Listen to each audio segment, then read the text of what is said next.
everyone is encouraged to work from home. We have no choice with the lockdowns that were imposed on us at the beginning of the pandemic, as well as right through the pandemic.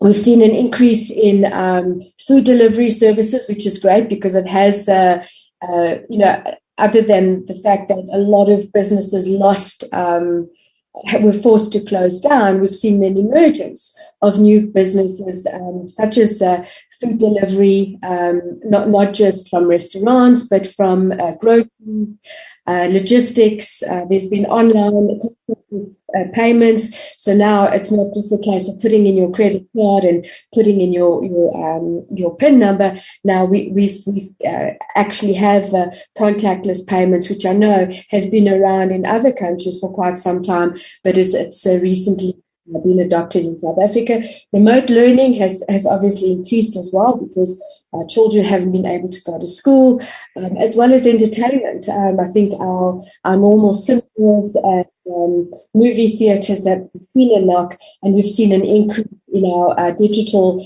platforms such as Netflix, other platforms coming to the fore. Very quickly, I want to run through some of the telecommunications statistics, which I obtained from IGF, which is South Africa's telecommunications regulator, just to share some stats with you folk. Whilst the revenue has increased, total telecommunication investment continues to in 2020.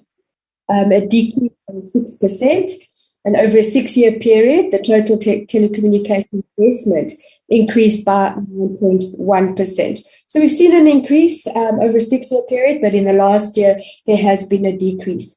In terms of the national population coverage for telecommunications, we've seen that the 3G increased from 99.7% in 2019 to 99.8% in 2020. The national population's coverage for 4G and LTE increased from 92.8% in 2019 to 96.4% in 2020. And the 5G population coverage is at 0.7% in 2020. So there is an increase, but probably not as much as we'd like. So we'll continue monitoring and watching that space. As far as the rural population coverage is concerned, that's also always the challenge because of the vast geographical span of South Africa. 2G and 3G in terms of all our provinces are sitting at 99 to 100% coverage in 2020, while 5G is obviously still a major concern with no coverage in 2020. And that is in our rural population. As far as our urban population centres are concerned, 2G, 3G, LTE and 5G, all the provinces are at about 99 to 100% coverage in 2020. Persons employed in the telecommunication sector, it's also important to know that there has been an increase by 1.6% in 2020, which is great. Female employees, and I'm an advocate for women in ICT, female employees as a proportion of the total employment increased by 21.9% from 2019 to 2020. So very glad to see those numbers increasing.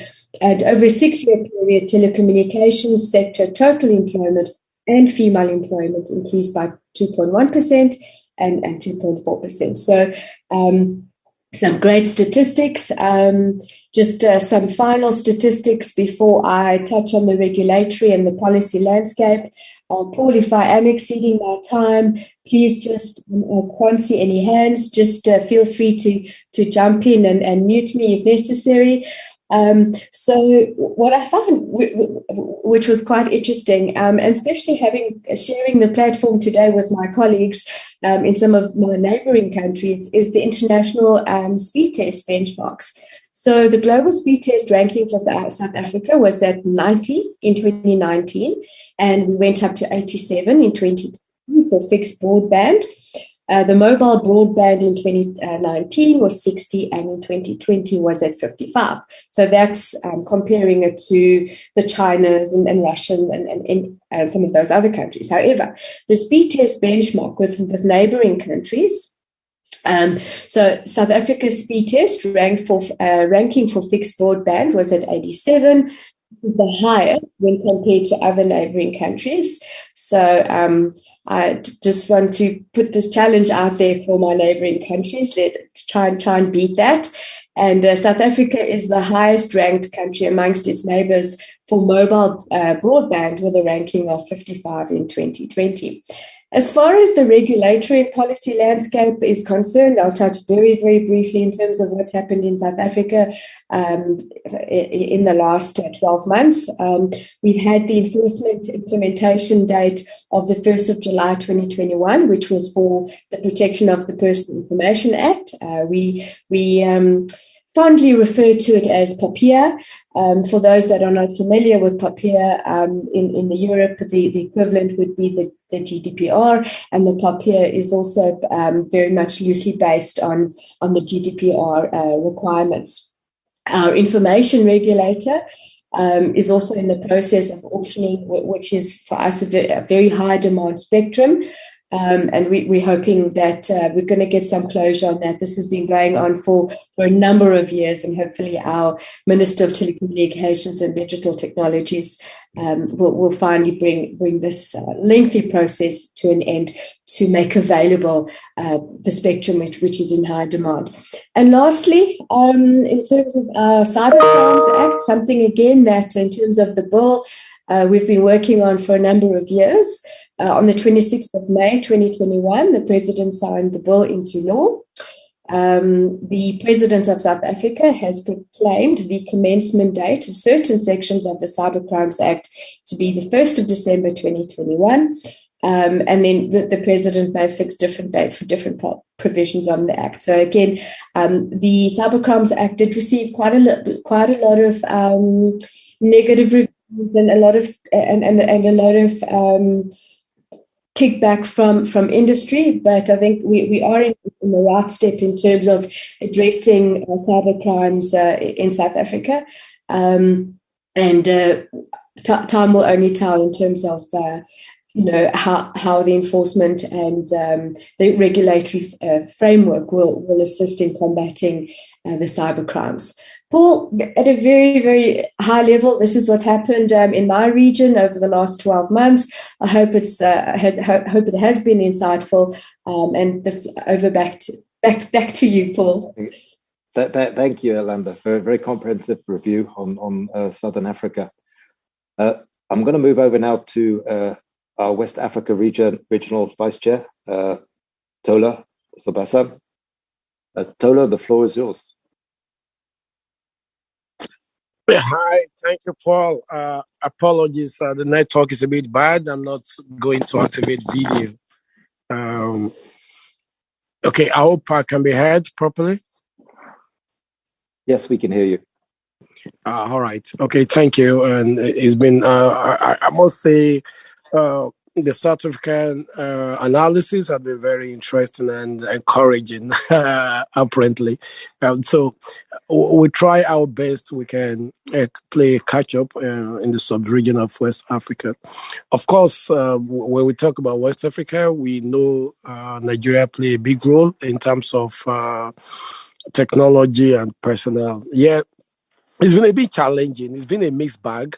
Obviously, COVID had a big impact on everything we do. It's a global affair anyway, but Nigeria and West Africa is not exclusive. We can report that Côte d'Ivoire, we had some activities in Côte d'Ivoire here, where a couple of activities, which Aficta was part of, were done in Abidjan, and we had a member of Aficta board that was able to assist in. They used to have a physical program, in-person program on cybersecurity and business network, but because of COVID, most of the activities were reduced to virtual. And the same thing applied in Nigeria. In Nigeria, in the region, we had the quarterly virtual session, which was focused on cybersecurity. We had intervention from experts that made contribution on what had been happening across the member state of the region. I can say bulk, just like what Elena said, bulk of activities revolved around learning. Most of activities revolve around learning, and what everyone we notice is the COVID experience, the pandemic had ensured that a lot of tech companies enabled virtual participation across different platforms, and that made some new tech businesses to come up, which Aficta will be glad to take advantage of, because we have some new members, for example, that have emerged making use of virtual platform for participation. I would like to take a pause and come back on one or two concrete examples. If there is any intervention from another region, I would like to yield the floor while I come back with one or two contribution later. Thank you, Paul.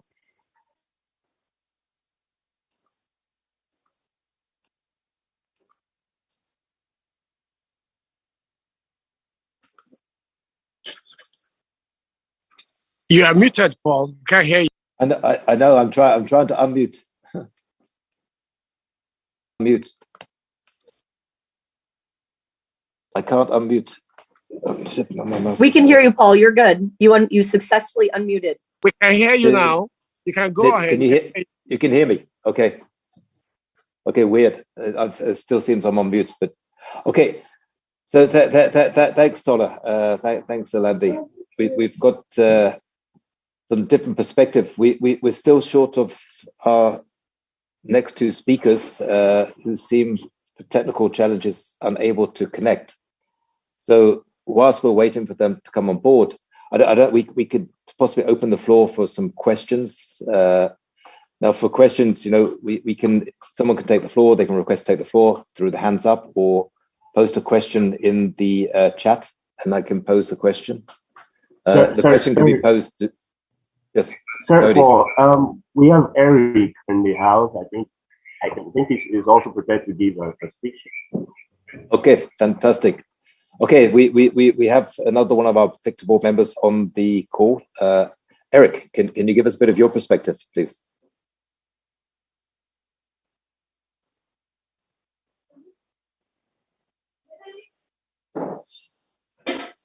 Eric, are you able to unmute?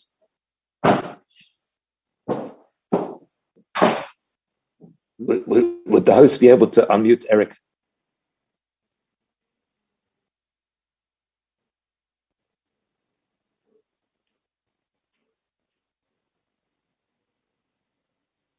Ils veulent, on aille au Cameroun pour déployer ça. C'est ça. Bon, on est tombé d'accord que ce sera un produit Chemitel.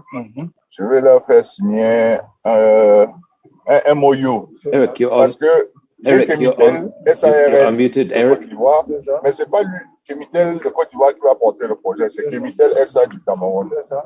Et je ne suis même pas encore décidé si je vais le faire I think Eric might be on a Rwanda, par exemple. Maybe we can just mute Eric. Un pays qui est très favorable à l'innovation africaine, trouver les financements, c'est assez facile. Donc, would it be possible to mute Eric? Thank you.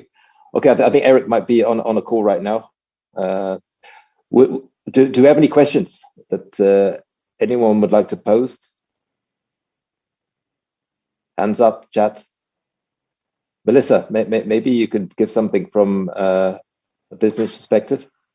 Yeah, sure. So can you hear me okay? We can hear you. All right, super. Let me turn off the light so it's not so bright. My name is Melissa Sassy, and I call myself the chief penguin of IBMZ. So I work in the IBMZ division of IBM, and I head up student and entrepreneur experience globally within the IBMZ division of IBM. I work on a lot of enabling ecosystems. And what I mean by that is looking at, our young people, looking at students, and also early stage entrepreneurs, and thinking about, what are those skills, those digital skills that our students and young people especially need to have to make meaningful use of the internet across the continent and beyond. One of the things that I've had a wonderful opportunity in kind of rolling out and creating is a series of talks and events and platforms that look at those skills that are necessary for the future of work. And I look at that as, let's say, the trifecta of skills is kind of what I call it, Dr. Sassy's trifecta of skills, if you will. And it's across 3 different components. The first component is digital skills and readiness. And I work from a framework that was recently, as of last year, endorsed by the IEEE, and it comes from or the largest engineering organization on the planet. For those of you who are not familiar with IEEE, 400,000 members worldwide, heavy population of people who are members from both the research community, the student community, private sector, et cetera. And what we did is we evaluated, and this was kind of, incorporated into the research for my PhD around how do you evaluate, what does it mean to make meaningful use of the internet, and what are those enabling ecosystems? The digital skills framework comes from an organization out of Singapore called the DQ Institute, and it has 8 components, and it includes things like safety and security. It includes what we call digital literacy, which is, coding, AI, machine learning, data science. So what many people often, think about when you say digital skills, and no, I'm not saying that everyone should be an engineer or a data scientist, but everyone, regardless of where you come from, whether you're from a local village in Namibia or a large community of people, a large city like Johannesburg, you should understand the basic building blocks of what computer science is and what it's all about. The second component of those trifecta of skills includes what I call habitudes, which is a combination of habits and attitudes, or what you might see referred to as professional development skills, or the words that I personally despise, and that's soft skills, because we know they're not soft. We know that they're super hard and they're very difficult often.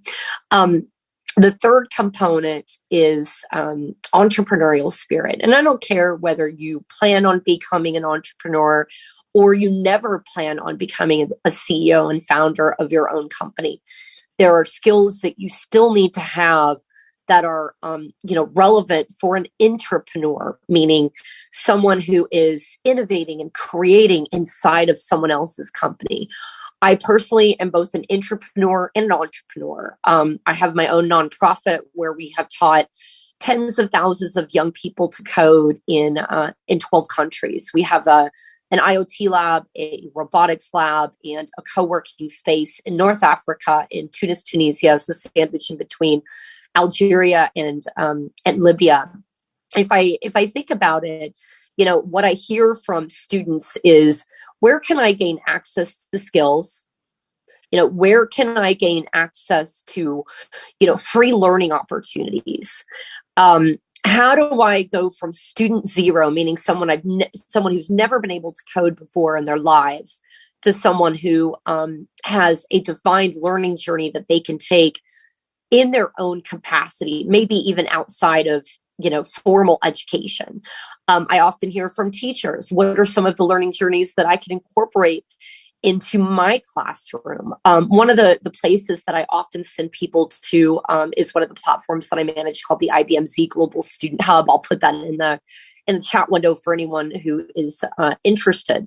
And then on the entrepreneur front, I often hear a number of different things. Number one, where can I gain access to funding? Where can I gain access to mentorship? Where can I gain access to credits to help me run my tech platform or my app? Because obviously, as a early stage founder, you may not have revenue coming in, or you may have an idea, but you haven't necessarily refined your idea.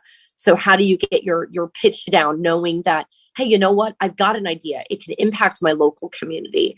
And I think in both sectors, we still have significant problems. So assume you've got access to the internet. Assume you've got access to affordable internet, which we know are both, very big challenges across the continent. But once you've got that, where do you get access to affordable devices? And then where do you get access to, the right, skills and network and, advisors and sponsors who can help you move your career or business forward. When I put on my entrepreneur experience hat, I also run a program that's called the IBM Hyperprotect Accelerator, where we have 100 startups, in our program, and big challenges for both. When if you put on your hat as a woman or a girl, a female, we know that in the just in the U.S. alone, which is where I come from. Even though I'm joining you from Poland today, by the way, it is very cold in Poland. For those of you who didn't make it here, it is snowing outside. For those of you who haven't seen snow before, I will tell you it is cold here.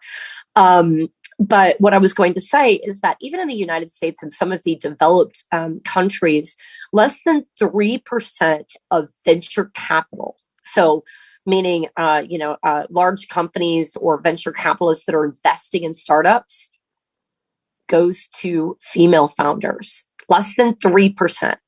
Now, don't tell me that there aren't crews of amazing female entrepreneurs out there that are out innovating and creating local solutions in local languages, but are not able to access venture capital funds. This is one of the issues that I've been working on solving. In my program, more than 50% of my startups have at least one female founder. The numbers are just as dismal for the Black community, for the Indigenous communities, and other minorities. Within my program, we have at least 34% of our startups with at least one Black founder. So again, that's another important element that, I'm focused on resolving, and I have been focused on chiseling away at, over the last year. On the student front, if you look at students who are, learning ICT skills and then going into formal employment, 20-30% of the ICT workforce is made up of women. So there's a lot of significant efforts that, I'm undertaking, and all of us must undertake together to continue to chisel away at making sure that the applications and services and solutions that are being built, not just by big tech companies like, IBM and others, are appropriately taking into consideration the wants, the needs, the aspirations, and the pain points of females and others who are within local communities. So let this serve as a call to action for all of us to figure out what skills do we individually have that we can share forward to start to change some of these numbers on both the entrepreneur front and on the student front. Again, I'll put some links in the chat window for those of you who are interested in engaging further or interested in connecting, after this session. Back over to you. Thank you, Chief Penguin. You should be fine in the cold. Your natural habitat. I know, I got the right job title for it, that's for sure. Don't worry, I am inside. For those of you who see me in a short sleeve shirt, when I'm outside, I'm definitely covering my head and snugly in a scarf and gloves. Thank you very much. I did see Dr. Shadid join briefly. there we are.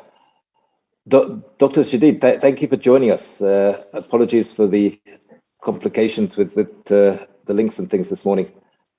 If you don't mind, I'm going to pass the floor over to you for just a short intervention on what's happening in North Africa and Egypt, your hometown, or home country. Thank you.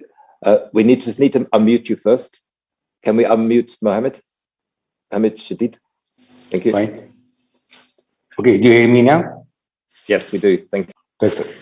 Good morning, everyone. Here I am, Dr. Mohammed Shadid. I am the Executive Director of Ittisal. Ittisal is an NGO with its membership in ICT community. I have 5 minutes to speak. I'll give you a brief account about what's happening in Egypt and what's happening in the region if I have any information. Egypt is passing now through a very widespread digital transformation. First, since 2018, a campaign for digitizing all government services delivered to the citizens is now in digitization. There is a platform, different platforms for service delivery from all government departments to the citizens in effect right now. Almost right now, about 95 different government service is delivered online. The online delivery can be either from mobile, from computer, laptop, or from what we call digital centers over different malls where people can come in. They may ask for appointment, or they can go online there and do whatever service they want to have from the government. Issuing the birth certificates, marriage certificate, divorce certificates, registering cars, payment of dues, payment of government fees. Anyway, on the second axis, the online payment systems are very much encouraged. Using credit cards, debit cards is very encouraged by the government and the banks.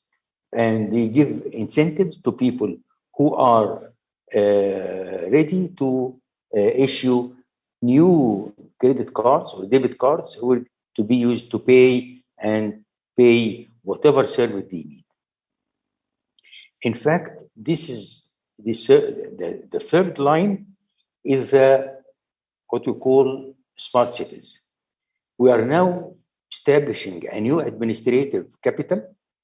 It is east of Cairo, 30 kilometers from Cairo. It's completely new capital. The government will be there. The parliament will be there. The presidency will be there. There will be the new administrative capital with all ministries and government organizations there. This is one of two main smart cities established now in Egypt. Egypt is going towards smart cities in the capital or another city in north of Egypt, west of Alexandria, is about 40 kilometers from Alexandria. It's called Al Alamein new city. Now I would like, can I share a presentation with you, one slide? Can I do that? Yes, quick presentation. Yes, thank you. Okay, Dr. I will show you something.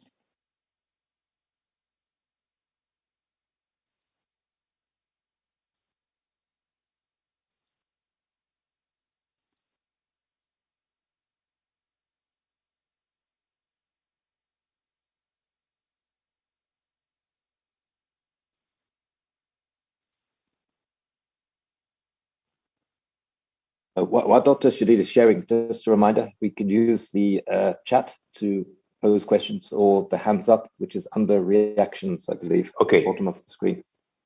I'm just opening the file.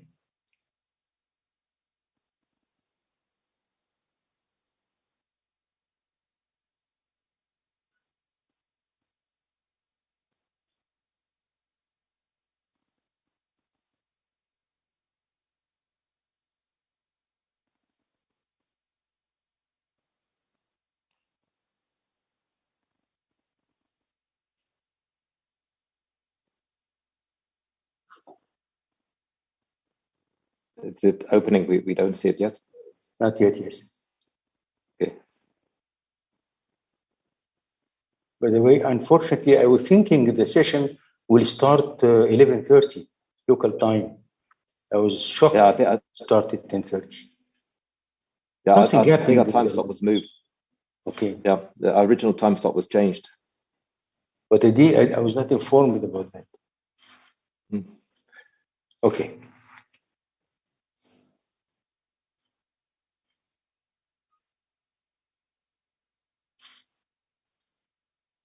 Okay, Dr. Shalit, it's not showing yet. Maybe.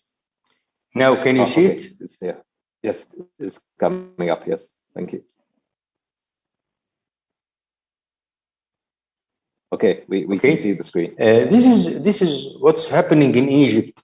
This is statistics for comparing what's happening in 2020 compared to 2019. As you may see, from economic point of view, there is growth rate of 15.2% between 2019 and 2020. The GDP from ICT is 93.6 billion Egyptian pounds compared to 108 billion Egyptian pounds. By the way, the transfer rate between dollar and the Egyptian currency is the dollar is about 16 Egyptian pounds. Okay. Now, if we go to different parameters between internet capacity is increased 18.5%. Individual using internet increased 10% from 47.6 million to 57.3. Fixed broadband subscriptions increased 19.1%. Mobile broadband subscription increased 8%. USB modem subscription increased 15% from 3.1 million to 3.58 million. The increase is due to the fact that now the whole infrastructure of the country is changing from copper wiring that was used in the past to fiber optic network over all the capital of Cairo. This is the numbers that shows how Egypt is proceeding in ICT and technology.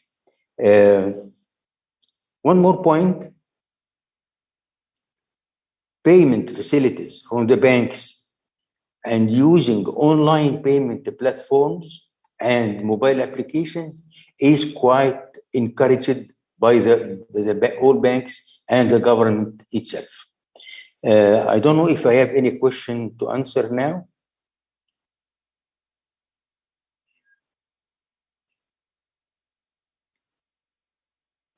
Okay, thank you. There's no questions at the moment. We'll open the floor shortly to questions. In fact, we are in Egypt. We are cooperating extensively with different African countries. We established an organization called the AFICTA, African ICT Association. It was established in 2012, and we are partnering with them in empowering the concept of digital Africa. Okay. Thank you, Doctor.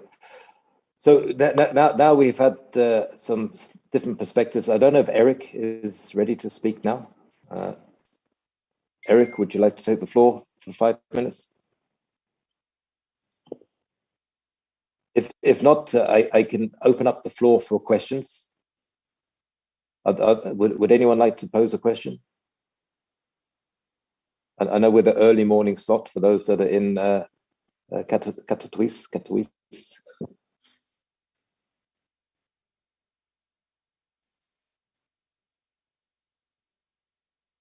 Okay, so let me just also have a small chat. What you can see is on the continent, the fourth industrial revolution is here. It's real. It's happening.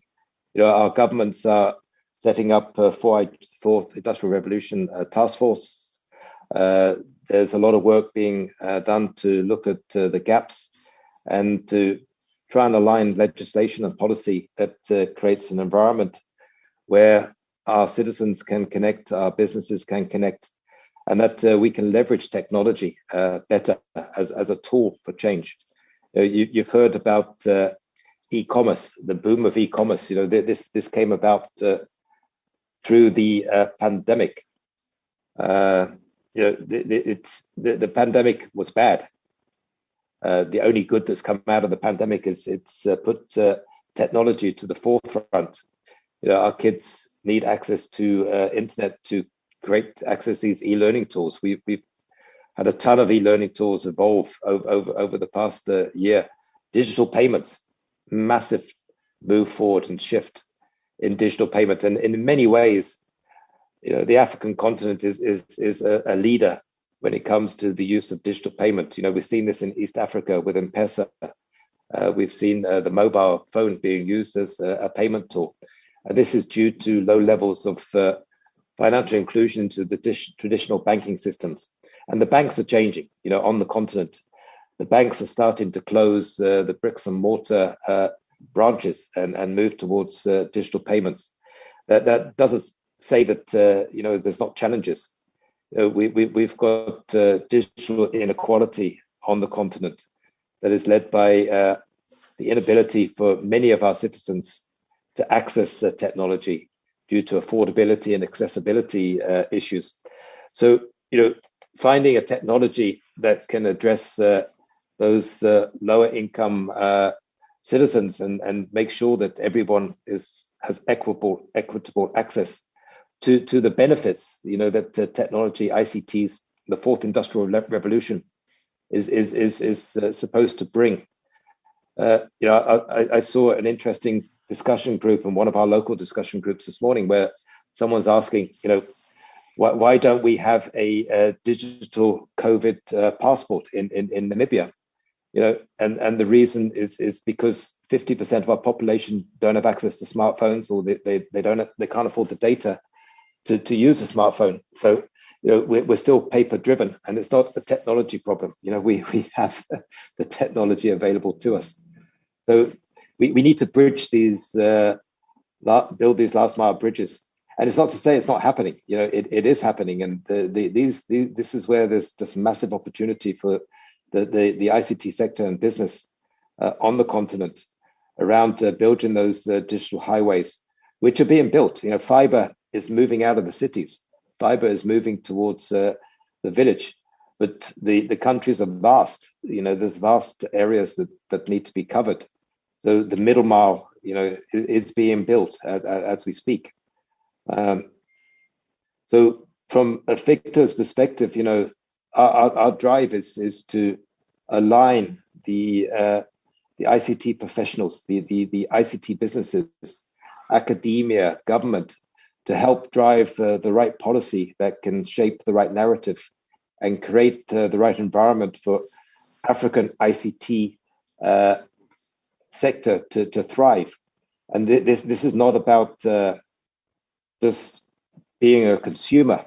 It's about Africa being a producer of global international property and being an incubator for building those next tech innovations that will help drive other parts of the world forward as well. So, the knowledge is here, the skill is here. Everything we need to succeed is here. We just need to strengthen that collaborative framework, work with our partners, and expand our partnership. And this part of our session is as an outreach for Ficta, and it's an outreach to you. It's an outreach to other partners that couldn't join us, but will read this transcript later. That Africa is open for business.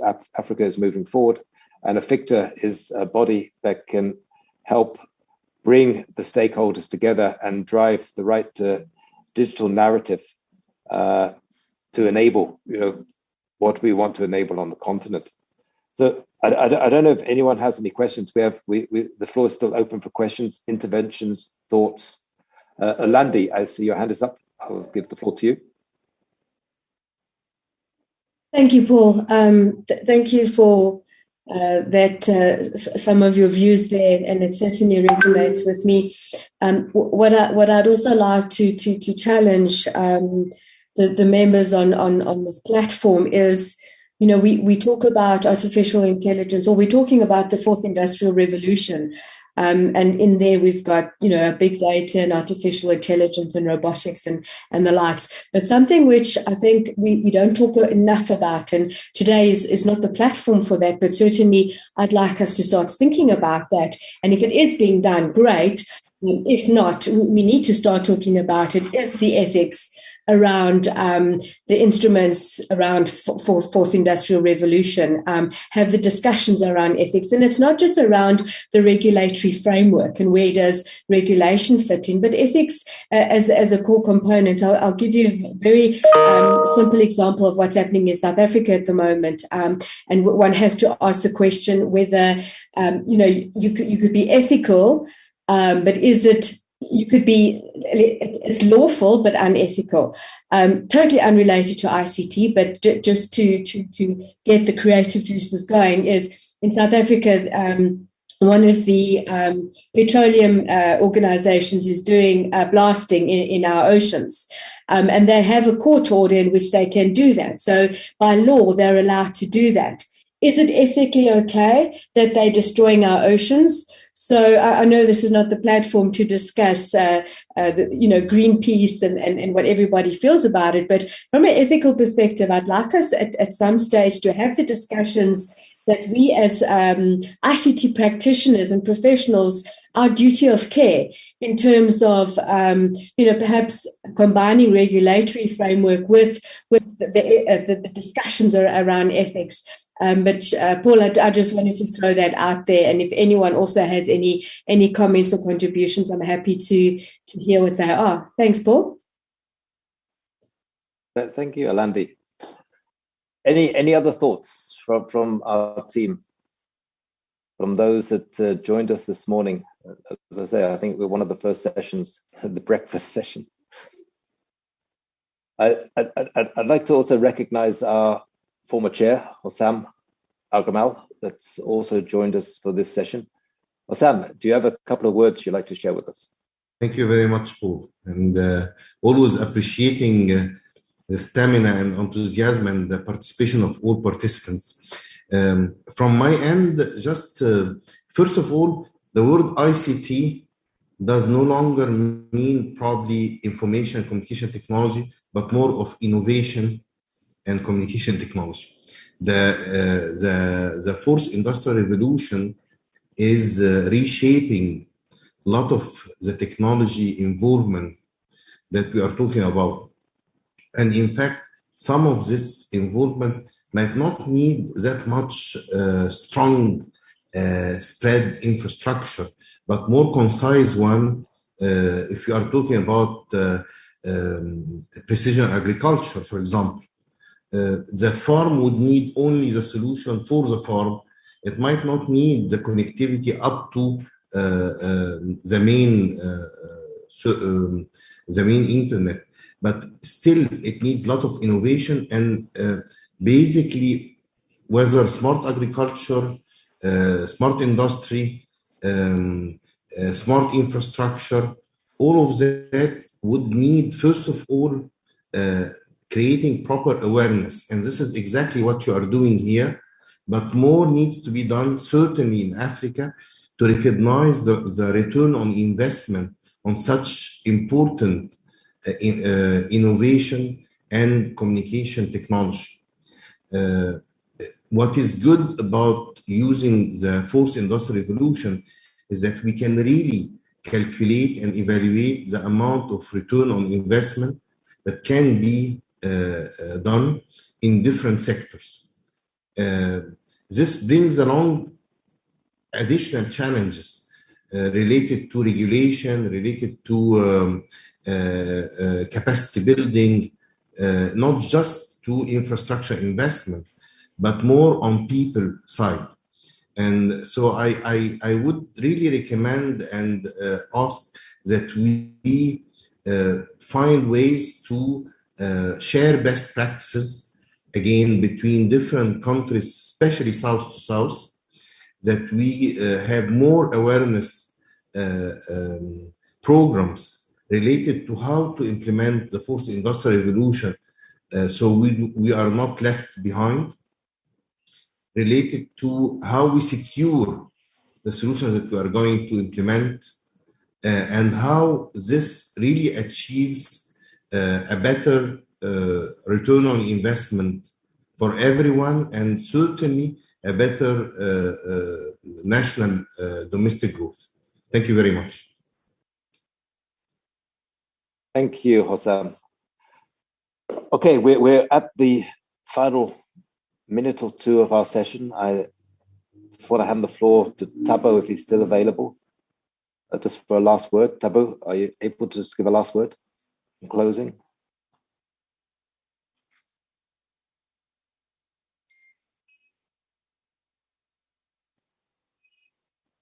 Thank you. Much appreciated to the panelists, and thanks, Paul, for moderating this session. And I think it actually shows the wealth of information that we've got amongst ourselves, and especially when it comes to collaboration. Collaboration is very key, as you could have observed, given all the reports from all the regions, that they are different and myriad innovations that have happened over the past year, just to catapult every region from where it used to be to a better stance. And I think what is very critical is that cross sharing, to actually now and again to say, if this type of a solution worked for Egypt, will it work for Tanzania, as an example? Will a particular solution that has been done in Nigeria, will that particular type of a solution be shared to Cote d'Ivoire, as an example? And it's very critical that as we move along in this digital journey, we do not leave others behind. Those who are a little bit ahead ought to do that. And thanks, Hossam, for gracing us, and thanks for others who have come through into this session. This is our day 0, and I think in 2 days' time we will be going to the main event. If you can actually join us again when you've got time, we will appreciate that. Much appreciated. Thanks, Paul. Thank you. Okay, thank you, Thabo. Then this draws our session to an end. And once again, thank you for all joining us. And I wish everyone a successful IGF, and hopefully we'll see you at our main workshop session. Thank you and goodbye.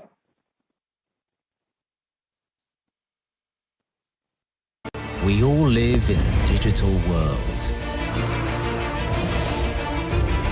We all need it to be open and safe.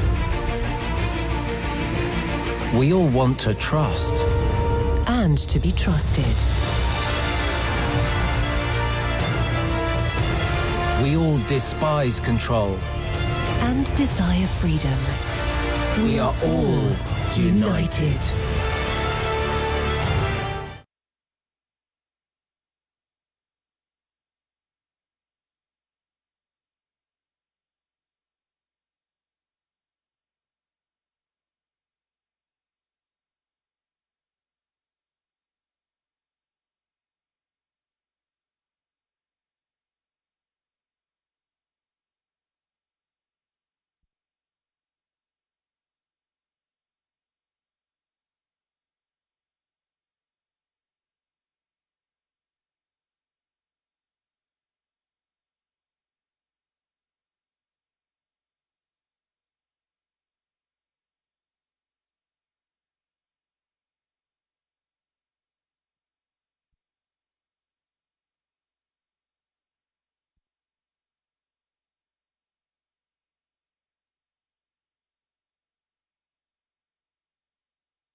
Hello, hello, hello.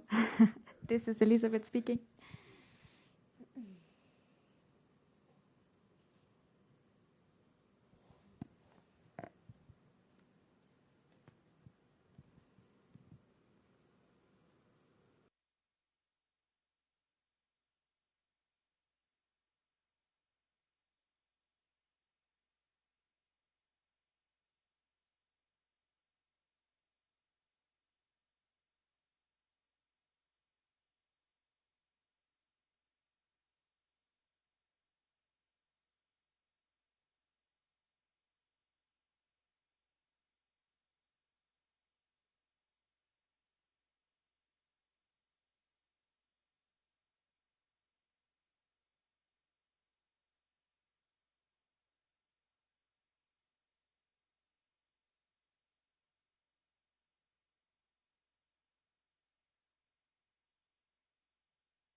Hello, everyone.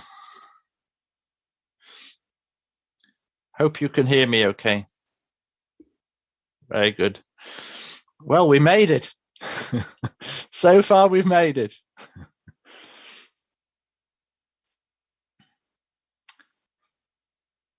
Oh, I guess I shouldn't say anything as it's being recorded.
We all live in a digital world.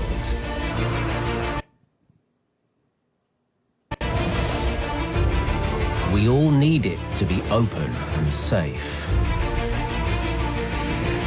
We all want to trust. And to be trusted. We all despise control. And desire freedom. We are all united.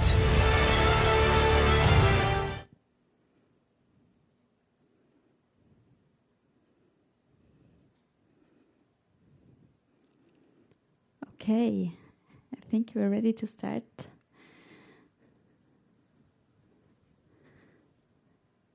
Hello, everyone. I hope you can hear me also in the Zoom room. Thank you for joining, and against all technical issues that we encountered. And on this note, thank you very much to the technical support here in Katowice who made it possible for us to hold this session right now. We are at the final panel of the IFIP 60 Jubilee event series on the future of information processing.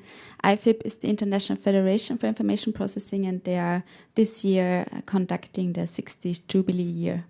My name is Elisabeth Schauermann. I, together with my team at the German Informatics Society, have been supporting the IFIP 60 Jubilee activities, and this is our great great final panel on the topic of the Zanzibar Declaration, which you will hear more about in just a minute.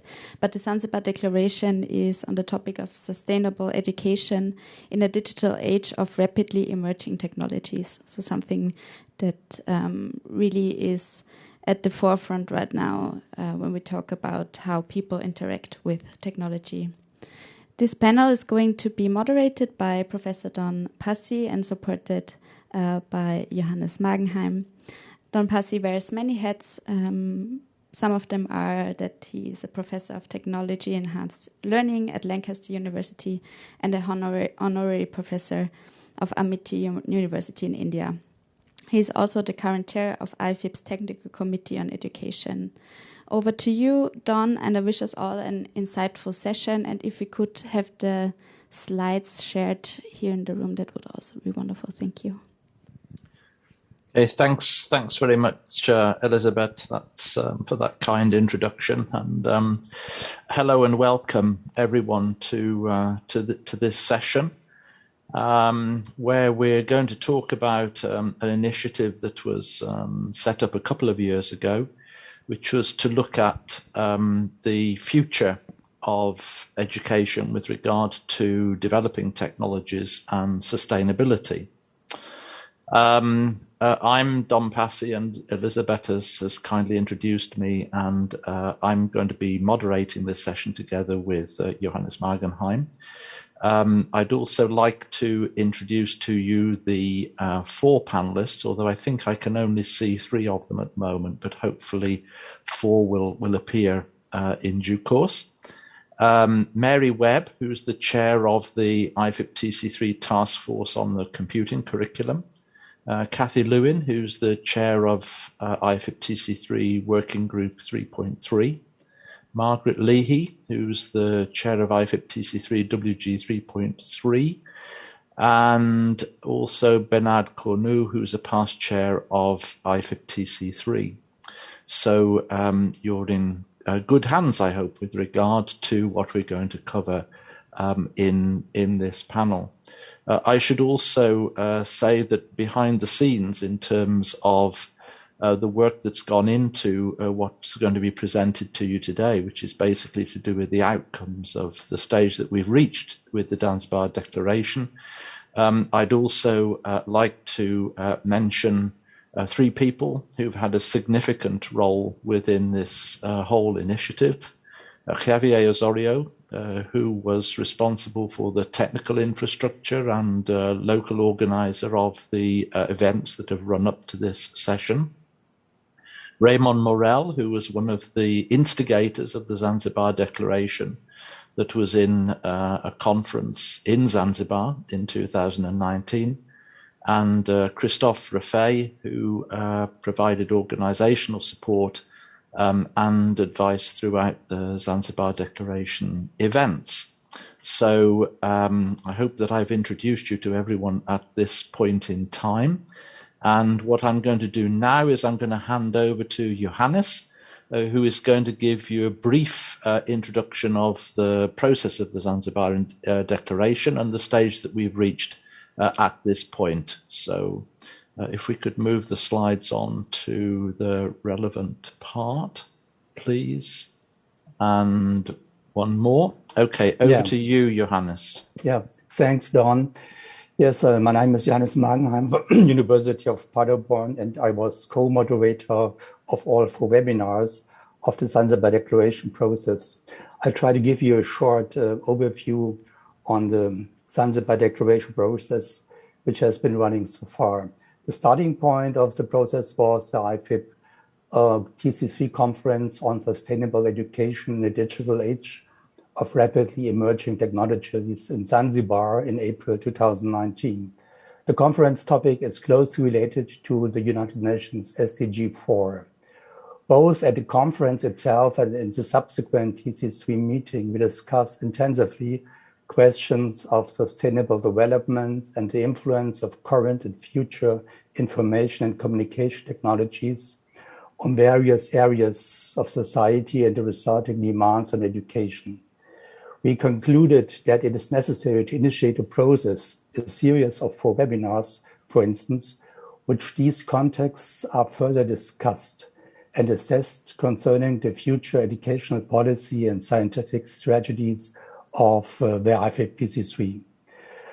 The Zanzibar Declaration process thus focuses on the relationship between technological development in the field of ICT, its influence on different areas of society, and the resulting demands on education. In particular, how new technologies are used to support learning processes and the extent to which their basic technological principles should be made understandable to students, for example, in computer science education. In a subsequent series of 4 webinars, we invited experts from different TCs of the IFIP together with practitioners, decision makers, and researchers from the education sector, and we asked them to discuss specific questions on these topic areas. The following objectives and principles guided the content and organization of the webinars. You see it here on the slide. Explore future and challenges that arise from rapidly emerging technologies.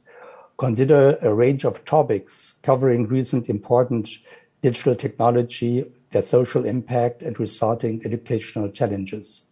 Cover as many countries, situations, local contexts, and experiences and perspectives as possible. And we say that Zanzibar Declaration will be a process that only will result in one document that will be published. The Zanzibar Declaration process should allow IFIP to identify hotspots in the area of research, curriculum development, and future conference topics. So the webinars panelists represent diversity. We had in the webinars experts from different IFIP TCs, different countries and continents, educational practitioners, decision makers, and we try to include also gender perspectives. Please, next slide. As a basis for finding topics for these webinars, we use the matrix, which is seen here.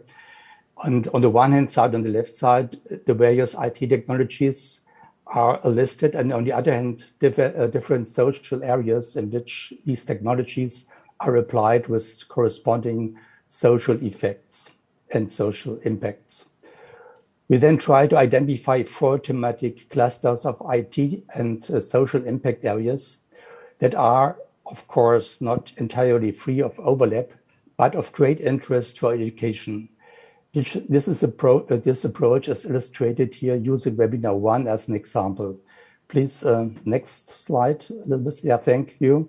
You can see the rectangles which are highlighted, and you see that, for instance, webinar 1, which focuses on social impacts of big data analysis and machine learning, was related to different technological areas like big data, of course, but also machine learning, artificial intelligence, technology and recognition, and so on. And on the other hand side, you see we have different areas of social impact like cybersecurity, privacy, social surveillance, and perennity and quality of information.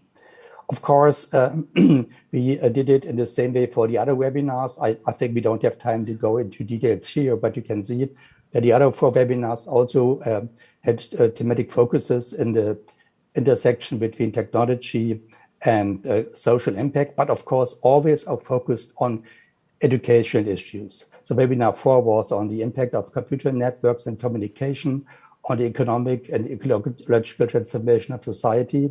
Webinar 3 deals with ethical issues of autonomous systems, and webinar 4 at least discussed power of AI methods and algorithms. And always we had education and educational perspectives in mind. Okay, the topics of all the webinars were developed in the same way according to the same concept. And I think I should now turn over to the floor to Dawn and my co-moderators of these 4 webinars to open the panel discussion. Thank you. Okay, thanks. Thank you very much, Johannes, for that introduction to the process that we've gone through.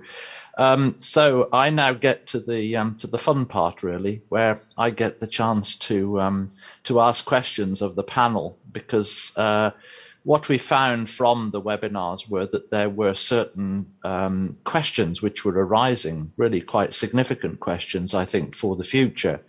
And as the panelists fortunately have had the opportunity to be involved deeply in those discussions, what I'm going to do is to draw out some key questions and to pose these to the panelists. And I'm going to pose them to individual panelists and then ask other panelists if they would like to respond. And as Mary, one of our panelists, has not yet arrived into the session, what I'm going to do is go straight to Kathy, if I may. And Kathy, I'm going to ask you a key question, if I can. What we've been looking at is we've been looking at a range of emerging applications within these webinars, such as data science, data analysis, data mining, big data, artificial intelligence, autonomous systems, machine learning. I could go on and on, I think, with the number of important emerging technologies that are arising. But I suppose a key question is, of all of these emerging technologies, what potential is there for education and particularly for teachers? We hear a lot about these technologies, but what is the potential for teachers? How would you respond to that from your involvement in these events? Thank you, Don.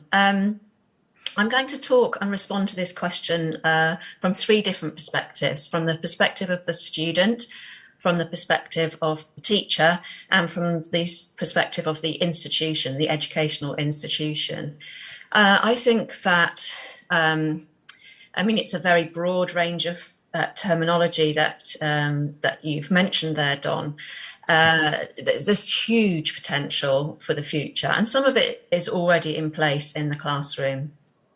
So from the student's perspective, a big potential for personalization of learning through adaptivity, enabling the system to adapt to a student's knowledge, their level of knowledge, to pace their own learning, to access learning at any time.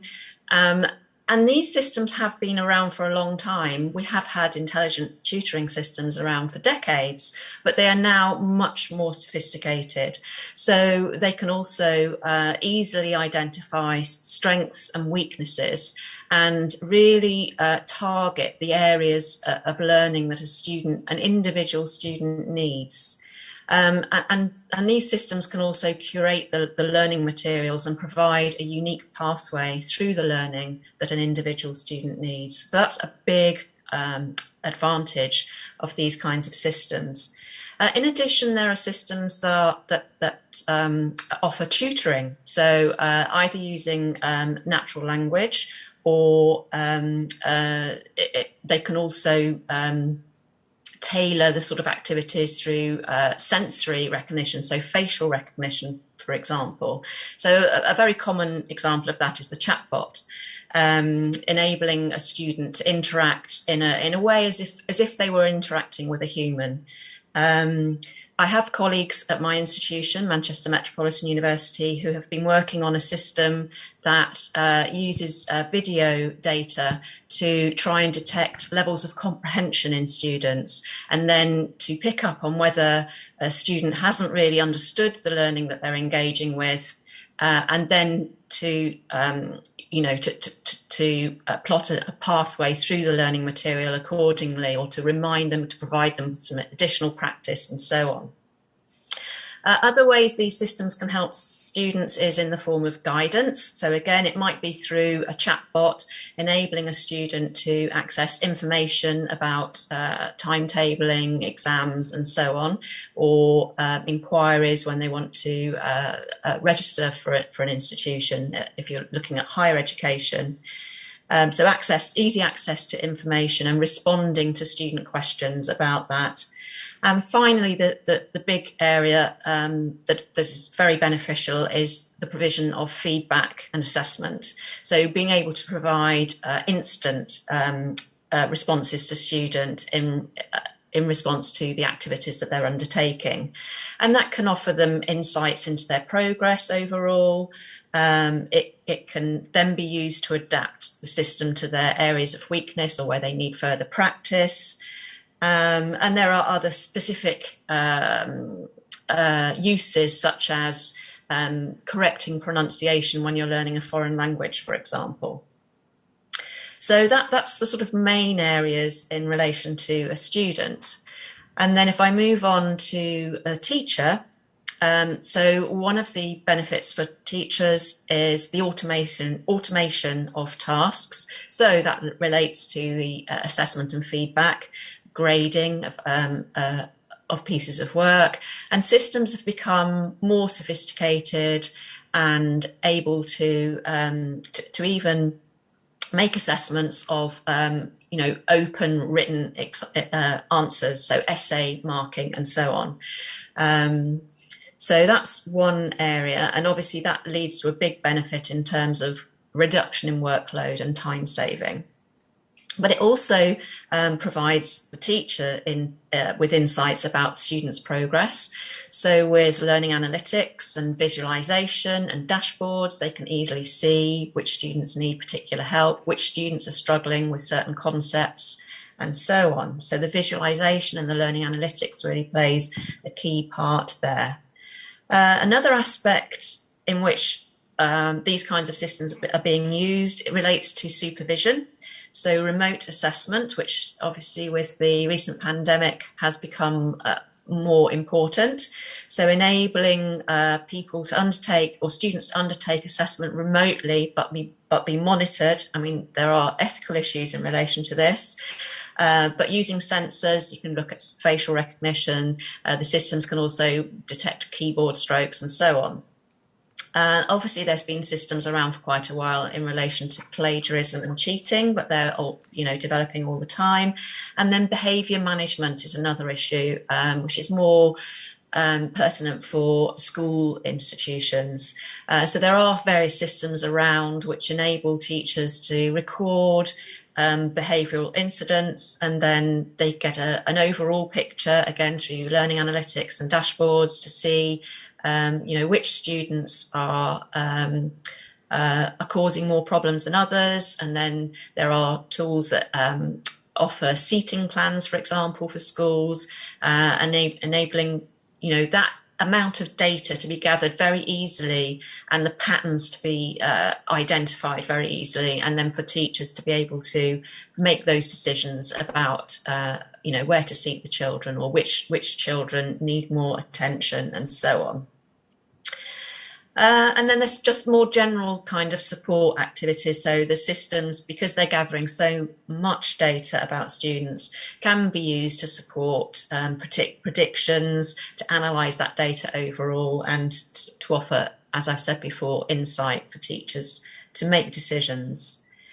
Also, these systems can generate content or identify content that's out there. So another time-saving aspect, pulling that information together from across the internet into the learning system that's being used. So finally, from a university or a school management perspective, again, it's about identifying lots of patterns in this data. So gathering data from all the students at the institution, looking at their performance, looking at their attendance, looking at their well-being, and all of these aspects can be supported. So, for example, in universities, these systems are used to help predict and prevent student dropout. And again, as I've referred to before, they can be used to support admissions, timetabling, attendance, monitoring of homework, and so on. So that's, I mean, I probably haven't covered absolutely everything, but they were the things that sprang to mind when I was thinking about the potential benefits of these systems in educational institutions. Thanks, Kathy. I think that's a really useful set of potential that are coming out already from these range of applications. This in a way produces a very sort of positive view, I think, but it also presents a very sort of developmental view that in essence we need to be aware of how things are continuing to emerge and how we're going to tackle that in the future. And I'm sure that we're going to come back to that question within this discussion in a range of ways. But thank you for that starter set of ideas, which I think was wonderful. That's a very wide-ranging set. I don't know, Margaret or Bernard, would you like to add anything further? Add any comments or add any other possibilities for potential that? I know Kathy's given us a wonderful list there, but whether you have any more that you could offer in response to that question? Margaret, please.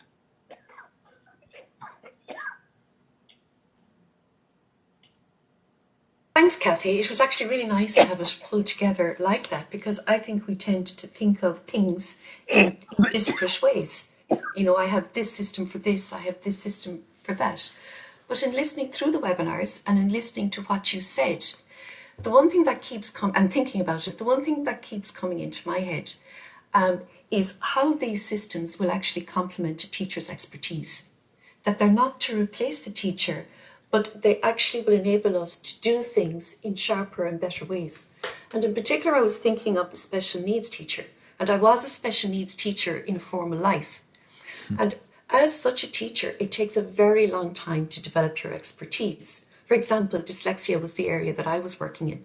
And while it's a common term that's bandied about, to actually learn what it is, how to deal with very specific and complex needs can take a very long time. So back then, if I had the sophistication of the systems that are in place now, you would have help with diagnosis, you would have guidance as to where to from here with the particular child. It would enable you to track their progression, identify gaps, and to develop in a spiral approach, possibly in a more efficient, in a quicker way. Because as a young teacher, you were always struggling to find out where to, what to do, and to develop such a bank of expertise, I think would be very useful. That's my tuppence worth. Thanks, Margaret. That's very, very helpful. And again, it highlights this great need, I think, for us to evolve ways of sharing what we're doing and how we can do that. Because I'm sure that the examples that both you and Kathy have identified would have potential for many teachers and institutions. And therefore, it is a question of how one of the questions is how we handle that in the future. I think, given the diversity of possibilities that continue to emerge. But again, it's encouraging to hear of that sort of range of potential. So thanks for that. I don't know whether you'd like to add anything to that, Bernard, at this point.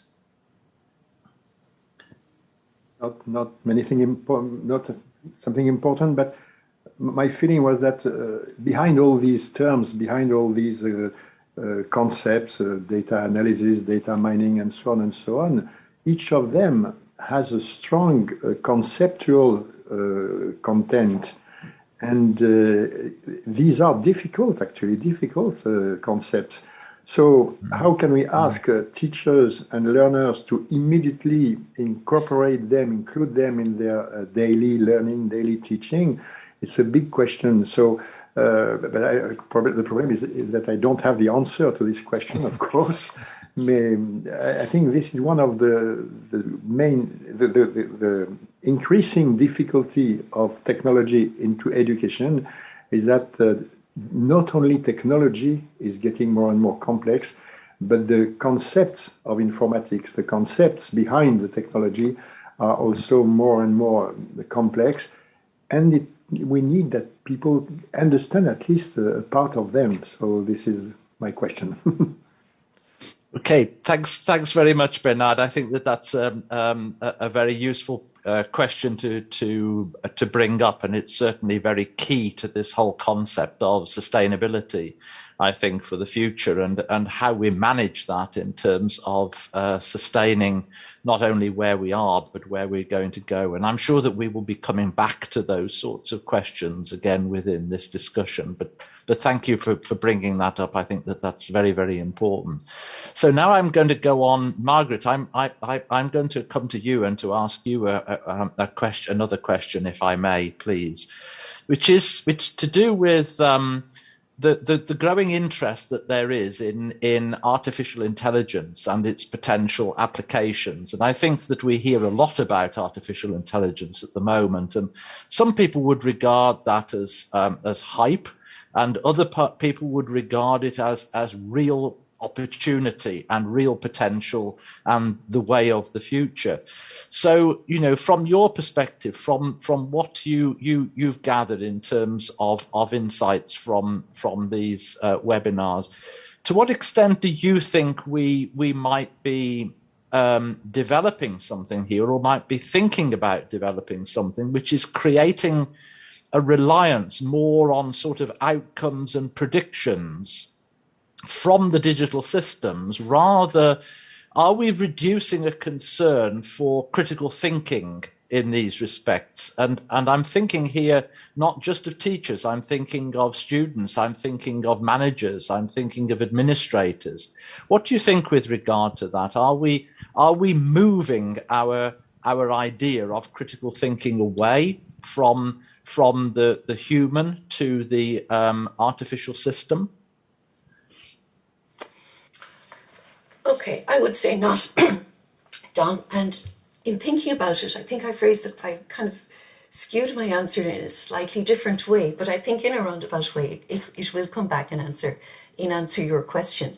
And just as an aside, before I start, a colleague and I are currently developing the baseline report for the next digital strategy in Ireland. And as one of the emerging trends and something that we need to tackle in our next strategy, we have put artificial intelligence, big data, and so on. So it is something that we have been thinking about in the short while.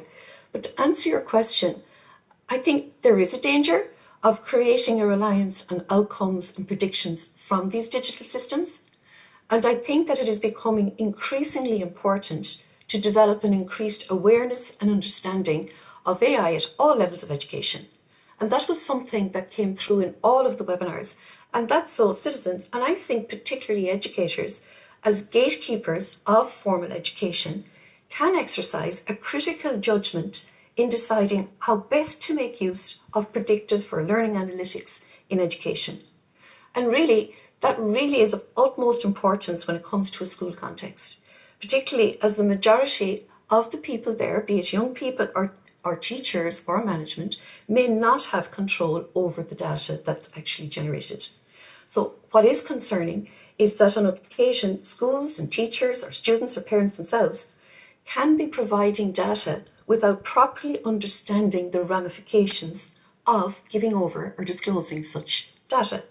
So to prevent the creation of a reliance on or a lack of criticality, I think it's imperative that the educational sector engages in the debate, as Bernard said, as to how data and AI can and is to be used. And in doing so, we need to think about the need to address concerns related to data use and protection, privacy and ethics. In other words, who collects, controls, selects, interprets, and uses the data. So I started to think of the various levels within the system. So yes, the providers and policymakers, they need to develop an overall vision and strategies on how to use technologies with regard to data. And we know that organisations such as those in the EU or the OECD are actually beginning to look at this currently. But most importantly, there is a need to develop teachers' understanding of the potential and challenges around the use of data and AI for teaching, learning and assessment. Teachers in particular, I think, need to understand the big ideas, in AI that is, so that they can enable their students to understand the key ideas underpinning AI, so that their students in turn can make decisions and raise issues in relation to data and the use of AI. So the key question that should be to the front and foremost in all educators' minds needs to be, do we really understand what's being measured? And more importantly, why? Okay? And then any application of AI needs careful consideration as to how, where, and when human interpretation is needed.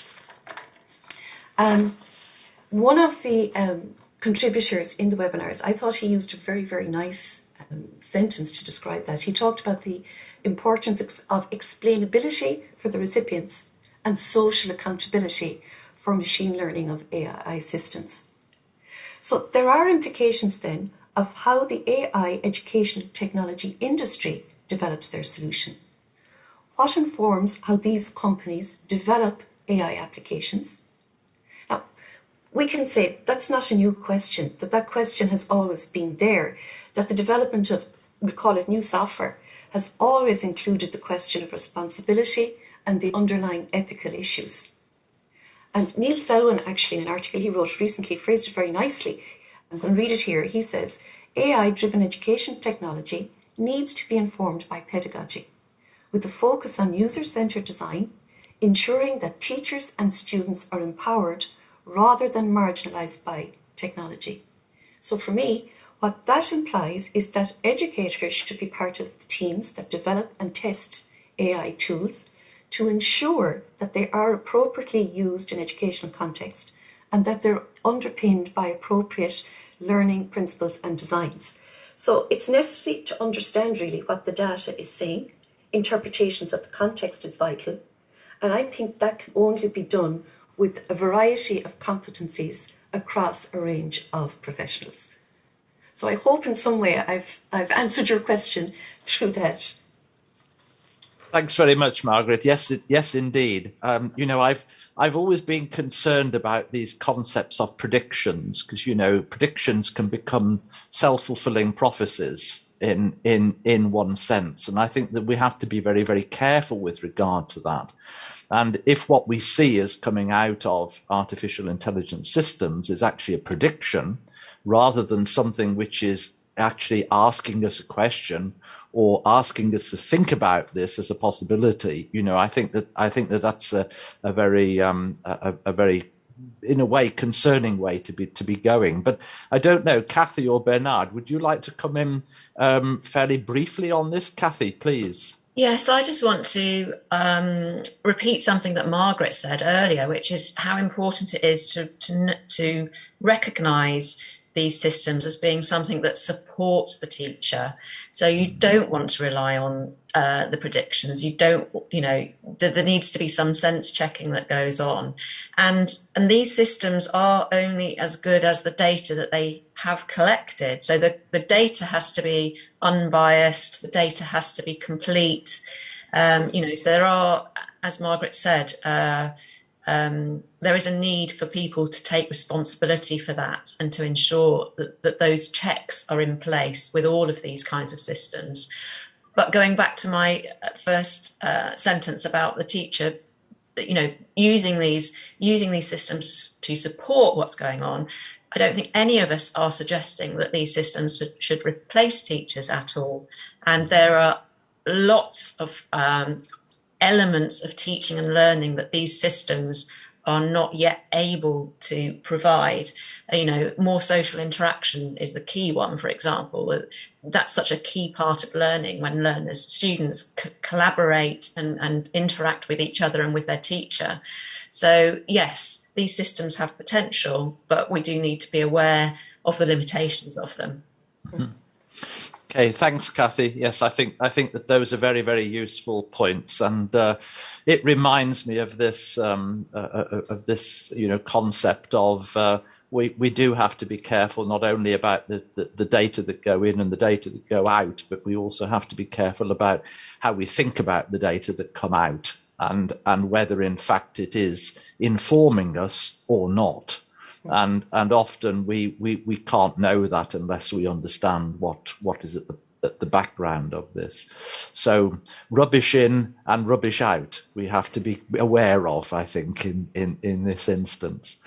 I'm aware that we're moving on, and what I want to make sure is that participants in this event have an opportunity to also ask questions. But so I'm now going to go straight to you, Bernard, and I'm going to come and ask a question of you directly, if I may.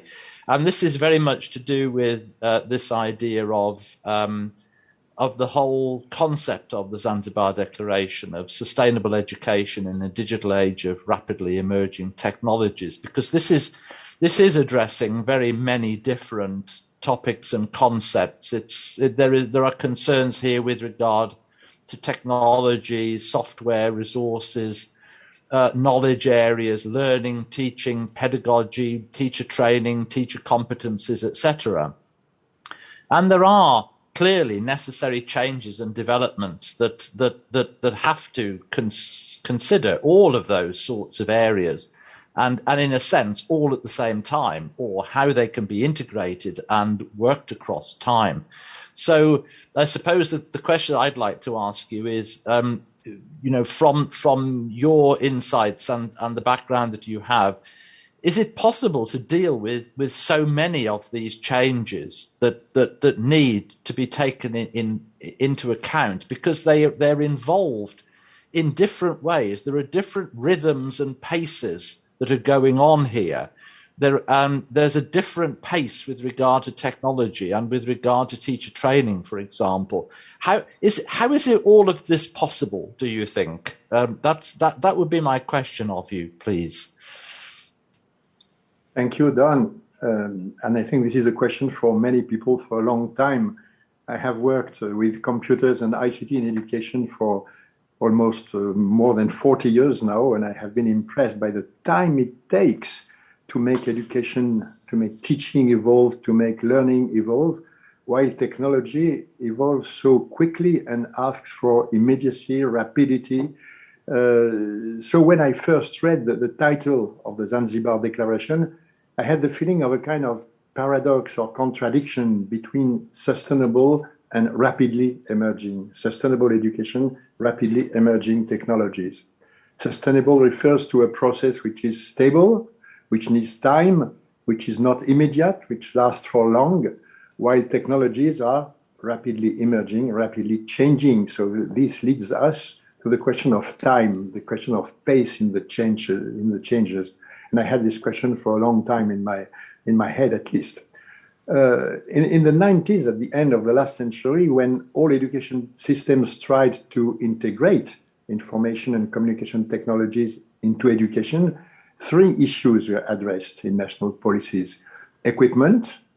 The main question at the time was, in most countries, it was to provide schools with computers. Resources. Educational software were developed very quickly at that time. And teacher training, how to prepare and train all teachers to integrate ICT in their daily practice.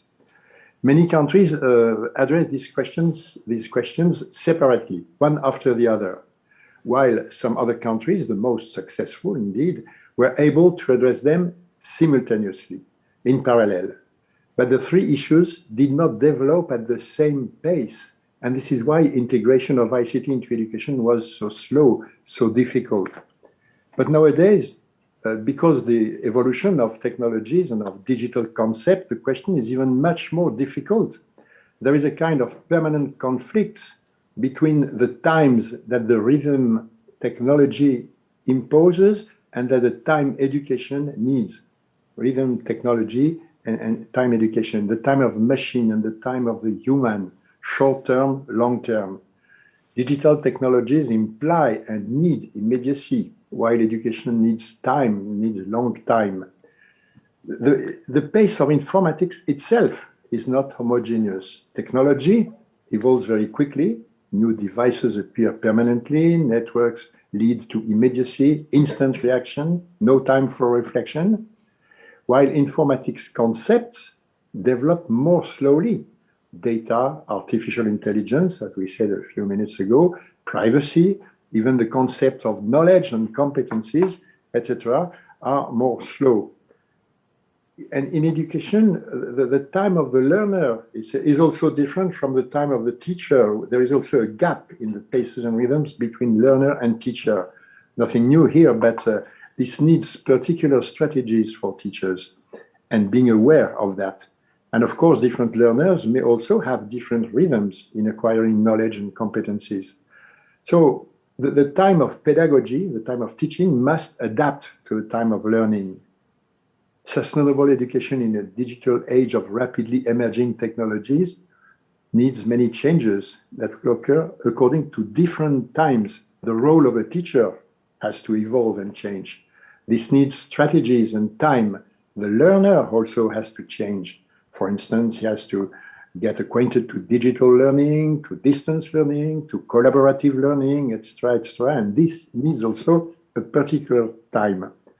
Even inside schools, we have the same question. Different paces occur.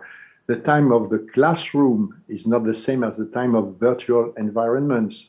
A class functions usually with periods of 50 to 60 minutes, I don't know. Virtual environments function according to more flexible times and pace. One can learn almost when he or she wants or how he or she wants. So changes in education, changes in learning need also the time of a social adoption. Society has to adopt this before it can be used properly. It needs acceptance from learners, acceptance from teachers, acceptance from the society.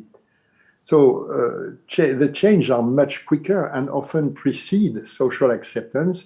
They are driven, these changes in technology, mainly by economic factors, by commercial factors, by the big ICT companies, but society has also to take the time of integrate all this. And education also evolves under many other parameters, ethics, digital divide, differences at the local level, differences at the global level. This has also consequences on time and paces. All the different items listed in the columns and the lines of the Zanzibar Declaration matrix have their own rhythm, their own pace. In the real world, a system usually evolves or functions at the pace of the slowest component, not the quickest. So we need to be aware of the different times and to deal with them in order to master the emerging technologies and to ensure sustainable education. I think that we have to enrich the Zanzibar matrix with statements and hints about time in all the different cells of the matrix, and then to build strategies according to these times. Otherwise, technology will run faster and pedagogy will not be able to follow. Don't let technology impose its pace. So in order to answer your question, Don, yes, it is certainly possible to deal with all changes, but one must take into account the different rhythms, the different paces, the different times. Sustainable education is the main aim.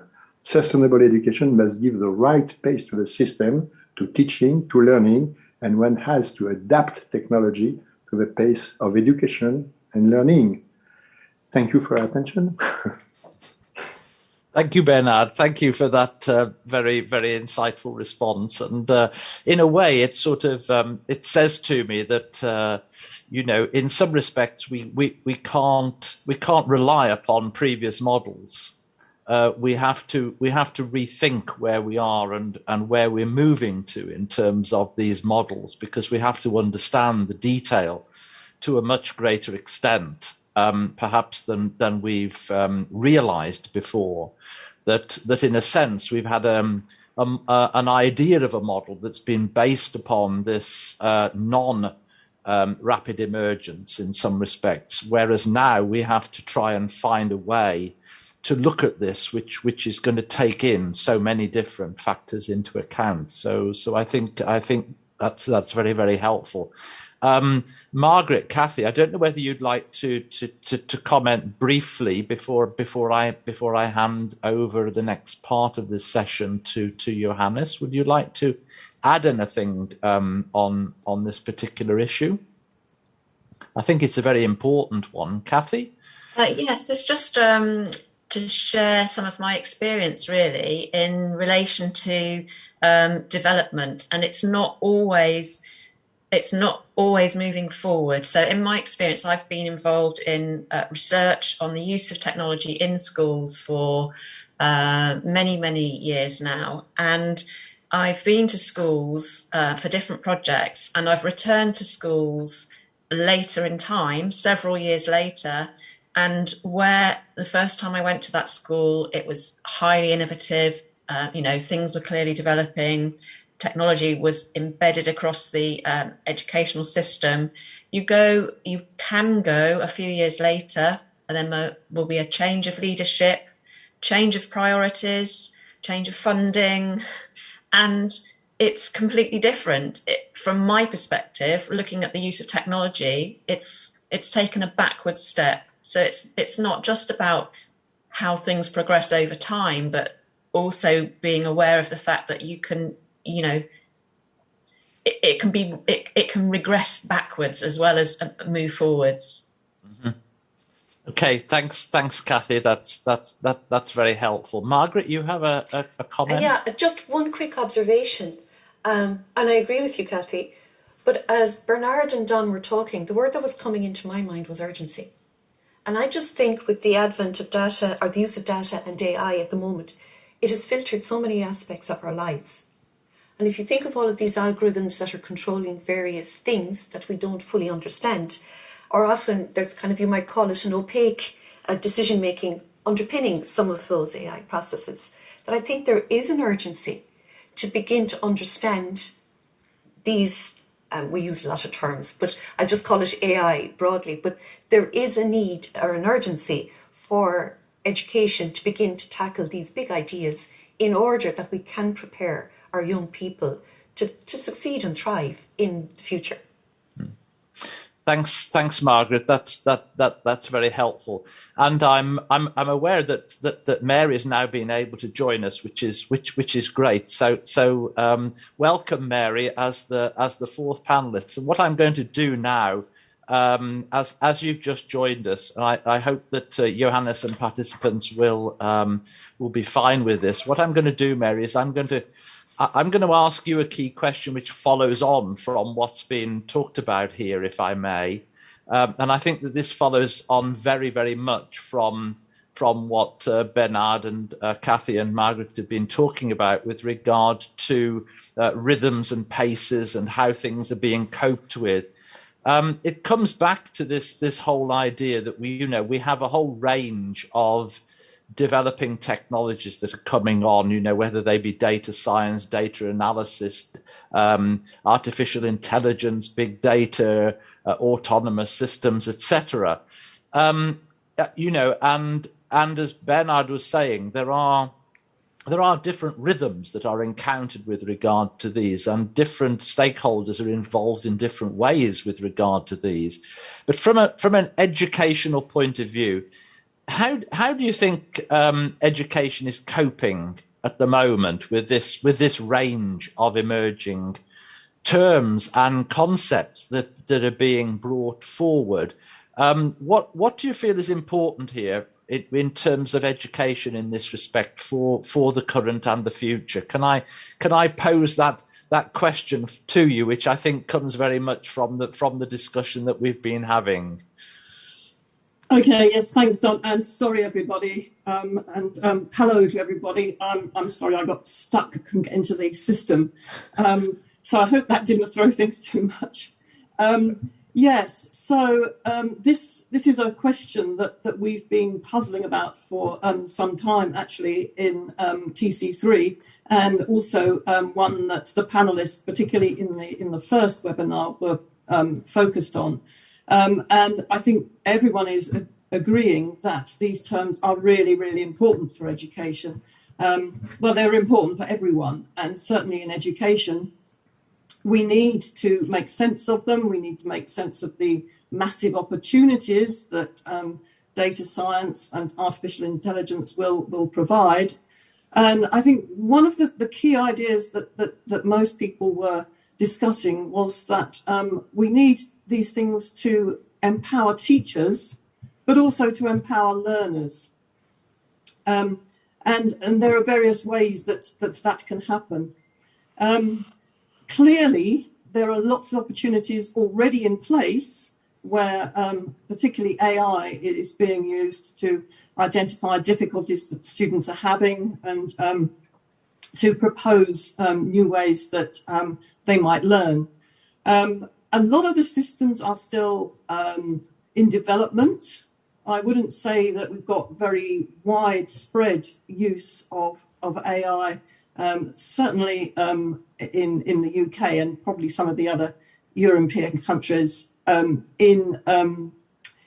particularly in schools at the moment. But there are lots of systems being developed that people are using in informal learning.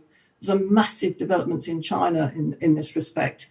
So they're here already, and we need to make use of these opportunities and be aware of the limitations and the potential challenges that they provide. And I just was catching the end of what Margaret was saying there about the fact that some of these things are opaque. They're not transparent to the users. And this, I think, is one of the biggest issues that we've been thinking about. How do we ensure that people understand what is going on in the background to the extent that they are able to make good use of these for learners, for their learning, that teachers understand what's going on, but also that the learners begin to understand what's happening when they're being advised by systems that are making some kind of sense of how they're learning and what they need to learn. So as well as using these systems for students to learn, we think it's really, really important that students start to understand the data science and the machine learning and the way in which it works, probably by using simulations. And there are massive developments taking place in new opportunities for students to understand the different types of machine learning by training systems. And Google's got one of these, but there are others as well. So I think that's one of the things that we're all suggesting needs to happen quite quickly. We need to develop our curricula so that students begin to get an understanding of how these systems can support their learning, but more generally what these systems are doing, which is going to be really important for society in the future. And there's just one other thing I'll add, and that is that the actual definitions are problematic because we have different definitions in different fields of endeavour. If some people only really are discussing what AI does, but others need to know, well, a bit about how it works. And certainly in education, we think we need to know something about how it works, even though clearly the methods that machine learning is using are very complex statistical ones. And so it's not going to be possible for everyone to understand those statistics, but they can begin to understand the implications of those and the kinds of ways in which they work and the kinds of issues that they throw up. So I'll stop there. And I'm sorry I missed the first bit. I hope I wasn't repeating what people have already said. No. That's very helpful indeed. Thanks, Mary. Thanks for those insights and for those comments and the response to that question. And I think that sort of highlights, both the potential that we see and the challenges that we see ahead for us. And certainly we've been able to start to discuss some of those key points within this session. Johannes, I'm wondering, are there any, would you like to pick up in case there are any questions that would like to come from the floor, from the participants involved? Would you like to pick up at this point?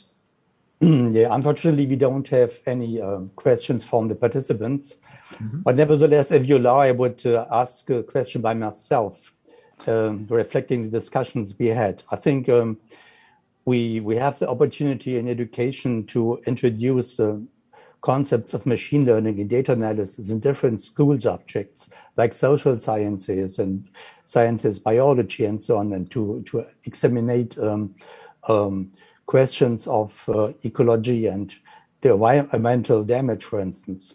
So the question is, if students and teachers are using those concepts in the different school subjects, it's really important first to look on transdisciplinary concepts. How can they work together in different projects to get competence from different areas together, not only from computer science and informatics, but also from other subject areas? And the other question is, to what extent is it necessary to reveal the black box, Mary said it already, of AI methods and of machine learning, so that students will be able to understand how these concepts works, and what will be the place in the curricula to deal with these questions?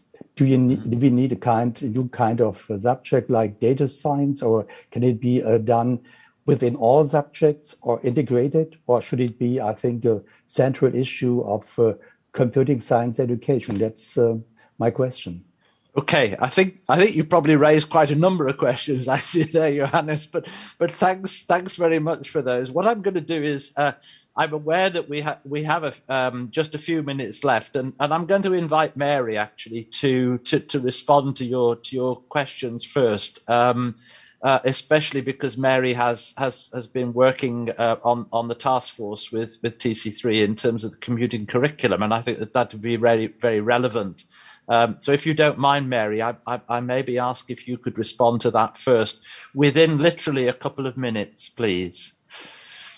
Okay, yes. So I think the black box issue is really, really important. And the black box issue is the fact that explanations from AI systems, from systems that are using machine learning, particularly the kind of deep learning that is being developed very rapidly these days, are very difficult to achieve.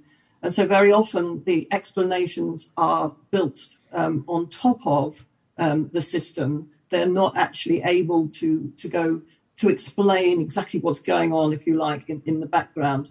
And sometimes they're not totally accurate. So one of the issues for education is, do we say that we will only allow AI systems that can provide proper explanations? Do we allow these black boxes in education? Because there are other ways that machine learning can work. But some of the more sophisticated applications that are being developed depend on these black boxes. And I think a lot of people are saying we must make certain that the explanations can be completely transparent.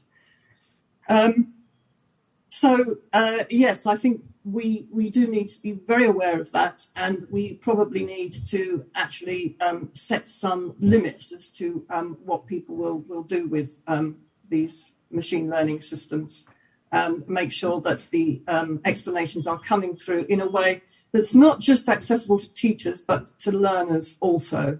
And that's going to require some visualization techniques, some ways of presenting the data. I'll stop there. I've probably had my time. Thanks, Mary. Margaret or Kathy, again, in response to that question, would you like to make a comment? Literally 1 minute of comment, if you'd like.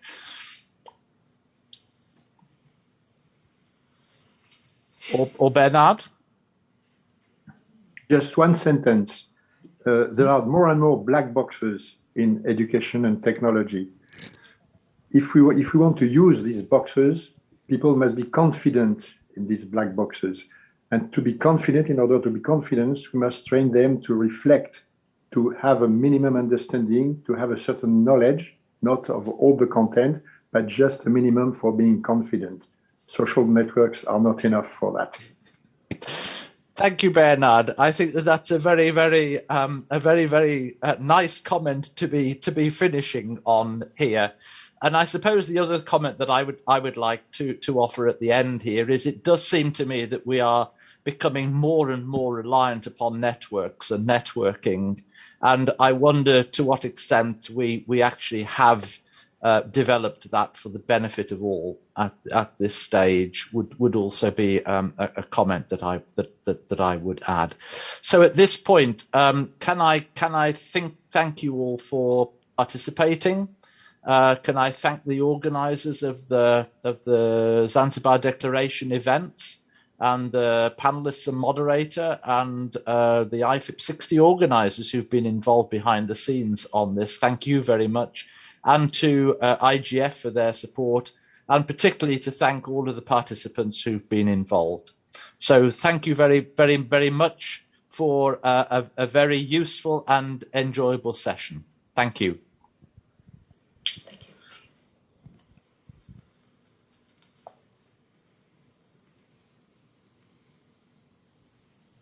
We all live in a digital world.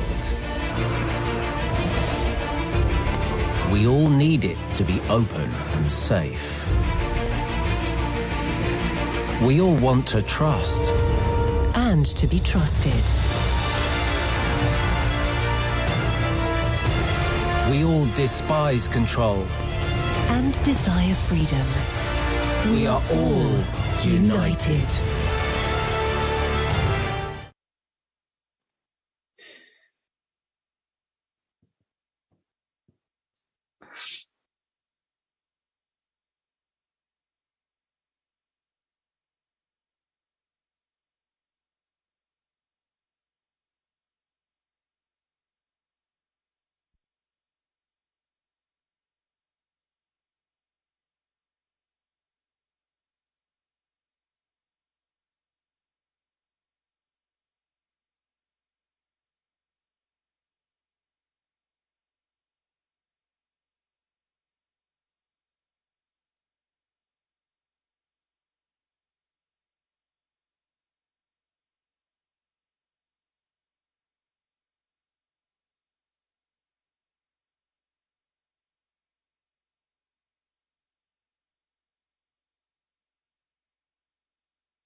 about you from Friday? No. From Wednesday we're here. Great. I know, and just a pity that this one's like I know. Poor Luis is. oh, poor Yeah.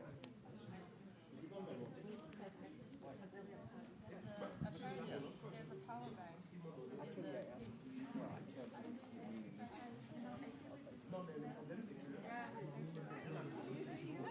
Because I think that's the way to. I don't know if you read my name. Yes, that would be an alternative way to do this. Yes. We just need 3 more minutes, max. Yeah, Our cameraman is gone. Just to say hello, and this is Nice to meet you. yes, she is. I know. Thank you for bringing it to me. Yeah, and I hope she will stay for a while. Yes. Yeah.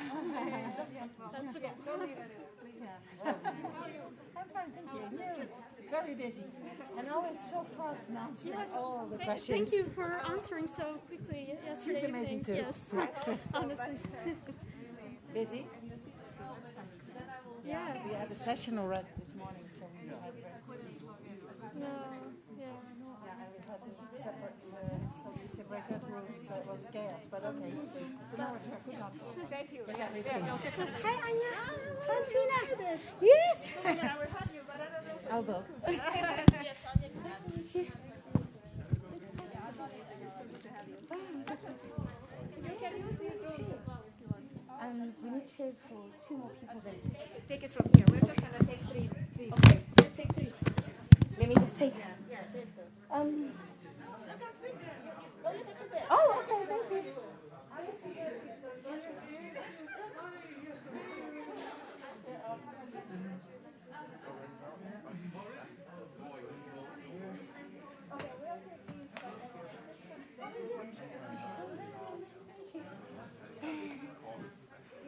You can sit here. You can use these chairs if you don't have a. We'll just sit here. Hey, Wisdom. Oh, I see.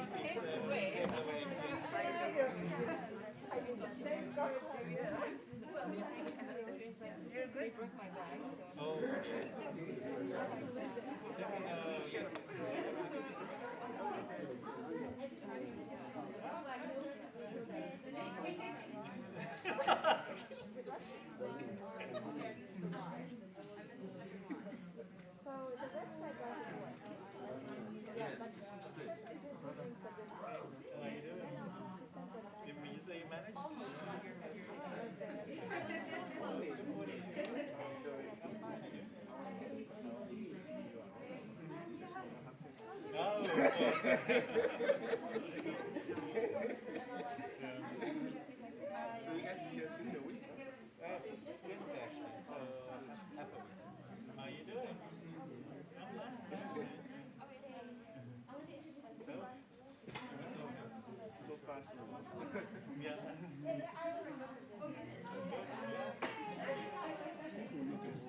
Yeah, you answered it. That's what they said.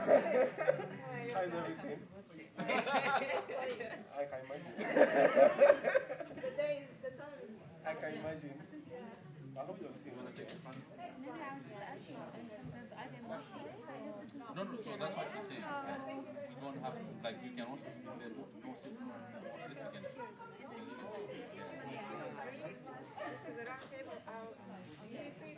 So is it? So I can sit.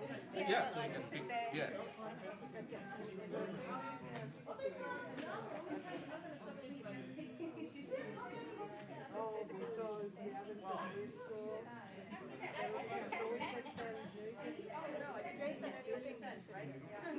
Hi, Emmanuel. I'm good. I'm from Tomball. That's good. You are the delegate or You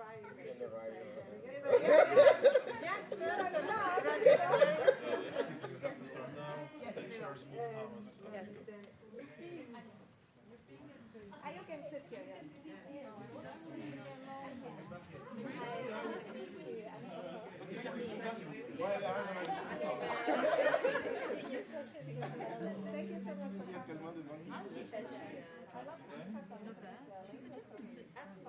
We all live in a digital world.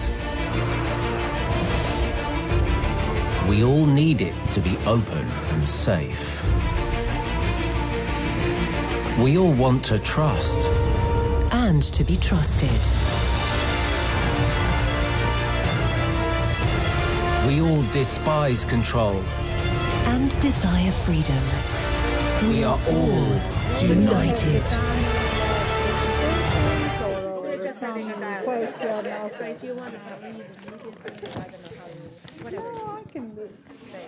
I sent your way something. I apologize. Thank you. Do I leave this on? Yes. I think everyone is. I'm leaving it on, but Yes, if it's easier I for do you to the speak same. without- No, I do the same. Unless you tell me nobody can hear me, I will leave it on. So I'll pass the microphone. You are making only females table. Sorry? There's only females. So you're balancing out. They gave us much smaller room than we requested. But, But it's good they can be distanced and that's important. What a wonderful dress she has. Looking at. Yeah, I think yes, yes.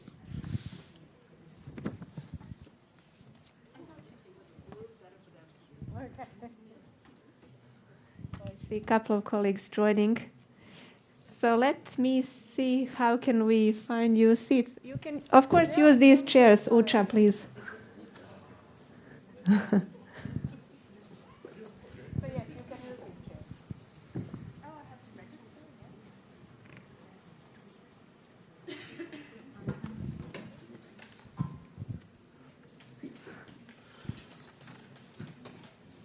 So I hope you all have seats. I see we have two colleagues that don't have chairs, so I will quickly ask my colleagues if they can bring them.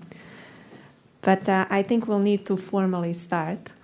And well, finally, good afternoon. It's so nice to see you all, my colleagues, after almost 2 years of online continuous cooperation that we had. So for the record, my name is Anya from the IGF Secretariat in my role as the focal point for the National, Regional and Youth IGFs. And this is the traditional NRI's coordination session, an open work meeting that's happening between all the NRIs as well as all interested stakeholders in the work of the NRIs. Its main goal is to understand what has been done so far and what needs to be done in the coming months and next year especially, to have stronger NRIs and with that stronger global internet governance ecosystem. A number of NRIs are present here in the room physically, and it's really a wonderful experience after such long time. But I know that a bigger number of the NRI colleagues is present online. So special greetings goes from all of us to our colleagues that are present online. You are certainly missed that you're not here. But I hope that next year we will have a really large in-person mostly meeting for all the NRIs. Before we start, we have in the next, I believe, a little bit less than 90 minutes, quite an interesting and complex agenda. We are, I think, very fortunate at this meeting to have with us join Ms. Maria Francesca Spatolzano from the officer in charge of the Office of the Envoy of Technology. The title is very known to all of us. The Roadmap for Digital Cooperation from the Secretary General has been very important to the NRIs as well as the Internet Governance Forum overall.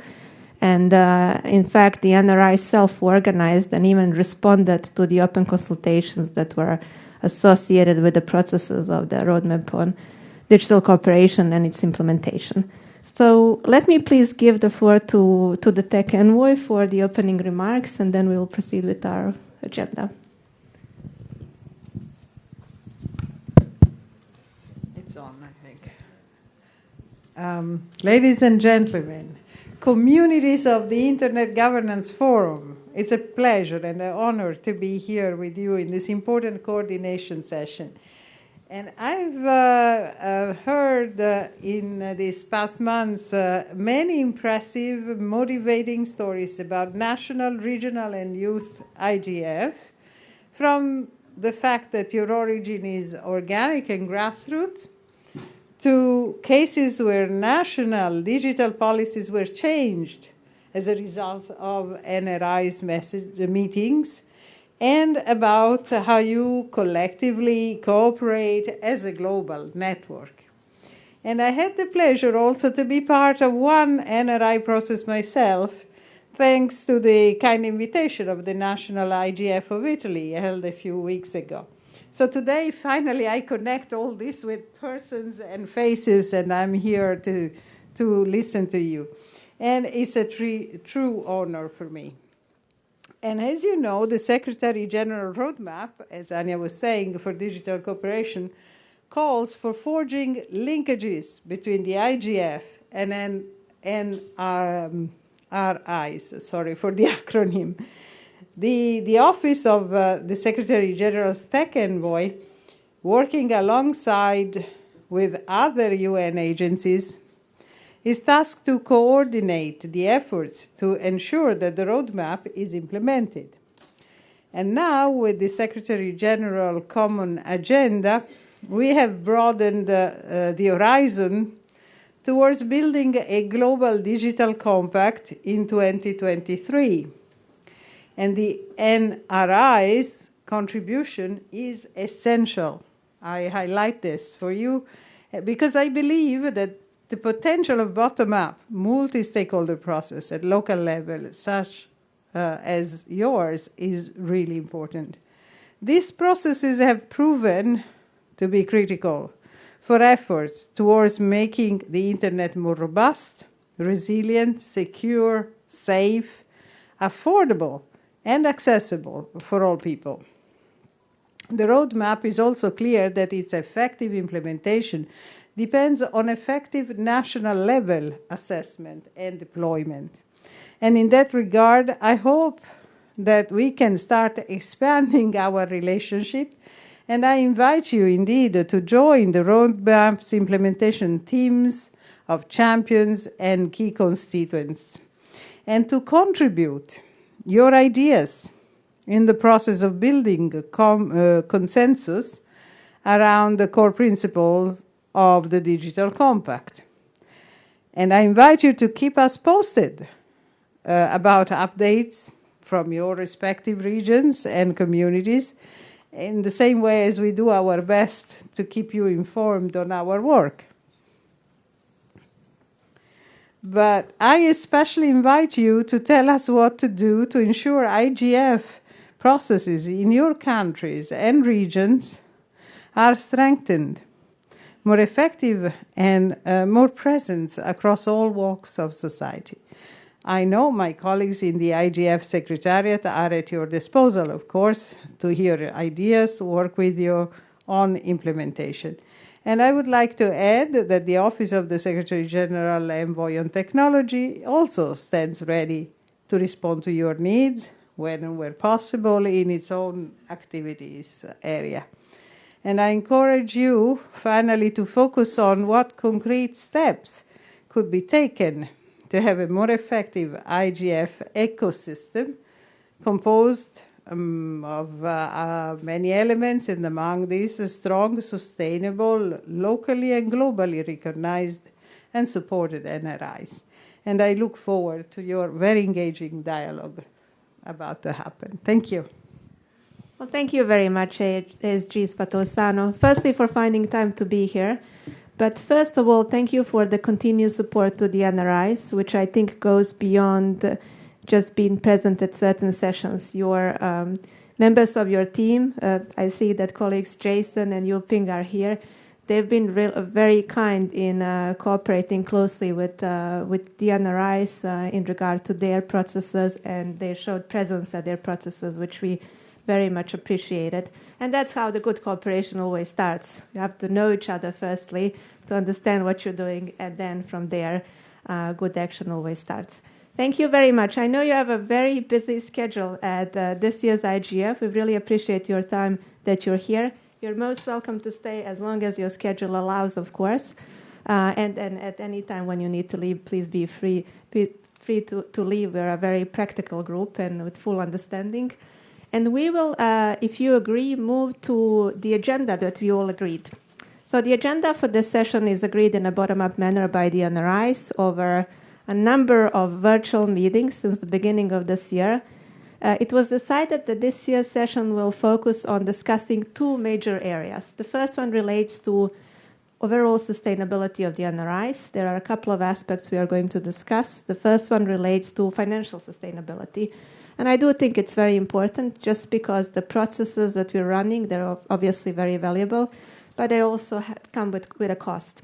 And we need to understand from where the funding can come, especially in regards to the international ecosystem and how can we all work together to streamline that process.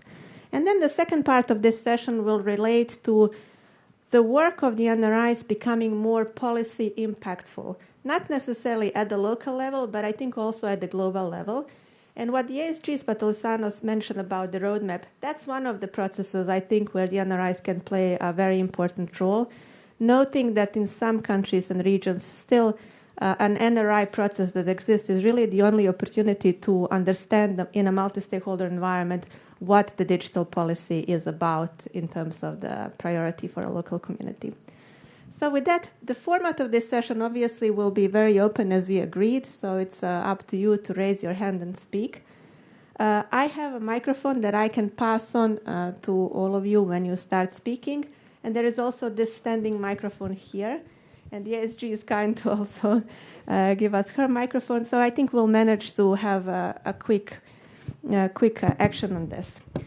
Sustainability of the NRIs, that's our first area, and I invite you to all to comment on that. The idea is to hopefully come up with some sort of an action plan for the next year that all the NRIs can work on, cooperate, and hopefully implement.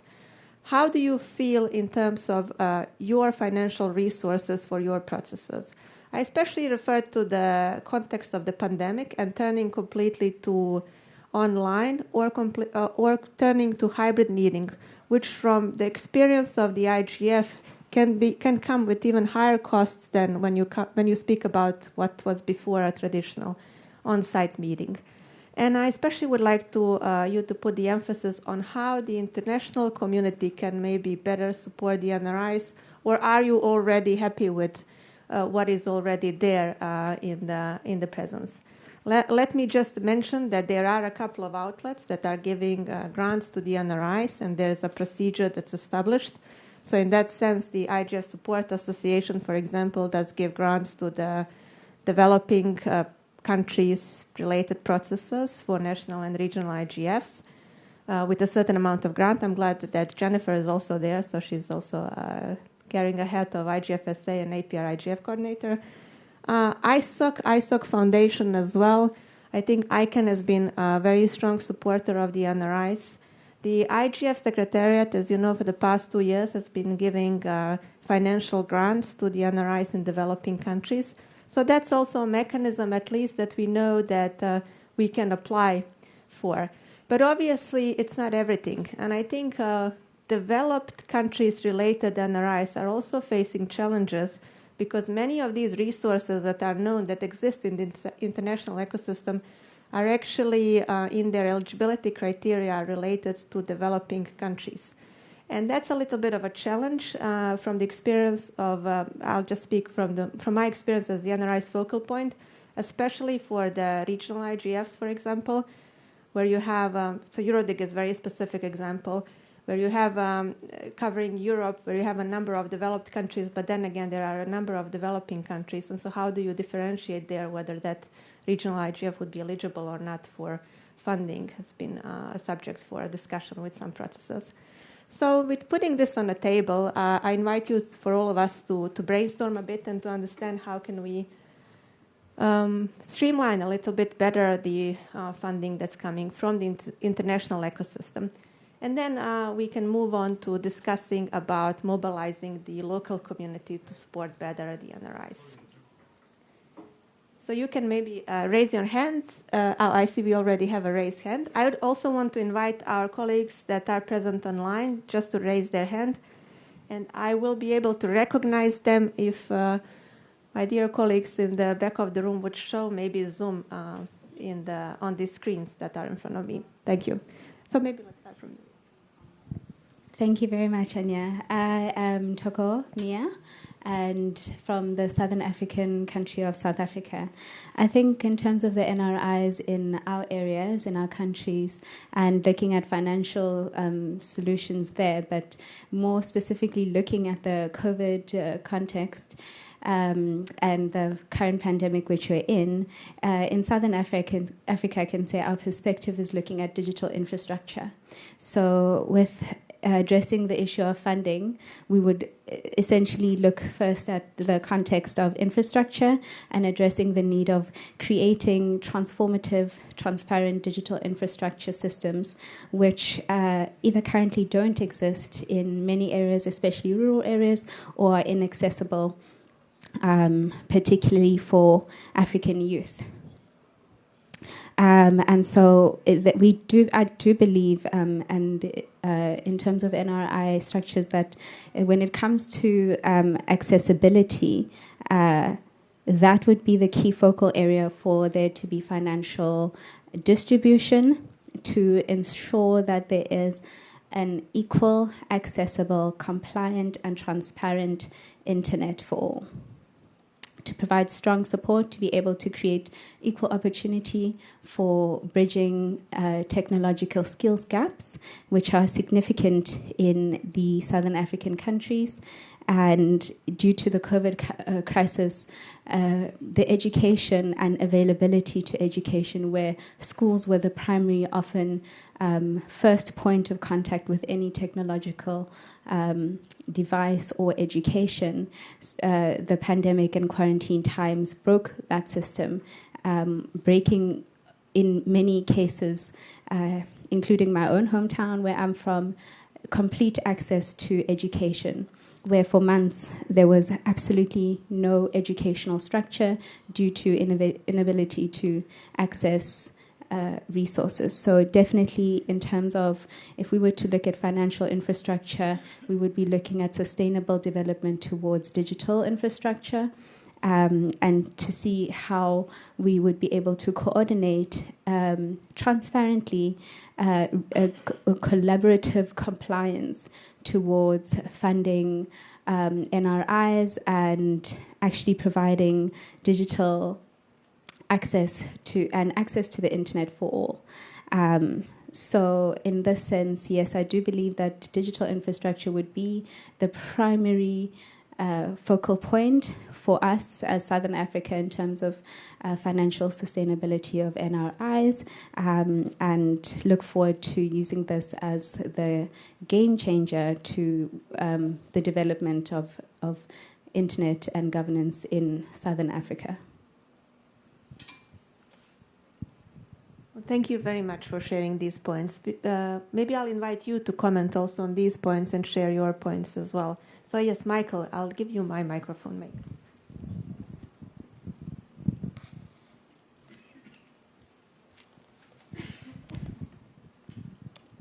Good afternoon, all. It's a pleasure to be here. I know we've missed meeting in this like manner in the last couple of, is it 2 years now?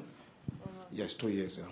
So basically, to follow up on the points raised by our sister from South Africa, when it comes to NRI funding and holding our our national IGF meetings, it's been a challenge in the sense that if you look at the funding that we request for and activities that are involved in coordinating and eventually holding a national IGF, it's more expensive on the aspect of coordinating and also later on to talk about holding it. So basically I'll speak it in two lines. The first one, I think there should be a condition that the NRI secretariat, like the one you coordinate, in the sense that you should put in a law or a regulation that will only allow you to fund activities that do not span beyond September. Why am I trying to say this? Because we have situations where a country hosts their national IGF in January, another one hosts in December. How is the reporting process done?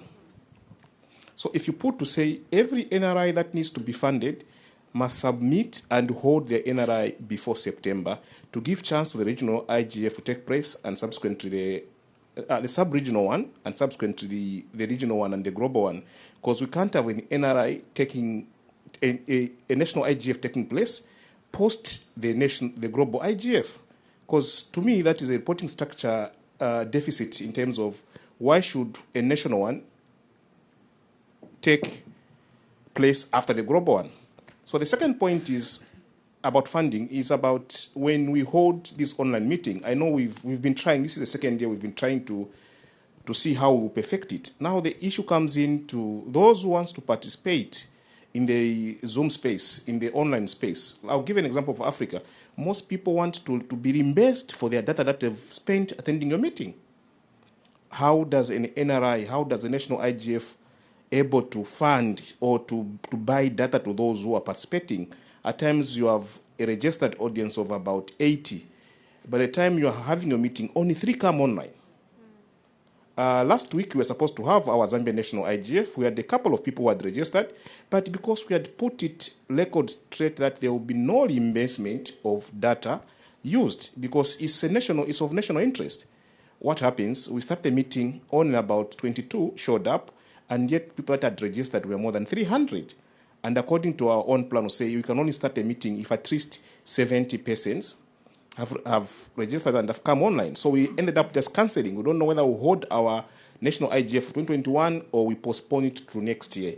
So basically, just to come back to the point, as much as we seek for funding, let the donors also look into the aspect of also funding the participants. As long as the meeting is taking place online, there are other participants who would want to be part of the meeting, but unfortunately they can't because they can't afford to use probably 500 MB or 1 GB for a 1 hour meeting, 2 hours meeting. Thank you. Thank you very much, Michael. Maybe I'll take it. And then I would like to give floor to Plantina, then to Liana. Thank you, colleagues. I just must agree with Michael's point.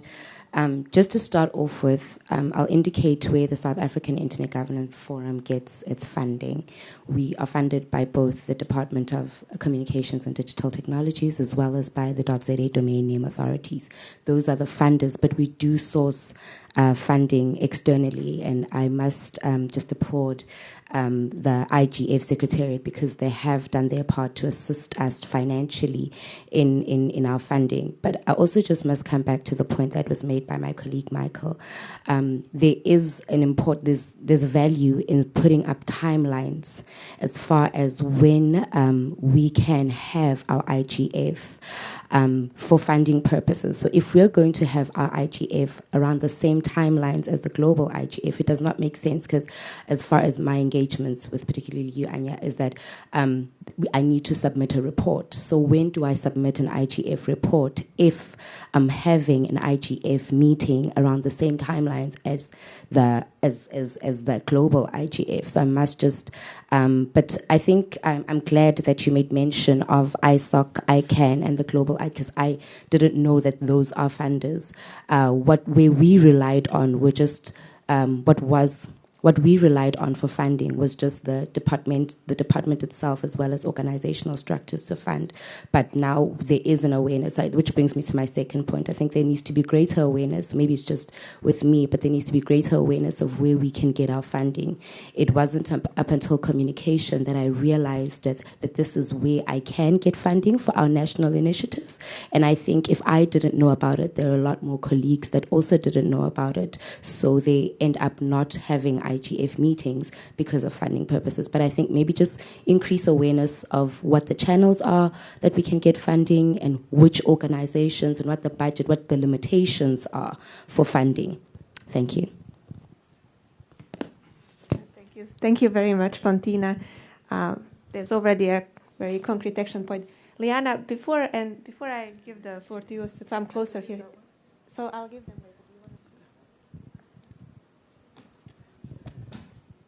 Good morning, everybody, or good afternoon. My name is Nema Lugangira. I'm a member of parliament from Tanzania. And one thing that I wanted to stress upon, I think it's important for whenever, national IGFs are being organized to also remember to extend invitations to members of parliament. Because at the end of the day, oftentimes we as parliamentarians are not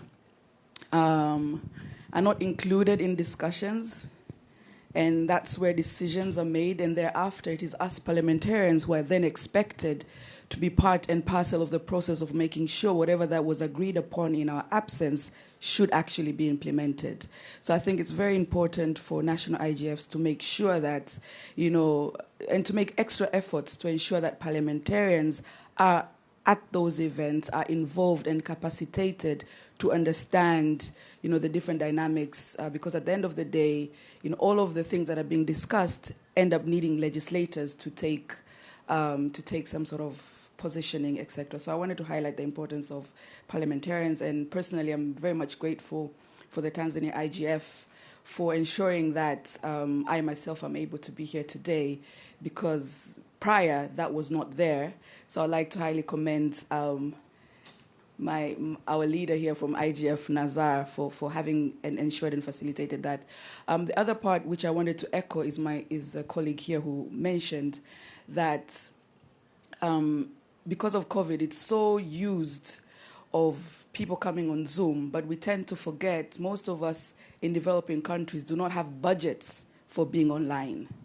It is almost assumed that it's just a Zoom meeting, so there is no budget for it. But in actual fact, someone to be online, data is expensive in most developing countries. If it's going to be an hour meeting, 2-hour meeting, sometimes 3-hour meeting, there needs to be a way at least to, accommodate a certain amount for data. Because otherwise what happens is people don't turn up. People don't show up. And it's almost being translated as it's kind of abusing people. Because people come online, you get people presenting, they prepare for those meetings, and they're not compensated. Whereas if they were coming to a physical meeting, they would be compensated. Because even if you're presenting online, you have to prepare material. You have to do all of that. So I think it's very important to ensure that we recognize the time and effort spent and compensate it accordingly. Otherwise, things like either you won't get the right people to the meetings, so then the discussion, does not end up being what it was intended, or you end up not having anybody to the meetings, and then it becomes even further detrimental. The final thing that I wanted to touch on is, at least with the experience of Tanzania, we didn't go through lockdown. But when our schools closed, I personally recognize a huge impact of rural connectivity, because most of our schools are not connected to ICT. Which meant, though we did not have lockdown, when public schools closed, those students in public schools did not learn. They didn't learn anything. So as we're taking further this discussion of national IGFs, we also need to recognize what interventions can we do in the communities that COVID has shown us. So there could be a collective effort towards, promoting and strengthening ICT in schools, for example. Those tangible things that will really become helpful to communities in the developing sector. Thank you very much for this opportunity. Asante sana. Thank you very much, and thank you very much for being here. I wish more parliamentarians could actually be. Hope that the NRI's main session will be attended indeed by the parliamentarians that participate in the parliamentary track of the IGF 2021. But so many important points you've raised, and I certainly would like to comment on them, but I want to give opportunity firstly to the NRI colleagues. But I do want to just remind, especially on the important point of, indeed, engagement of the parliamentarians as decision makers in the NRI processes, that I believe the network is to a very good extent aware of that. It's very challenging, but we are seeing progress in that regard. Beginning of this year, one of the objectives for the NRIs was to produce a mechanism in a collaborative and a consultative way, how the parliamentarians and overall the governments as well can be more engaged in the NRI processes. We managed, and I thank you so much for that, we managed to produce a brochure that explains, I think, very practically in a simple way, how can that be done. It's translated to 10 different languages, thanks to you and your voluntary commitment in that regard. And it's already showing results. I don't know if our colleague Osvaldo is here. I don't see him, but he will be the one who is going to speak about the concrete results. And a number of parliamentarians from the Dominican Republic are actually here, thanks to what Osvaldo told me after reading that brochure and understanding a little bit better the engagement mechanisms. So with that, let me, I believe I said Liana, and then I know there are a couple of colleagues here, so I'll ask Liana. Oh, you have to distribute the microphone. Thank you. Thank you, Anya. It's really a pleasure being here. Liana Galstian, Armenia IGF. I also would like to reflect on the discussions and the points that have been raised by our Tanzanian colleague on the involvement of parliamentarians. And I want to stress that we also invite members in Armenia. And I'm very happy that the members of parliament are being involved in the discussions and they are present at the national IGFs. Truly, their participation and that legislative power that they have is very important to the issues that have been raised at the IGF and globally. With all the community and all stakeholders being involved in that discussion. I would like to go back to what Michael's said about the timeline of national IGFs and the planning of it. Of course, it's very important to have the timeline. But on the other hand, I want to stress that all national IGFs, we've been telling this, that we are independent. And it's not necessarily, of course, there is a logic that we need to kind of report and bring the national discussion into regional one and then to the global. But nevertheless, all the countries, they have their own challenges and they have their own timeline, their processes, their discussions. So you cannot, it would be very good to tend to that, to be before the global IGF. But nevertheless, we are independent and we need to respect that for all the countries. And since I have this opportunity, also I'd like to thank our international sponsors. Truly, they keep supporting the efforts of developing countries and make possible of these discussions. That is to say, it is the Internet Society, that's ICANN and IGFSA, and the local registry operators, the REERs that we do. So we're in Europe, so thanks to RIPE. This is their support means a lot, and based on that support, the financial support that we receive from them, we also can make the outreach among the local sponsors and bring some interest. Because we mention sometimes that we have this interest from the global sponsors, but this is so important that we have the sustainability from the local space.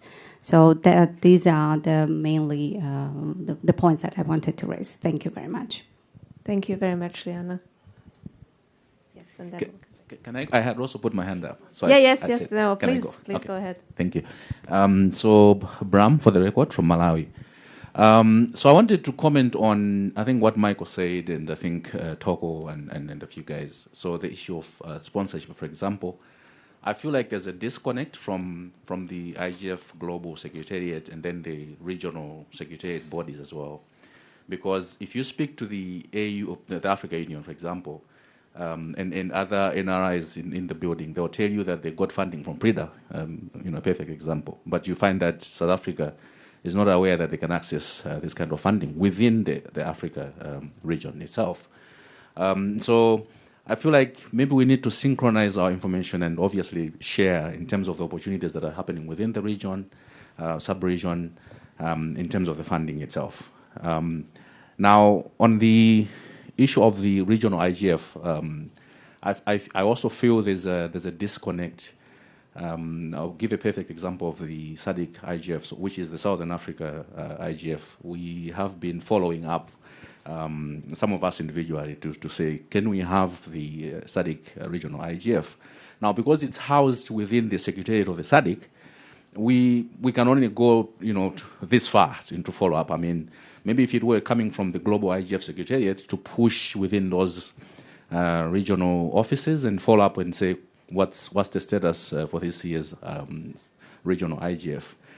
If you go back to the same Africa Union, under the PRIDA program, I think a few colleagues I see they're here, when they were doing training the trainers, they have outlined clearly, I think Mary is part of the program, to say this is where you hold your national IGF at the African level.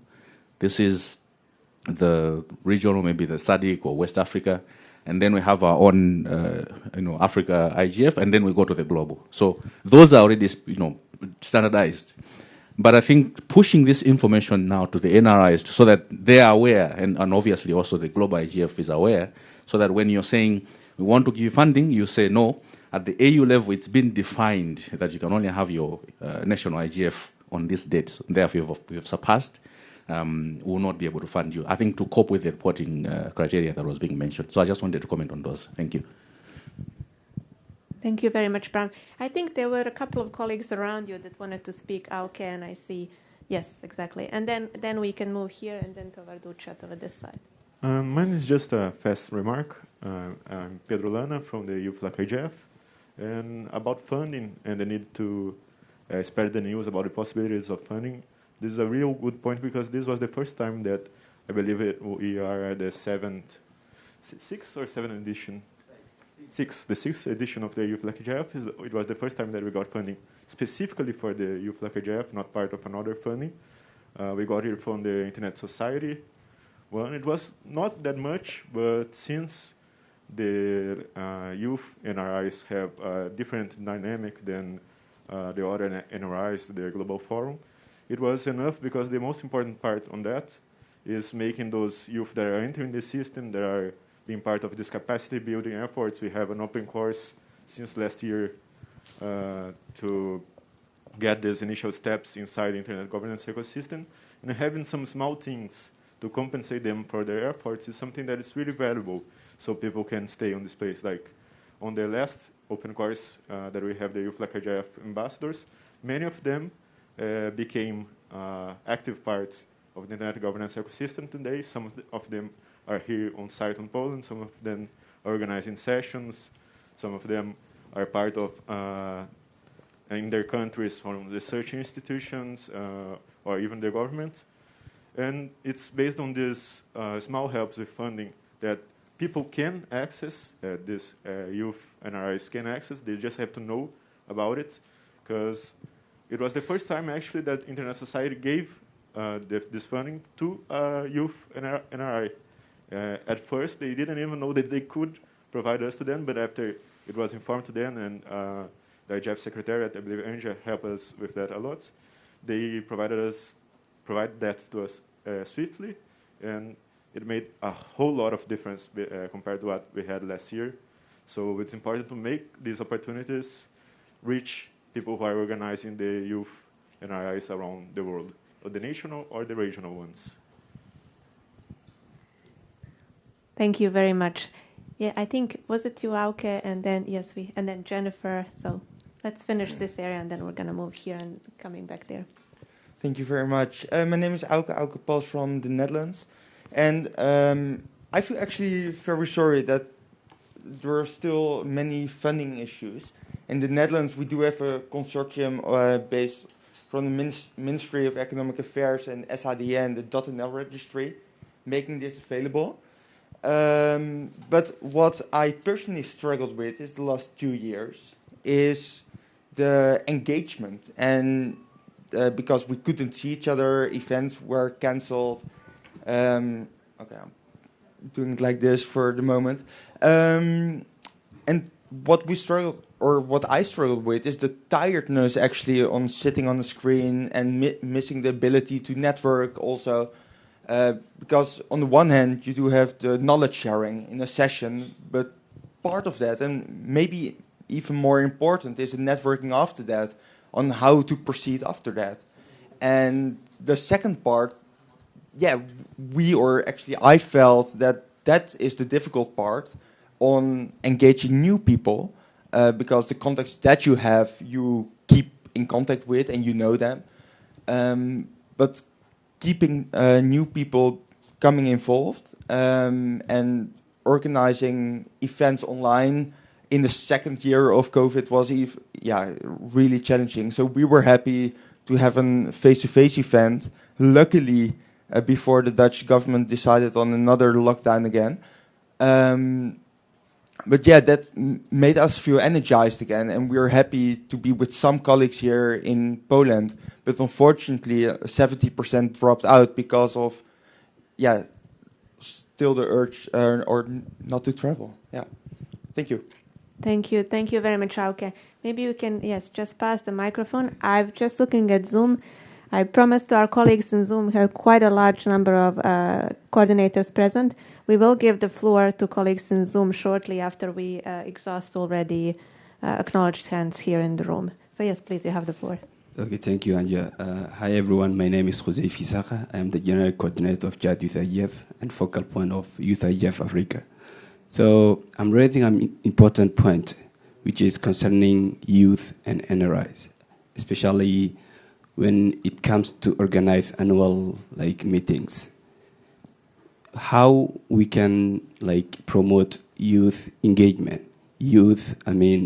activities, and how can we support youth? Notice that national IGFs and youth are not connected. So there is a problem, between the two structures. So how can we put the two of them together to work and help youth in terms of capacity building and everything else? Thank you. Thank you very much, Isaka. I think it's also a good question to raise today at 4 o'clock at the Global Youth IGF Summit. It's a very important question, and there will be, I think, important stakeholders there to hear about these issues. With that, wisdom, correct? And then I think Jennifer, then we'll come back to Emmanuel, and then, yes, we're going to come back here and go to our online participants. Yes, thank you very much. My name is Wisdom, Ghana IGF coordinator. A lot have been said. I'm not going to repeat that, but I'm just going to say what Ghana is doing. Yes, we have the Ghana IGF, and then very coordinated. But what we realize is that for the past 2 years, we are getting a lot of issues within Ghana, or I should say Africa. If you realize the youth unemployment rate has doubled, and then the youth are getting worried. And then one thing that we can think of is what we can use the internet to bridge that youth unemployment gap. And then doing that, we have to think more of technology, think more of internet, and how we can tackle some of the issues within some of the sectors that we have that can create jobs for this youth. So what we are doing in Ghana, for example, is to look at the entire region and then get youth coordinators for all the entire regions of Ghana. We have about 16 regions, so every region is going to have one youth coordinator, and this coordinator is going to be linked to a university in that region, working with the youth, and then this youth IGF is kind of linked to the main Ghana IGF, which has almost all the stakeholders, including the telecom operators, private organization, and all that, and then working with the youth to see how we can bridge that gap, and also to see how we can take some of this information to the grassroots at the regional level through the youth themselves, discussing and then trying to identify their issues for us to help them solve it. So this is another thing that we can look at to see how we can bridge that gap. Yes, so this is what I have for now. Thank you very much, Wisdom. I believe also our ASG will need to leave. I know you have a scheduled appointment very soon. Once again, thank you very much for being here and for your words. I'll see you around this week. Thank you. Bye. And we will continue. So Jennifer, please. Yes, you've been waiting a long time. Thank you, Anya. Jennifer Chung from APRGF. Also, I will speak later on with another hat on as IGFSA, but I do see Marcus in our Zoom room, and I see a lot of colleagues also in the Zoom room. So I want to make sure the hybrid format of our meeting is definitely, still there. First, with the APRGF hat on, because Asia Pacific is a region that is so diverse, it's very difficult already before COVID to have to reach out to the underserved community, to reach out to the stakeholders we want to bring in to internet governance discussions. Then when we went into COVID, now almost 2 years ago, it became very challenging because access is already a very, very, very big problem or topic in our region, and I'm sure in other regions too. But I think many colleagues have brought up connectivity because now that it's Zoom, many, I suppose, in the more fortunate and more resourceful countries would assume this is quite easy. You stay at home or you be in a place, you connect, and that's it. But they forget that it's very difficult, and it's specifically the underserved communities that do not already have connection find it even more difficult to be able to engage, and that's the first thing. So that's when we're looking at last year, APRGF was fully virtual. The way we were spending the money and the way we were able to get the sponsorship and where we put the money was very interesting because it was quite obvious that people had connectivity problems and needed assistance there. And the second thing is a transcription. When you're not in a room with somebody or when you're not seeing their mouths move, it's very difficult also to understand what they're saying. And we've tried 2 different ways. Last year when we were fully virtual, we did use a human transcription service, which was very very good because they were quite used to the internet governance terminology and I guess the people's names, and they were okay with that. This year we tried a new experiment and tried to use an AI service transcription, and that was very difficult in 2 ways that we didn't anticipate. First, it was very difficult for them, the AI, to understand people speaking English as a second language. If that is not your first language, we are not speaking, any kind of standardized accent in English. It's very difficult for the AI to pick up what you're actually saying. And then there's another part where we are trying very much to make sure persons with disability are also able to join. So we made it a very big point to also include sign language transcription, and I understand that also is extremely, it's expenses that we have to put in and think about. And I want to pick up on a point I think a few colleagues over here, especially from the youth initiatives, have pointed out.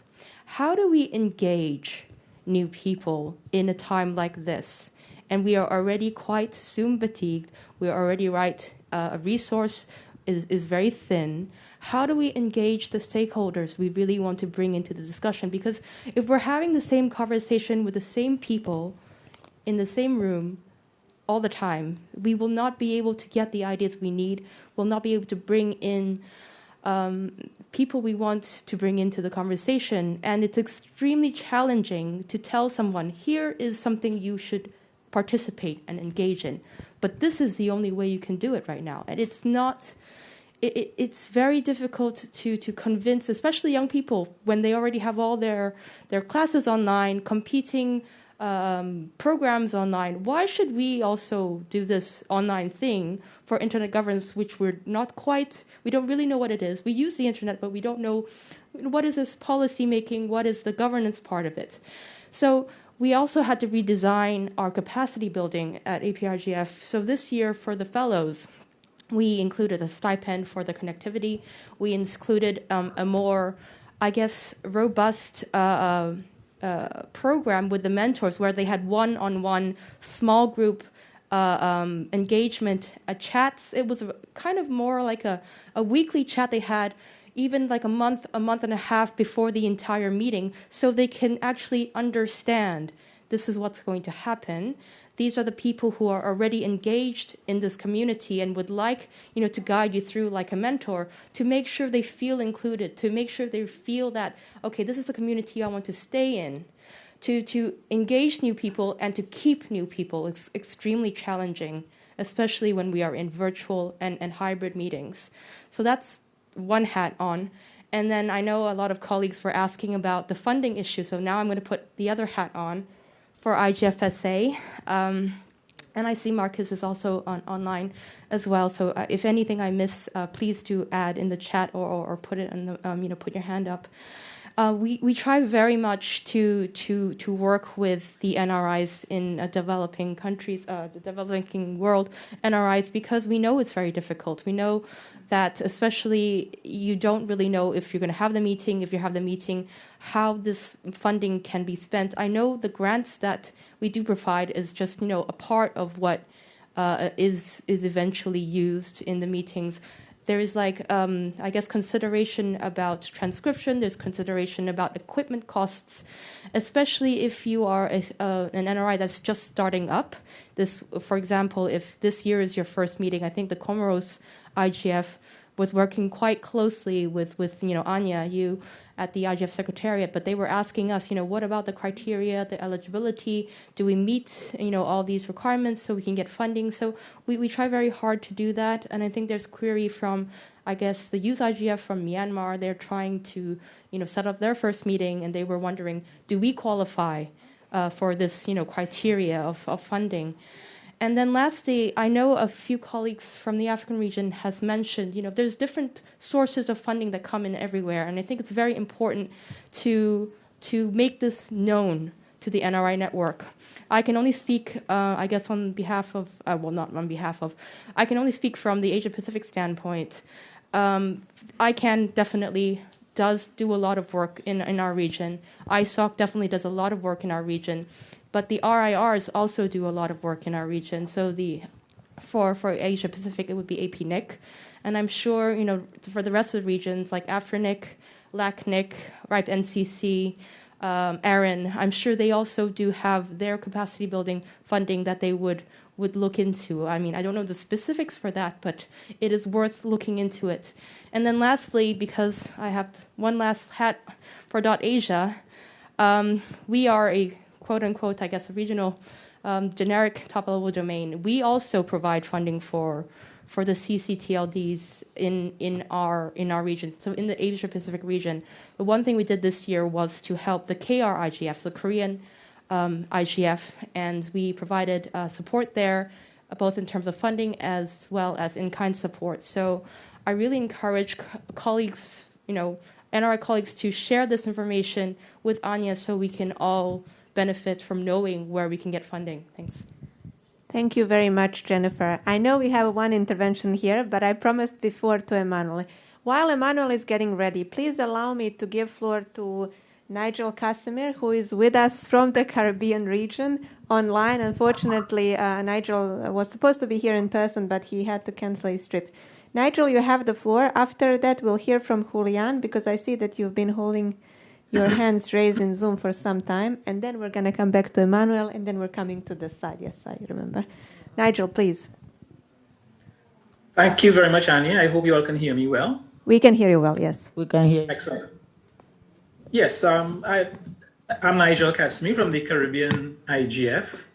Of course, this would be a regional IGF, and I am associated with the Caribbean Telecommunications Union, which is a intergovernmental organization with 20 member countries in the Caribbean. And we serve as coordinator and kind of corporate home for the Caribbean IGF. And we've done so since 2005.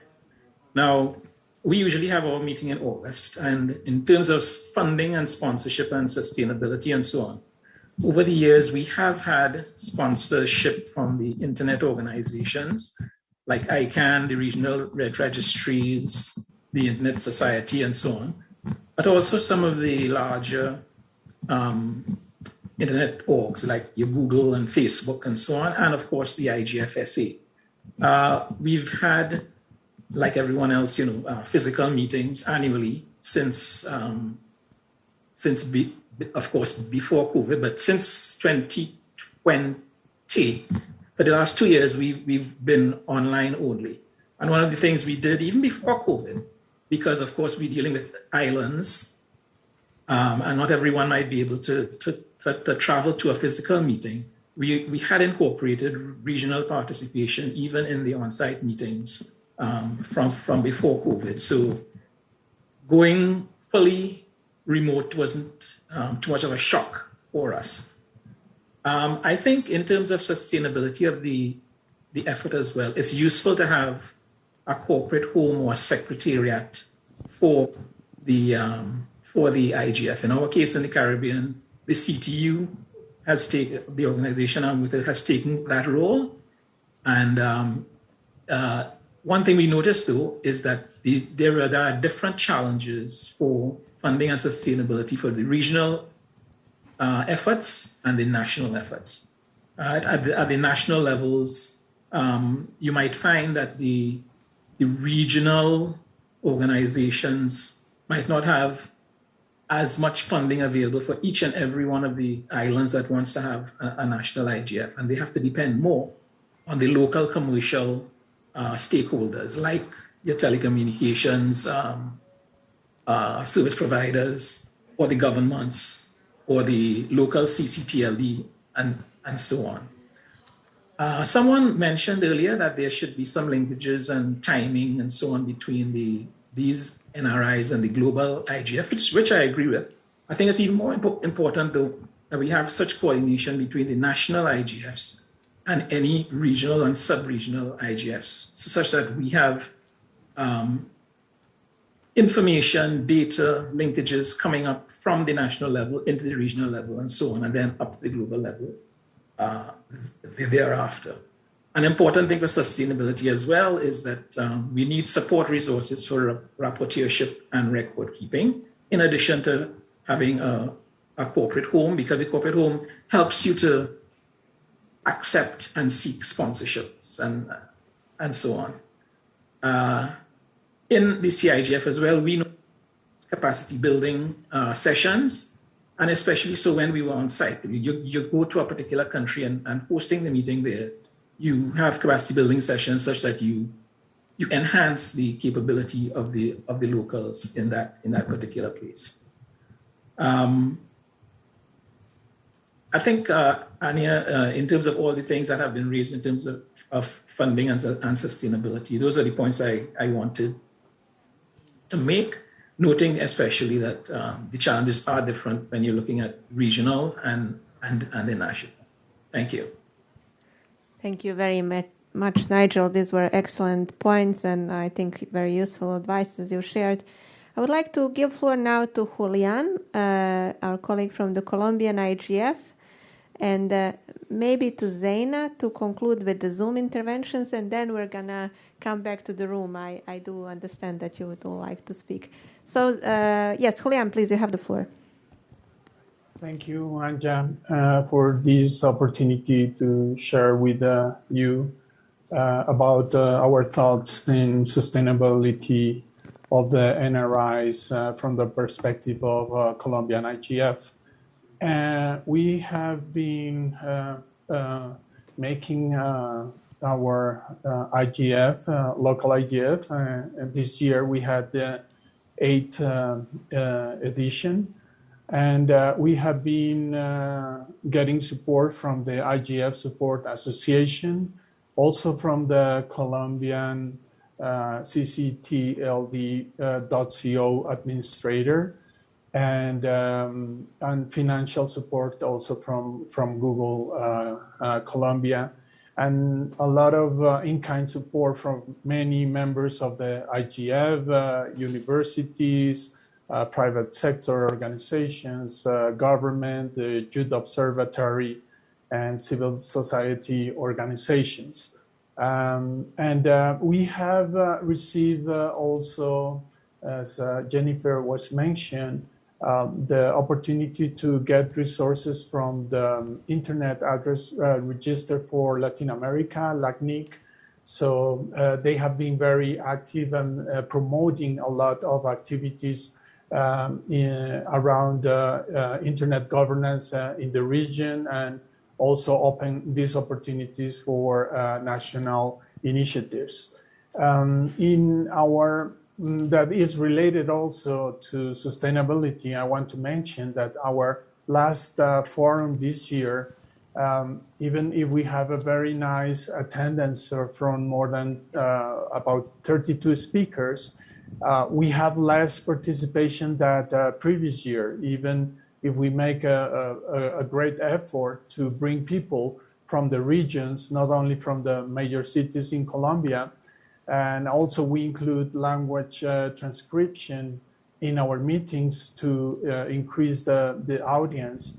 It has been a challenge to bring the meeting to more people and catch the audience. So we have to be with new initiatives. I'm listening carefully from you colleagues about what we can do to increase the attention of other stakeholders, participate more actively in the discussions, and hopefully that we need to find more strategies, as we do with the work with the Secretariat in the Global IGF, to participate in collaborative sessions from NRIs to bring more tangible outputs from our discussions. So try to, that way, to bring back more attention in the discussions and have more tangible outputs from them. That will be our contribution. Thank you. Thank you. Thank you very much, Julian. Given the time, I think we're going to mainly focus on the first agenda item. But with your permission and agreement, I think that is fine, because we can always continue online discussing the second point, which is about the NRIs becoming more policy impactful. I do think that you are already including those aspects in your remarks now, and I, of course, welcome those. But we're primarily then focusing on the sustainability of the NRIs, relates to financial sustainability, but also other areas such as capacity development, such as stakeholder engagement and similar concepts. So with that, Emmanuel, briefly then we'll go to my right side, and then we're going to come back again to Zoom. Thank you very much, Anya. So I'm Emmanuel Vitus from Togo, and I'll plead with you and the rest of the people in this room to take 1 minute or 10 seconds to remember our champion, Makan, because I think he's one of the people that we'll really miss in this meeting. So I'll plead with you, if you accept, we take the 1 minute just to remember the person he was for us. Yes, of course. Thank you, Emmanuel.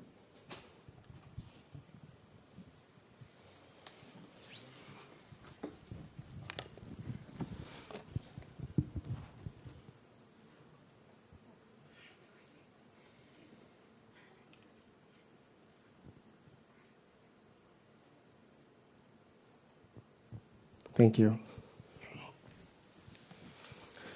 Thank you very much. So I'm going to talk about the independence, or the sustainability of the national IGFs, and I will take our case in Togo.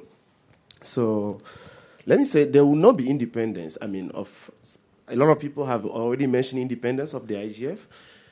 There will not be independence if we don't have the financial, sustainability. In some countries, they say some stakeholders have taken the IGF, they have hijacked the IGF, is because they have the money. So I think it's something that we should really start thinking of. And from our country, for example, we don't organize the IGF if we don't have a minimum guarantee of funding.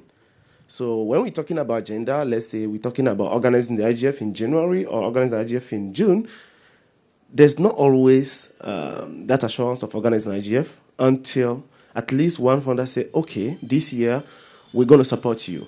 It's like this year we have to wait for the ANDESA to send an email and said, gentlemen, you have our support before we choose a date for the IGF. So I think those are some of the things that, at least at the beginning of the year, we should actually have assurance, especially from the traditional funders like the IGFSA, the ANDESA, and the other groups that usually support our initiative. So it helps us, or giving us that guarantee that, yes, this year we'll hold our IGF.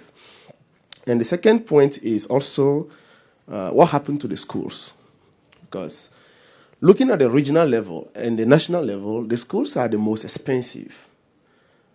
The internal governance schools are the most expensive, especially for the regions where people have to fly from one country to the other, stay in the hotel maybe for 3 days, for 1 week. So they are the most expensive. But I've noticed that in the process of the Secretariat, we don't have anywhere where we place the school financially. So it's something that we should really look at, because even the traditional funders like ANDESA or even the ISOC Foundation, for example, they only support regional schools. So when it comes to the national schools, they don't. ICANN, the same thing. ICANN will give you a technical support, as they call it, which is human resources. But there's no money, but we do need money for those schools, because it's the only place where we are able to build the capacity of the people. We just observed 1 minute for Macan, but to be honest, when Macan passed, it was a challenge, because we're thinking about what to be the future of our initiative, because he was a pillar and we all rely on him. But at the same time, we don't have the resources to train other people to actually fit the shoe. So it's very important that those schools, we are able to give a certain amount of money or a certain sustainability in terms of financial sustainability and independence for those schools, so that we can train those champions so that they can take over. Because today, in Africa, we talk about the youth. It's difficult to mention the age, because at the same time, the youth are the people sometimes working on the national IGF as well. So where did they fit in the IGF process? Because if we send an application to IGFSA, it's for the NRIs. But the youth IGFs are specific events where they discuss specific issues. So their budget, actually, we absorb their budget. We absorb the budget of the schools. And we absorb the national IGFs. And it's sometimes very difficult even for getting volunteers, because nobody will volunteer. Be a volunteer in a process where there's no money. You can't do anything, even if you have that, how do you call it? You have that passion for it. Thank you. You have that passion for it. It's difficult to do it without a financial. So I'll plead with the Secretariat to look at where we place those initiatives, especially the youth IGF at the national level and the schools. So if we are applying for funding, we should know that if a country is organized those 3 events, even if it's the same period, we should know that those events require budget so that they support it as well. Because in some countries like Togo, for example, the local stakeholders, we don't have the adherence yet. They are not really fully involved financially to support the process. So we rely only on the small budget that come from the traditional funders. Thank you. Thank you. Thank you very much, Emmanuel. Before we, if you're going to be brief, if not, I did promise that this is the queue, but very brief. Be brief, yes.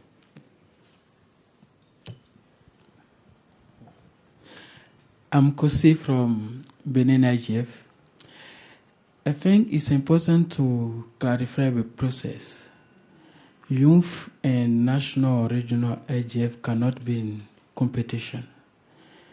I propose we make the youth leading the capacity building process.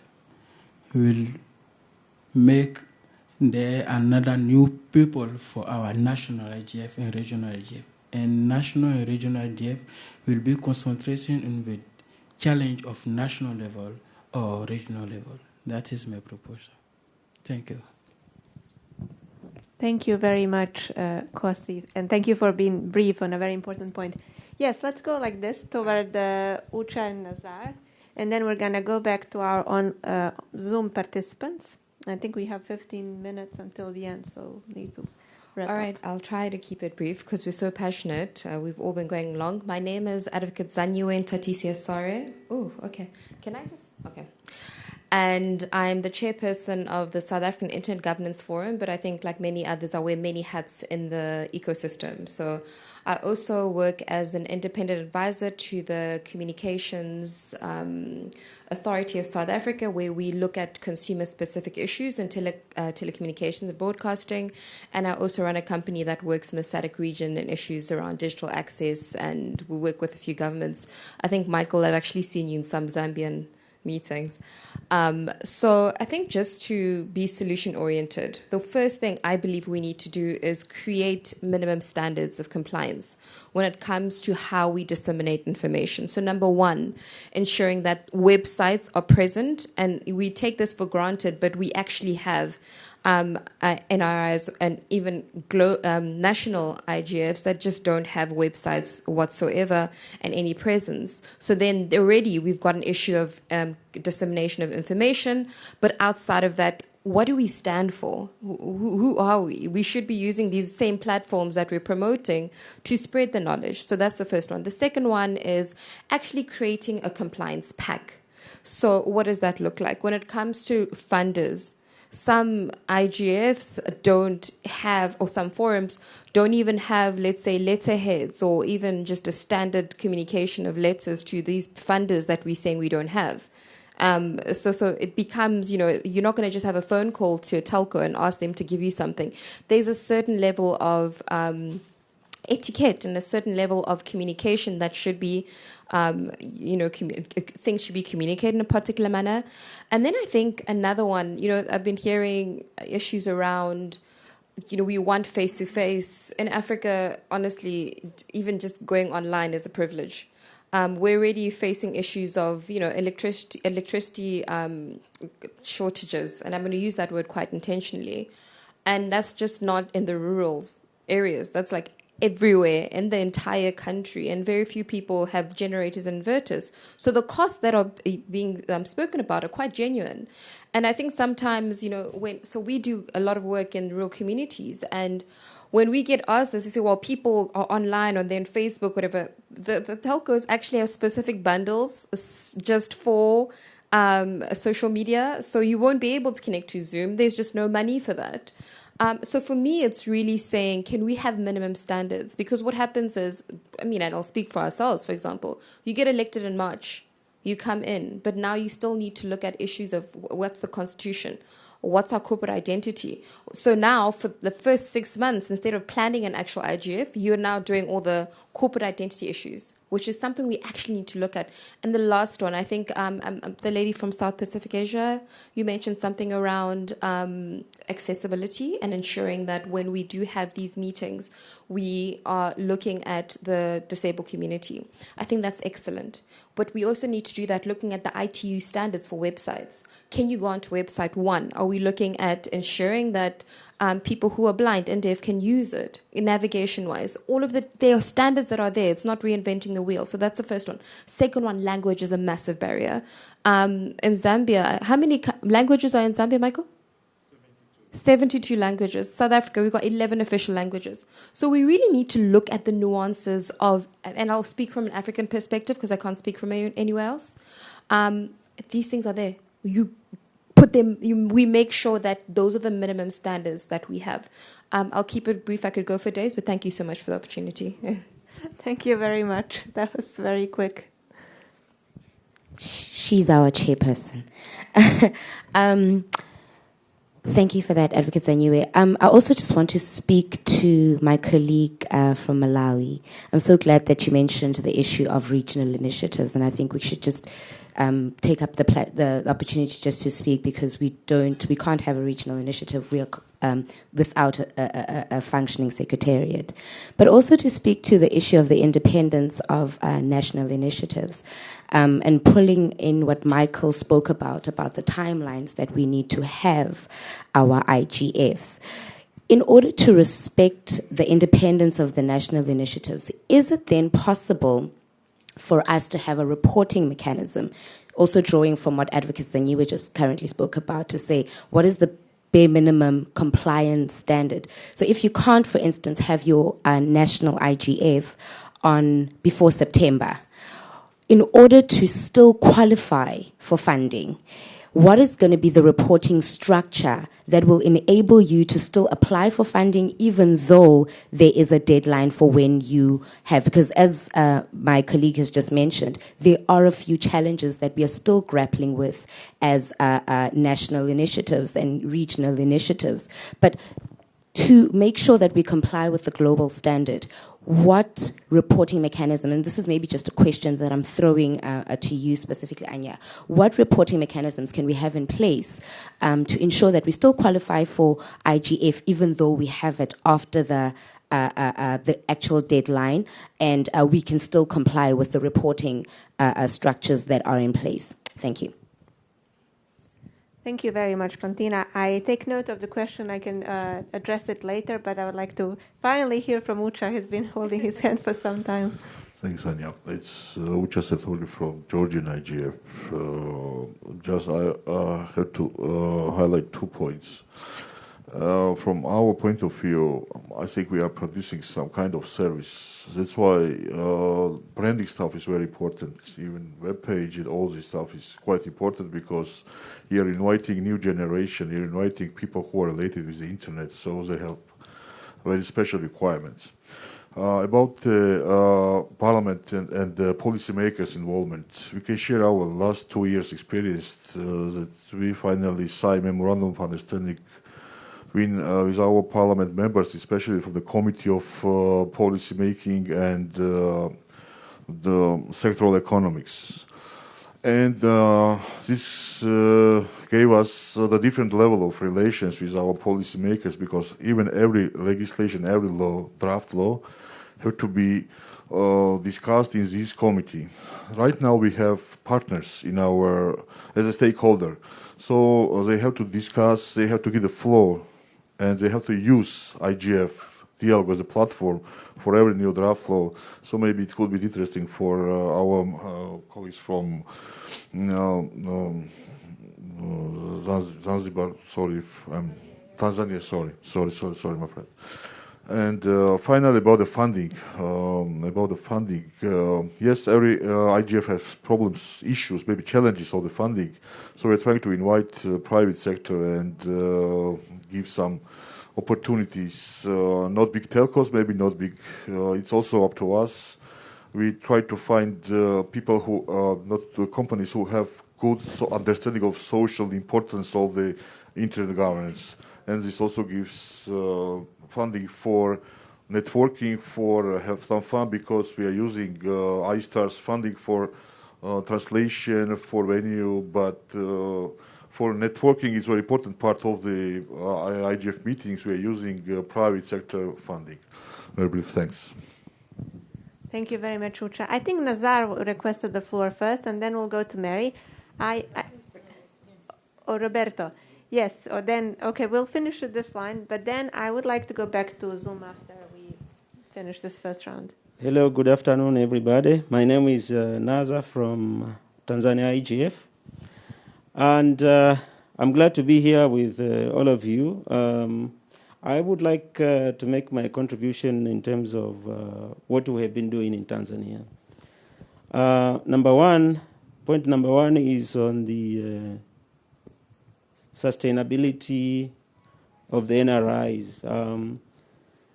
I would like to look at this from 2 or 3 perspectives. One is we really have to be to look at it from strategic and creative way of doing this stuff.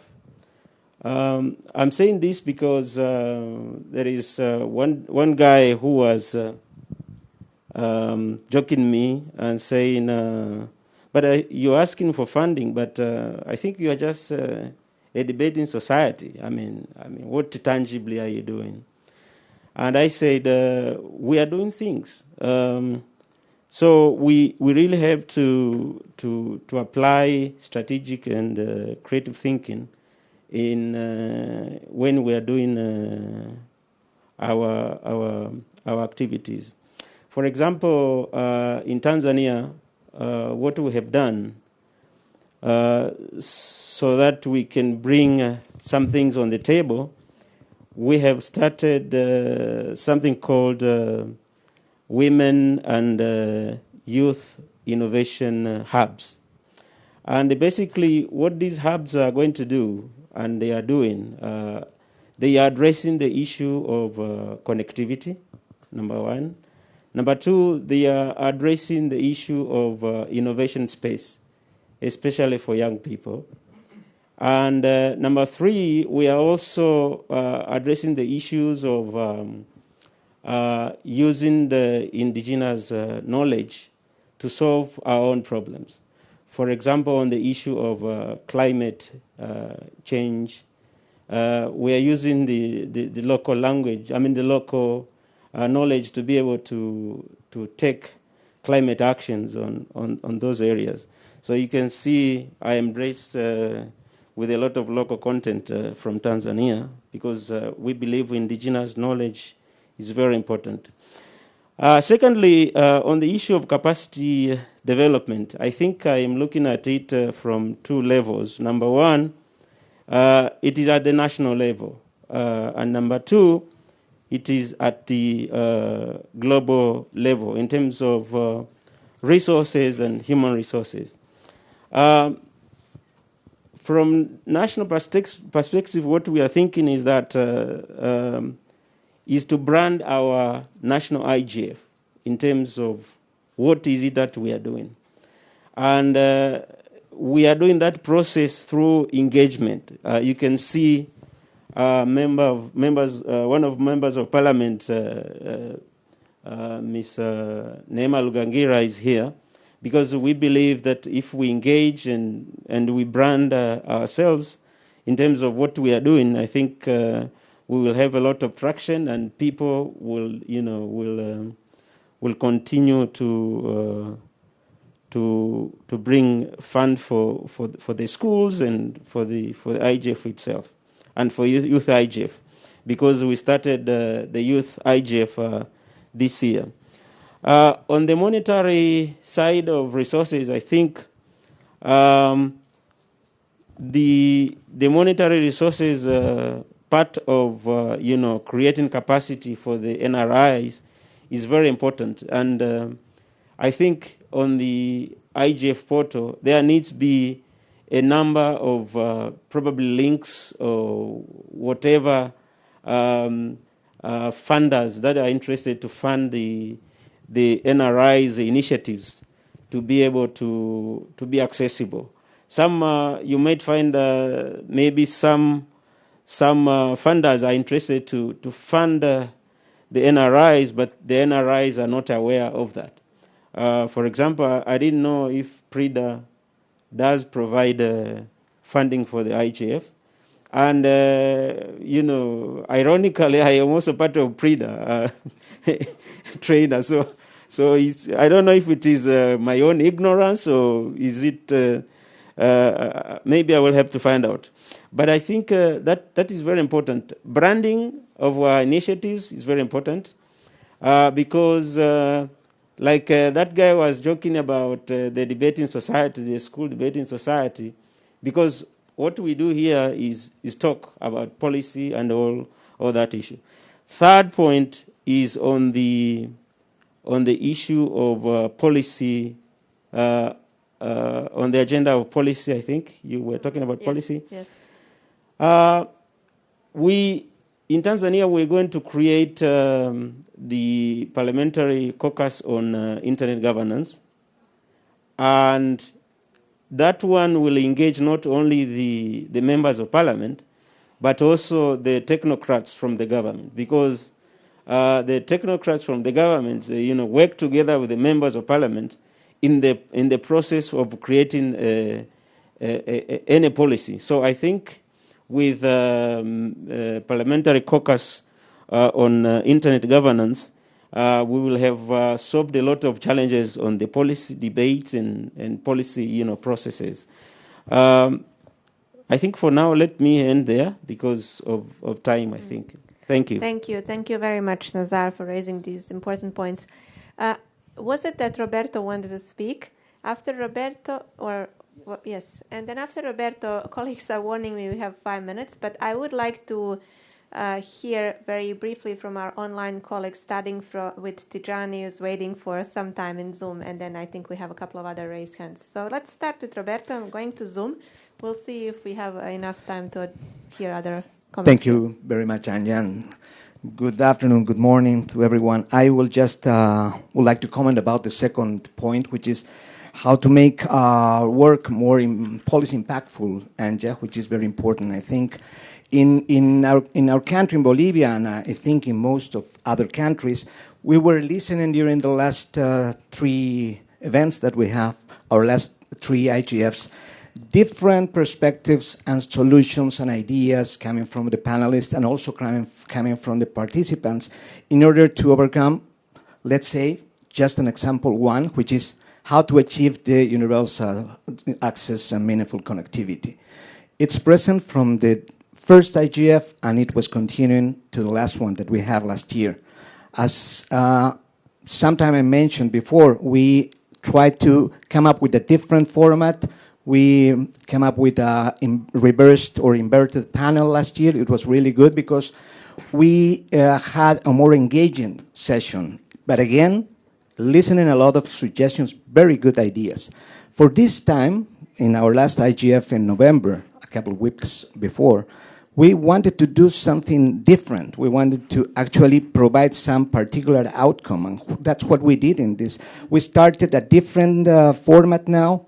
We called Policy Proposal Workshop, and in this time we prepared for a couple of weeks prior to our IGF, we prepared a draft document.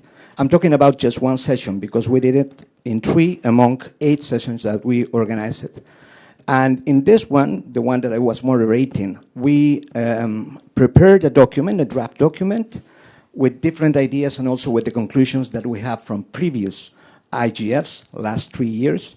And with that document, we started by presenting a summary of all the discussions we have before and presented the draft document to all the participants. And during an hour, we listened to different suggestions for adjustment or for additions to the document. And finally, we finished with, we're about to finish because we have it published in our website and it's going to be published for some days more. And the idea is to have a concrete document that we're going to share, that we're going to send officially to different stakeholders, particularly to the offices and agencies of Bolivian government. And I think that's a very good way to come up with some policy impactful that we're going to. That's what I wanted to share. Thank you. And very valuable. Thank you very much, Roberto. On this particular point of the NRIs being policy impactful, we are going to discuss this, I think, continue discussing this in an online environment. It's a very important area, and obviously there's a lot of material to be shared as good practices from the NRI colleagues. I know our time is up, so I'll try to be very brief, but I think we really have to hear from our colleagues in Zoom. So I would like to give floor to Tijani, please, to address all of us. Thank you very much, Anja. Tijani speaking from Tunisia. I am the chair of the North African IGF MAG. So I'd like to note that for sustainability, the Secretariat is one of the elements of sustainability of these initiatives. And we are lucky to have the Tunisian Internet Agency to secure this function neutrally, very important, neutrally. They don't intervene in anything, but they are doing all the secretary function with no money, we are not paying for it. As for the funding, I have to note the IGF support and the ISOC Foundation support for this year. We had other support before, but this year only these two helped us. We just concluded our North African IGF and North African SIG now, and it was in hybrid mode. I can tell you that it is a little bit complicated, but we managed to do it thanks to the support of these two organizations and of the host country, which was Mauritania.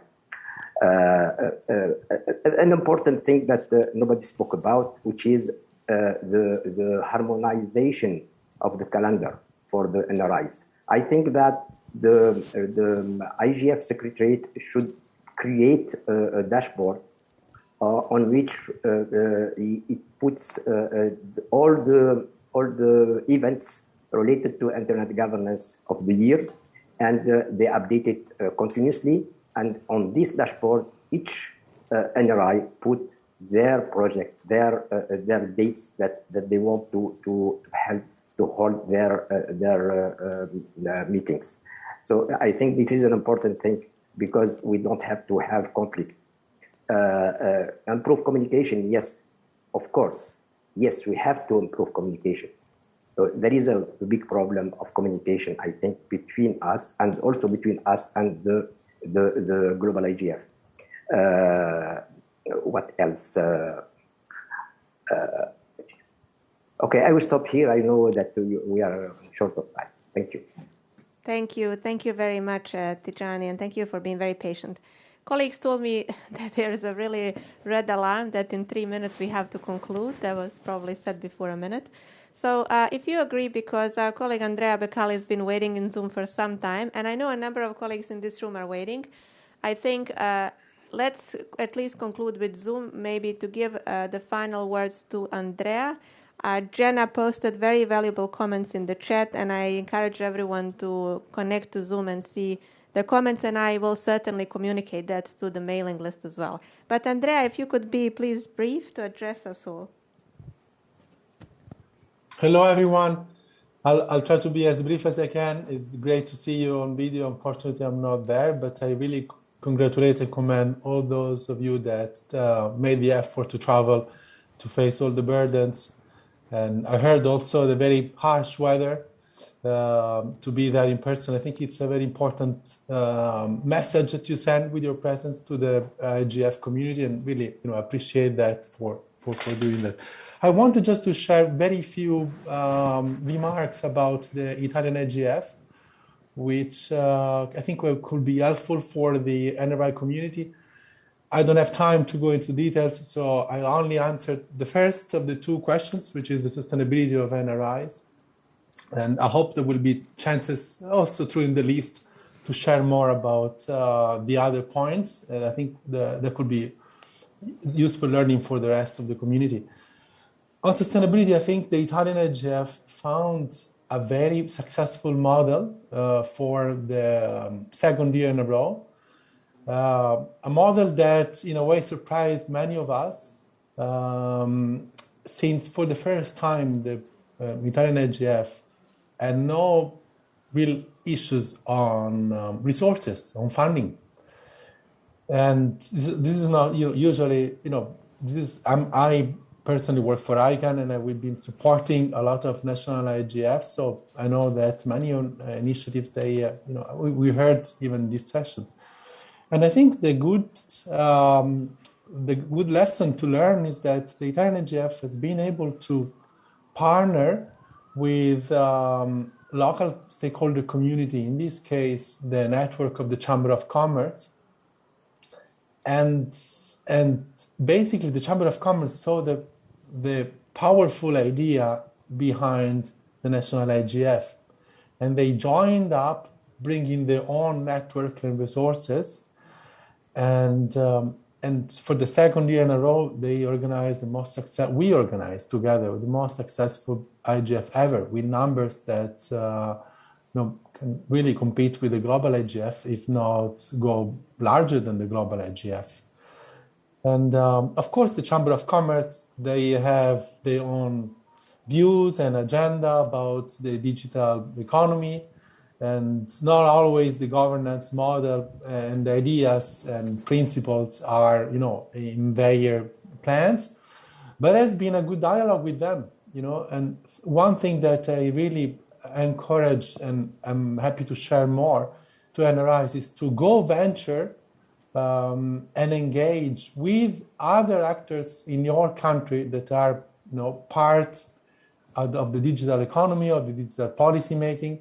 And of course, in the private sector, we just saw in these 2 years how much the digital business boomed in a moment where all the rest of the industry were down. So the interest on the governance topic also on their part is as high as ever. So there are even more there are even more elements for them to get interested. And at first, the principles of bottom-up, inclusivity, equal footing are hard to kind of, it's not the easiest visitor card to introduce yourself, but once that you can show the powerful of getting on the same platforms, the ministers, policymakers, MEPs, it really interests the private sector. So, we found that a very powerful alliance with the Chamber of Commerce. We'll continue to do that.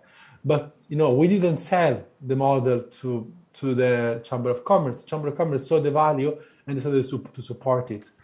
As I said, I can share more of those details. The time is very short, and I thank you for giving me the floor. And I hope you will make this global IGF very successful. Just being there, I think you're just doing that. Thank you. Thank you very much, Andrea. Just by seeing this full room and colleagues after 2 years, I think I'm confident in saying it's already successful. Thank you so much for being concise. There are so many hands in this room and also in Zoom, but unfortunately we really don't have enough time, and I think people behind us would like to also have lunch. People need to stop the transcript. You would like to have lunch, which the host kindly provided for free. So I will let you go, but first I would like to thank everyone. It's been a wonderful session full of inspiring ideas.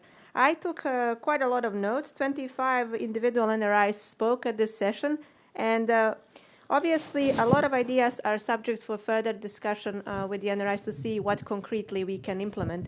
But I think one of the requests, obviously, from your side was to make more visible funding opportunities in the international ecosystem. And I will bring this to the attention of my colleagues at the Secretariat. I think we can do this with, of course, the help of you to understand where the resources are and make them visible maybe somewhere at the IGF website. Anya, Yes, please. Can you correct your funding opportunities to sustainable funding opportunities? Sustainable funding opportunities. Yes, I commit to use that terminology as of now. Thank you very much for being here. And then final word. The reason why we moved this coordination session to the day 0, not to the last day of the IGF, is to really get to know each other better and then hopefully have some spin-off bilateral meetings out of this session. And I do encourage you really to meet bilaterally. I hope that I can meet with some of you, if not all of you, bilaterally, and to discuss a little bit more internally what's happening also from the side of the Secretariat. A couple of resources are, I think, emerging. It's good to discuss them. So we'll continue online our discussion, and bon appetit. Have a good lunch. Thank you to our colleagues in Zoom. Thank you very much. We all live in a digital world. We all need it to be open and safe. We all want to trust. And to be trusted. We all despise control. And desire freedom.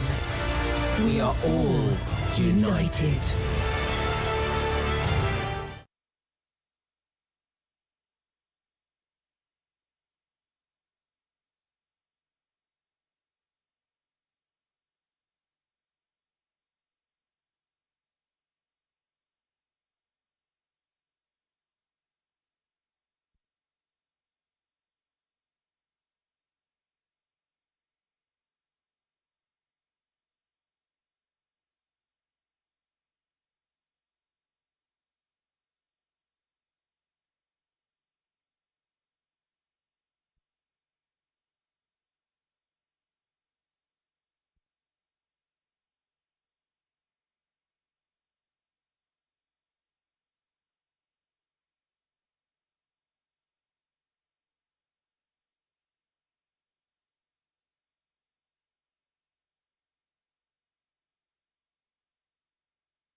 Hello.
Hello. Do we have a technical assistance here for this session?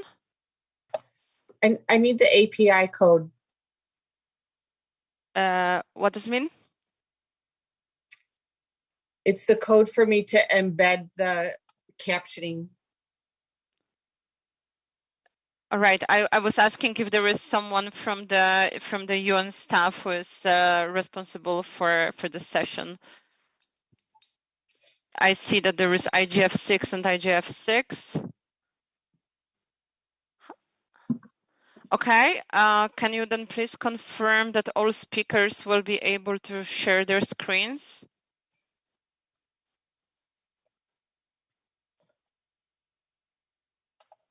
Yes. Okay.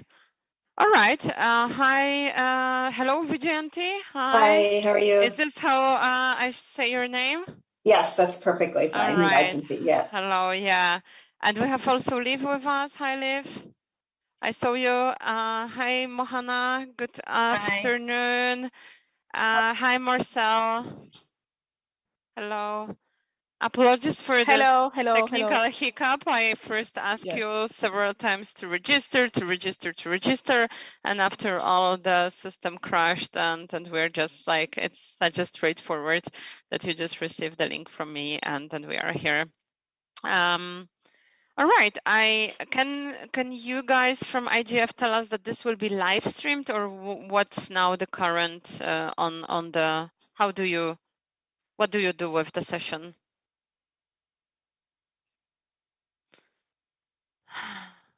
Okay, we're going live in 10 minutes. Okay, and live where? Is it YouTube or Twitter, or where are we?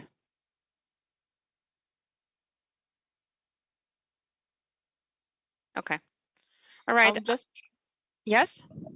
I would like to try, I don't know, to share just to see if it's working. Can I try, please? To share my screen, just to, okay. Yes, please. Also, it'd be great. So while she's trying to share, so when should I share?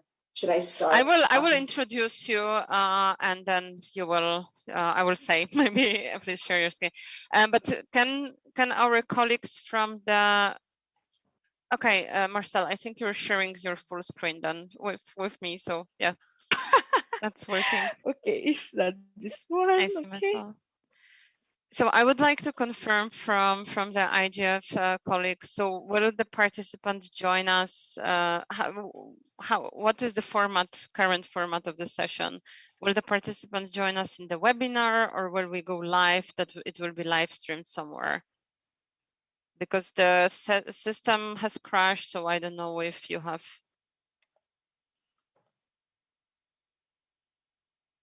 So will we be able to get the questions from the audience, or are we on our own and this is live streamed to? And here you could tell us where.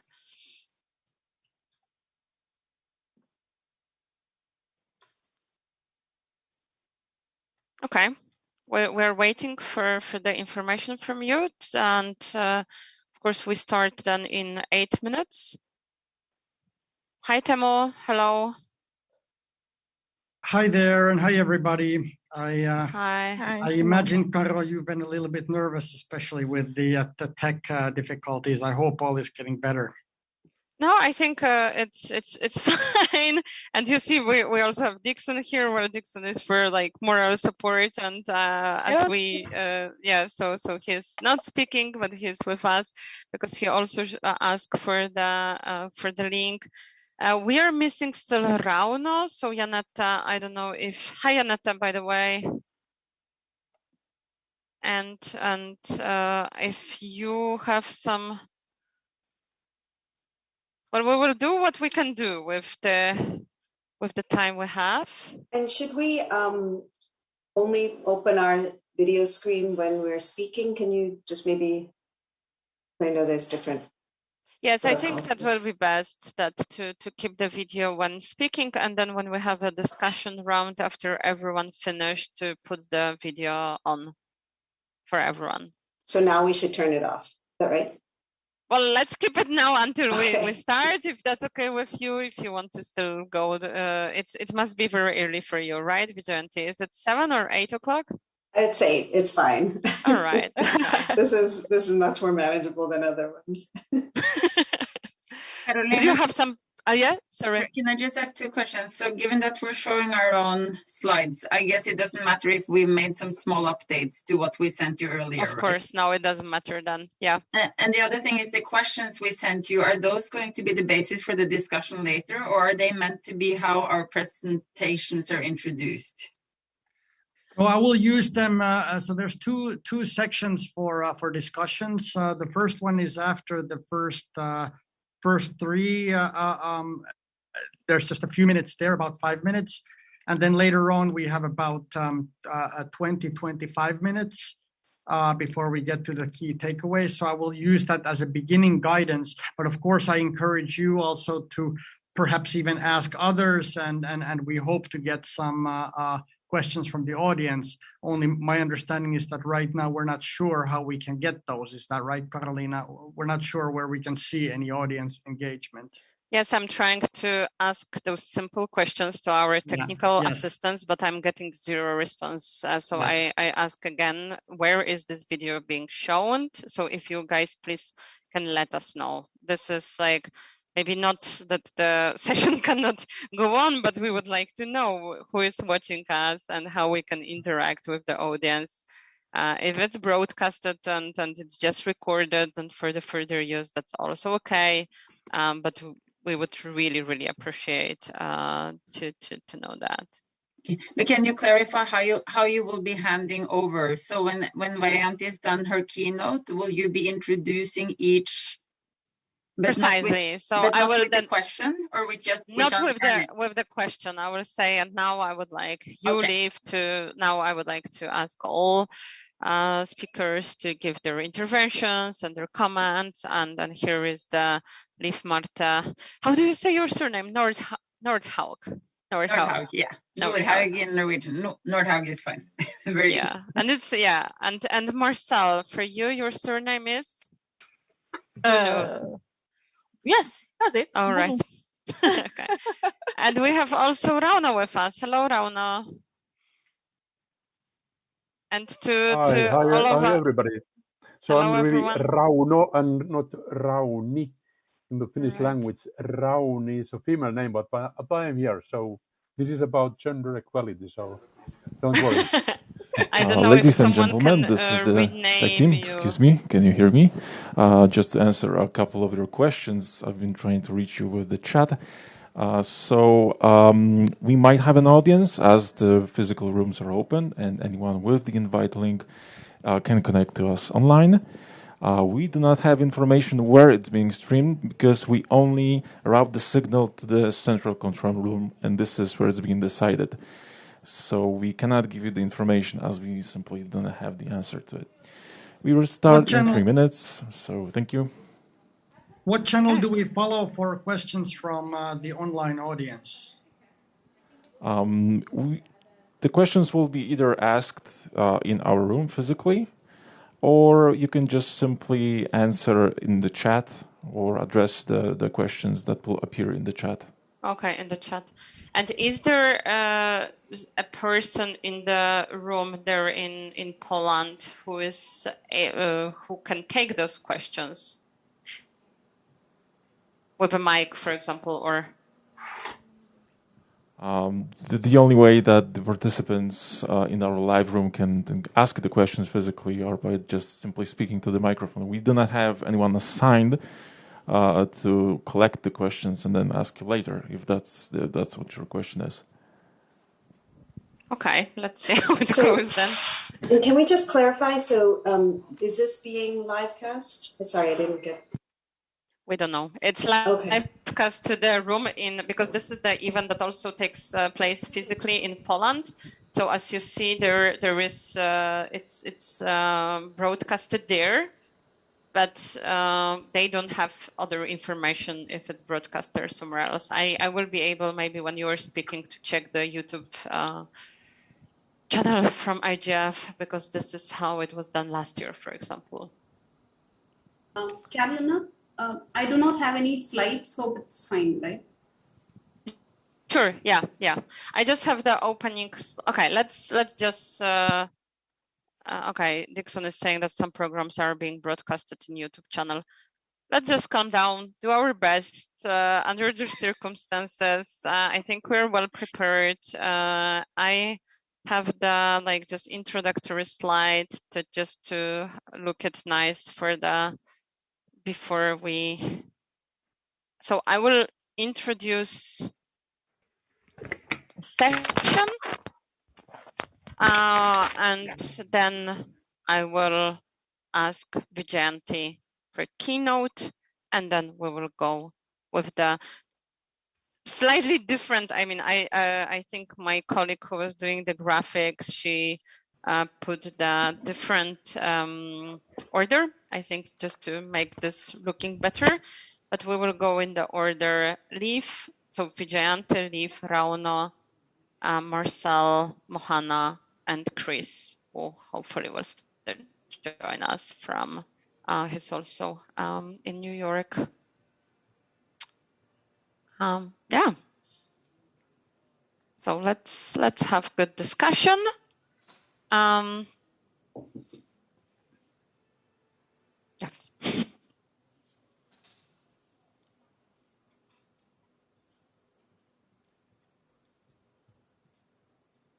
So do I understand well that we will receive the sign from our technical staff?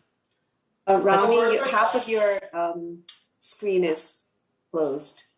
Half of my screen is closed. No, for Rani. For Rauno, okay. Oh no, sorry. No, sorry, I think there, yeah. Okay, now it's better, Rauno, yeah. Okay. Oh, for Pete's sakes. We all live in a digital world. We all need it to be open and safe. We all want to trust. And to be trusted. We all despise control. And desire freedom. We are all united.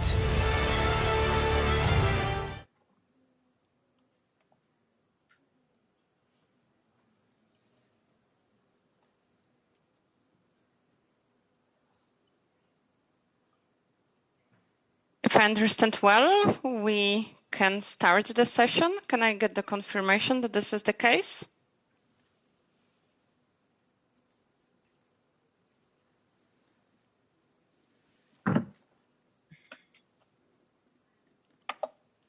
Yes. All right. Good. Apologies for that. One more time.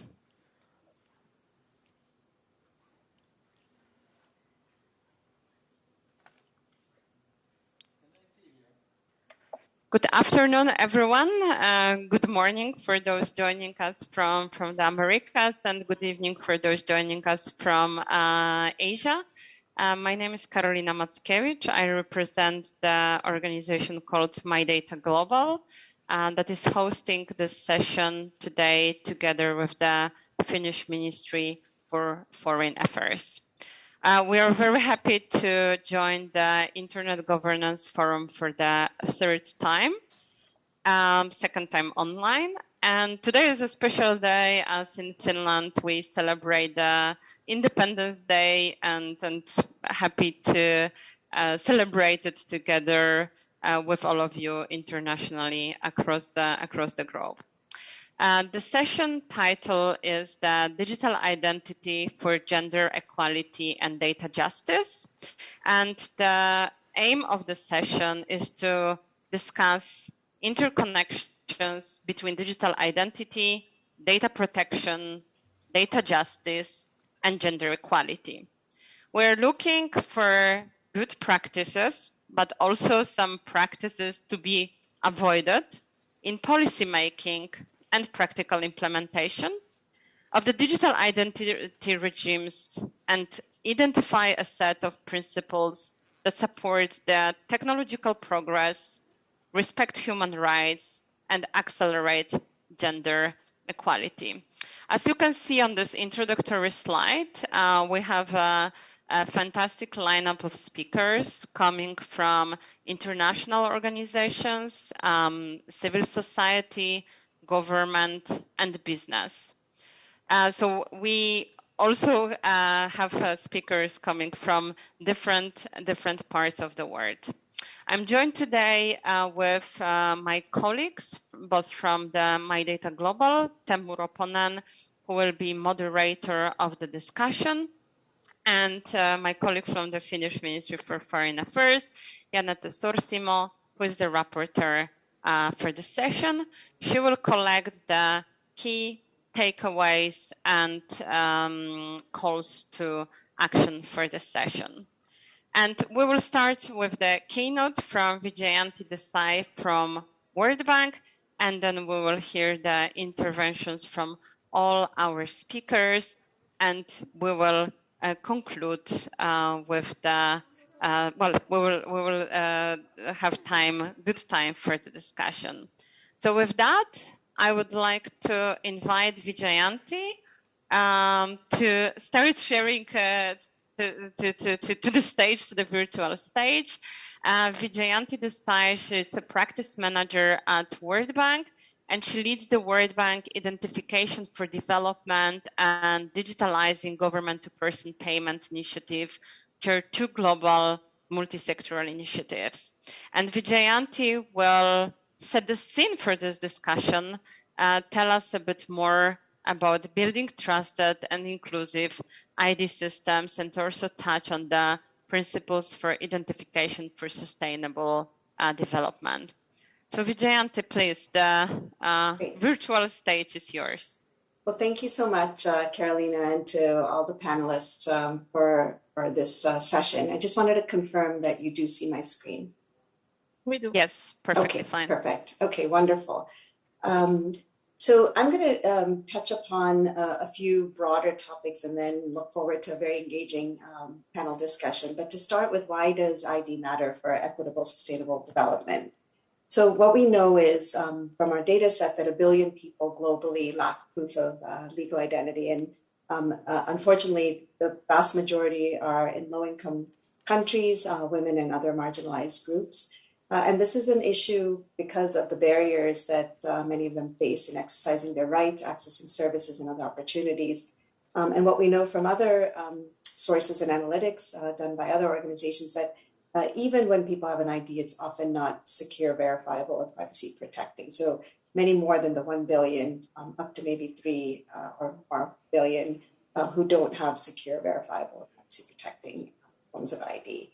And this is, of course, one of the UN SDG targets, but it's more than just that one SDG target. The reason why this is a topic that we've been engaging for several years now is because it touches upon multiple SDG targets and the ability of trusted and inclusive IDs for accessing new and other services. But I think that keeping in mind that privacy by design can also underpin other goals such as data governance and people-centric services. You know, one thing that sometimes we often forget in the semantics and the various terminologies is what do we mean? And essentially what we've been supporting in a number of countries is a continuum of support across various stages. So in some countries still working on building the foundational legal systems, whether it's foundational identification systems or civil registration systems as those authoritative sources of basic identity. But then in countries where there is already high coverage of those, also thinking about digital identity for online remote transactions and opportunities for more innovative approaches such as federation and decentralization, essentially thinking about the credentials for the digital age.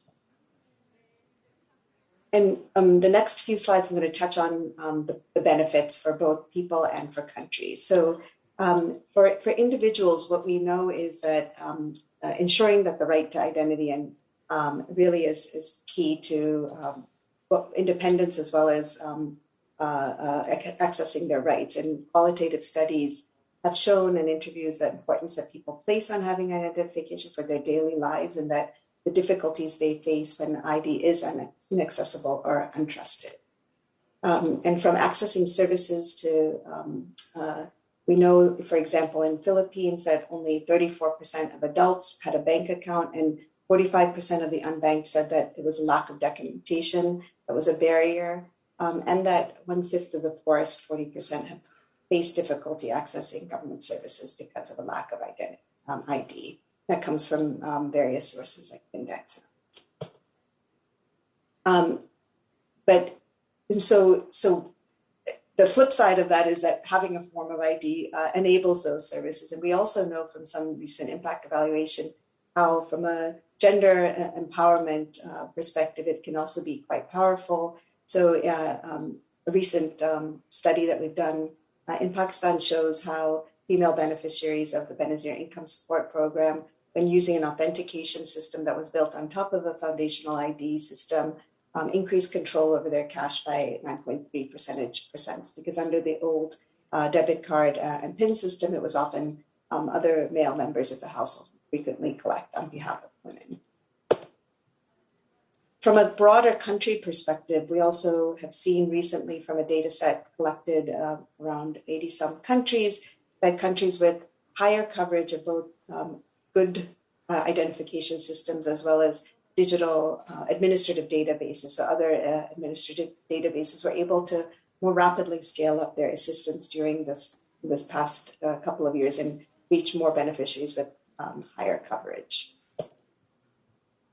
With that said, it is important to consider the critical risks and challenges. And we know from research done in many of our countries that the barriers that are often faced when trying to access IDs, and many which disproportionately affect women, whether it's things like high transportation costs and long journeys,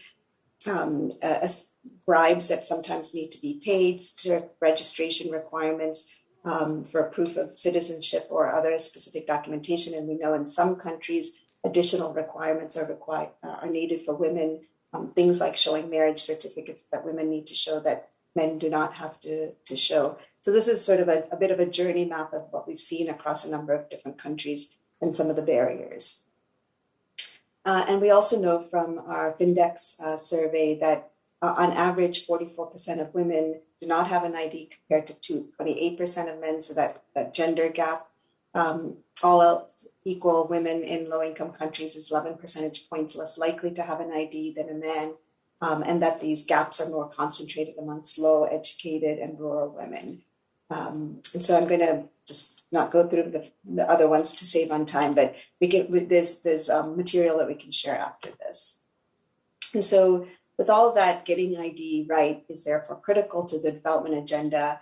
And one very powerful approach of bringing together sort of a shared vision for what getting ID right means is the work that's been done with now 30 organizations on developing, co-creating these principles of identification for sustainable development, which, as I mentioned, has now been endorsed by 30 organizations. It really is these 10 broad principles, which is really foundational upon main issues of inclusion and trust are the two main themes around it, but also a good design, such as open standards and avoiding vendor and technology lock-in. But that to say that's been a very wonderful North Star, but how do we actually help put those principles into practice? And we've been working with a number of countries, almost 50, to think through what those good ID systems look like. And from the core strategies of inclusion by design is critical. So looking at the barriers in access and laws and policies, procedures and technologies, and finding ways to remove them, implementing more targeted strategies to address barriers that are faced by specific groups, thinking about appropriate use, so ensure that the use of ID is actually proportional to the risk, and putting inclusion first, especially for essential rights and services, but then an ongoing engagement both with broader public, individuals who are the ones who are in the end the beneficiaries, and civil society engagements. And there's a number of different guides that have been pulled together to talk about how to do this qualitative research well as ongoing work on engaging civil society organizations. And then in terms of, because of the focus of the discussion today on gender is a particular set of issues around gender inclusive ID really requires more deliberate strategies. And as I mentioned, there are some countries which have particular discriminatory laws and practices that make it harder and more difficult for women. So identifying those in one country, for example, a woman had to be accompanied by a male member of the household. And so removing that, or as I mentioned, some of these laws that require additional certificates like marriage certificates. So removing those additional barriers, thinking about hiring female staff and women enrollment centers in some countries like in Pakistan that has made a significant difference, training and incentivizing enrollment agents to work and treat women with respect and reduce discrimination, bringing these services closer to women, so to reduce transportation and opportunity cost, using communication strategies that highlight the value for women. In some of the qualitative research that we've done, actually women, if they're not planning to be employed in the formal sector or are not the recipients of some of these services, often don't know the benefits of having forms of identification. And then, of course, looking at gender-specific indicators to track progress. And also, just given the importance of the topic of data protection and trust, thinking about not just adopting laws and regulations and policies that conform to best international practices and norms, which is a must, having those laws as well as the institutions to ensure those are enforced, but also thinking about ways to build these systems with privacy by design and embedding some of those data protection and user control by default. And some examples of these privacy by designs are thinking about minimal data collection. You don't need to collect 70 fields of information on someone for them to be able to prove who they are. Thinking about data encryption, tokenization of the unique identifiers or randomized unique identifiers, providing greater user control, and things like transparency portals, which I know in many of the countries represented here, the ability for people to very transparently see how the information and data is being shared. And just to conclude, I think what we've been advocating and working very hard with a number of different partners, including Liv, for example, on the panel, is thinking about how to really help shift the paradigm to build the 21st century ID systems with inclusion and trust at the heart of it. These are just some questions that are critical to think about, but can everyone get and use ID? Are the ID requirements proportional to the risk? Can service providers integrate? Do people have a voice and choice? Can it be used reliably and accurately to verify a person's identity or personal data and privacy protected? And is there confidence and oversight to ensure that data will not be misused? And these are quite critical and sort of the heart of the work that many countries are beginning to think about as they build the next generation forms of identification systems. Thank you very much, and look forward to an active, engaging discussion. Thank you, Vijayanti, for this presentation, and I'm sure that we can open further during the discussion time what needs to happen to actually ensure that this paradigm shift happens, like that it's actually realized. And in My Data Global, our slogan is "Make it happen, make it right." So let's explore together with other speakers that will now give their comments to this thing set by you, and also further to identify those good practices and or call to action for policymakers and implementators. Thank you so much. And with this, I would like to welcome Liv Marte Nordhaug from the Digital Public Goods Alliance. Liv serves as the co-lead of the Digital Public Goods Alliance, and that's the initiative that facilitates the discovery and implementation of digital public goods. And Liv, I know that also you're one of the, you as the organization, you're one of the signatories of the those principles for identification for sustainable development. So I'm looking forward to hear from you your intervention on the topic. Thank you so much, Carolina, and thank you also to Vijayanti for those very good introductory words. I'll just share my screen here very quickly. Let me see. Are you able to see a presentation? Yes, yeah. Perfect. Thank you. Yeah, so I've just added a few slides because I do think that Vijayanti has covered the big picture, and I wanted to just provide one subset of the discussion on how to enable scale and this paradigm shift that Vijayanti referred to, which I think is a very good word. I even have it on one of my slides myself.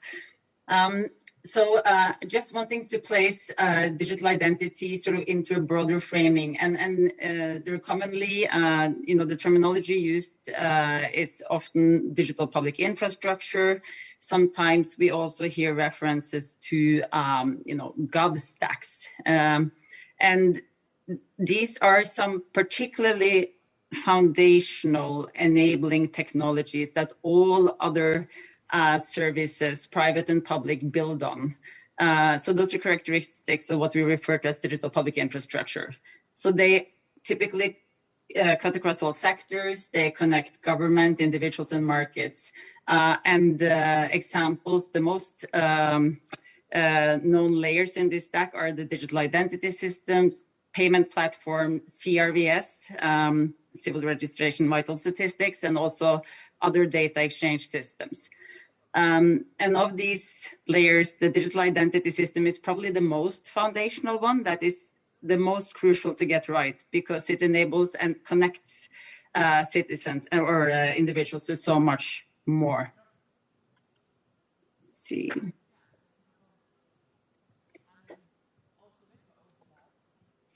I'm just going to see if I can manage to also run my slides here. Yeah, I think double click should help, but I also had the same. I will manage. Let's see. Here we go. Oh yeah, now it even went perfect. Yeah. Exactly. Yes. Thank you so much. So many screens here. So when we talk about and Vijayanti touched about this for digital identity. When we talk about how to enable the scale of what we can call good digital public infrastructure, I do think one very important point to make is that, we are all very concerned about increasing accountability and trust and transparency, and holding governments responsible for how they implement these systems. And I think that's something there's fundamental agreement on that is needed. But one challenge very often for this is that many governments actually do not have this kind of agency over how they implement and build out their foundational digital public infrastructure. There was this study done by ID for Africa in 2018, where those working on scaling identity systems in various African countries cited vendor lock-in as their strongest concern and the strongest challenge they faced. And what this means is that, very often there are so high change fees, or there's so many lock-ins to systems that are not really designed to meet that particular country need, and where changes cannot be done. So it can be quite hard for governments to make, to even enable the systems they would want to deploy. So I do think that for enabling the kind of accountability and those inclusive and trusted systems that we want, we also need to make sure that governments have that kind of sovereignty to deploy them.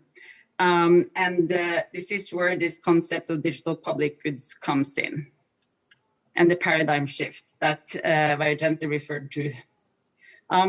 So digital public goods, they come out, it's a concept that comes out of a high-level panel that was established by the UN Secretary General in 2018, and where a report was published in 2019, and where the UN Secretary General himself subsequently came with his own take on that report in his roadmap for digital cooperation in 2020. So this definition speaks about digital public goods as open source software, open data, open AI models, open standards, and open content that adhere to privacy and other applicable international and domestic laws, standards, and best practices, and do no harm. So in a way, this is it's a subset of open source, and it's where there are certain extra quality assurance criteria applied, and also where there is a relevance to the Sustainable Development Goals. And there are already many digital public goods now becoming available and increasingly well-funded. Some of them are also managed by countries as part of their own digital public infrastructure.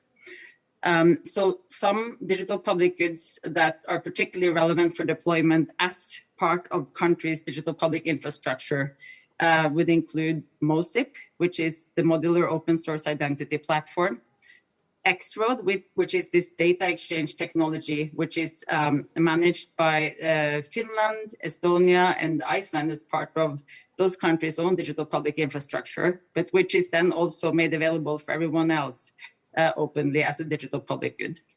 There are also there's also Open CRVS for CRVS and the digital payments platform Module Loop. So those are just some examples.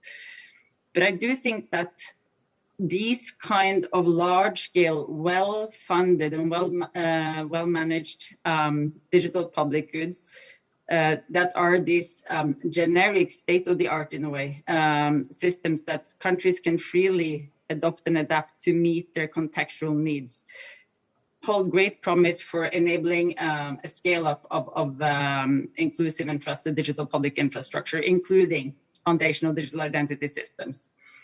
And in order for that to happen, much more is needed than just the actual open technology, but there is something about that transparency by design, the opportunity to look under the hood at how a technology has been built, that can be very important for driving this trust and accountability that I mentioned on the previous slide, and to enable an informed, much more informed public discourse about to what extent a technology has been sufficiently well designed and adapted for that context.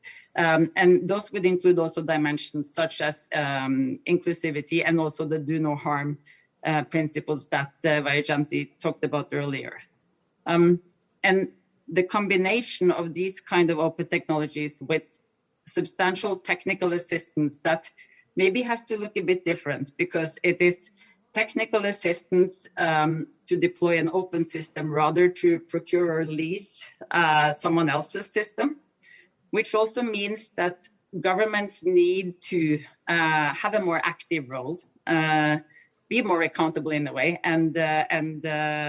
but also build up enough in-house capacity to be able to make these strategic decisions and implement these very, very foundational systems. But in the long run, I do think that that is also what is needed in order to drive this kind of national digital sovereignty and ultimately accountability for how these systems are deployed. So I think I'll stop there and look forward to participating in the discussion afterwards. Thank you. Perfect. Thank you, Liv, for bringing all those issues to our attention, also highlighting the need for transparency, accountability, and trust, and listing already some very practical issues, what needs to happen to for this paradigm shift to materialize. And with this, I would like to then pass our virtual microphone to Rauno Merisari. Rauno is Ambassador for Human Rights and Democracy, joining us from Finland, representing Finnish Ministry for Foreign Affairs. And it's great that despite the fact that it's a public holiday, it's the Independence Day in Finland, Rauno, you're joining us, and well, here also as the representative of the organization co-organizing this session. So, and the only representative of the government in this session. So we are looking forward to hear your thoughts and your take on this issue of digital identity and gender equality. Rauno, perhaps you can unmute yourself, and the floor is yours.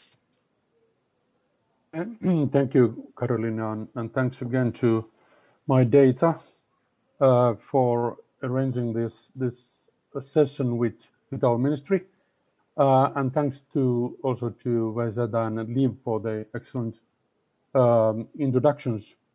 As Carolina said, the Finland celebrates the Independence Day. It's a great honor to represent my government today at this panel. And another reason to be proud of this position is because Finland is the chair of the Freedom Online Coalition in the government's organization for internet freedom. We hosted last week the FOC conference, the 10th anniversary ministerial meeting virtually and quite successfully, I believe.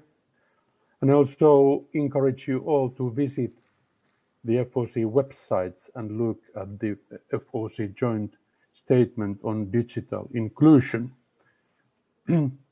As having so many experts of this particular issue at the panel, I will approach the data identity and gender equality based on my own expertise of human rights policy and with some general remarks about paradigms, if you like.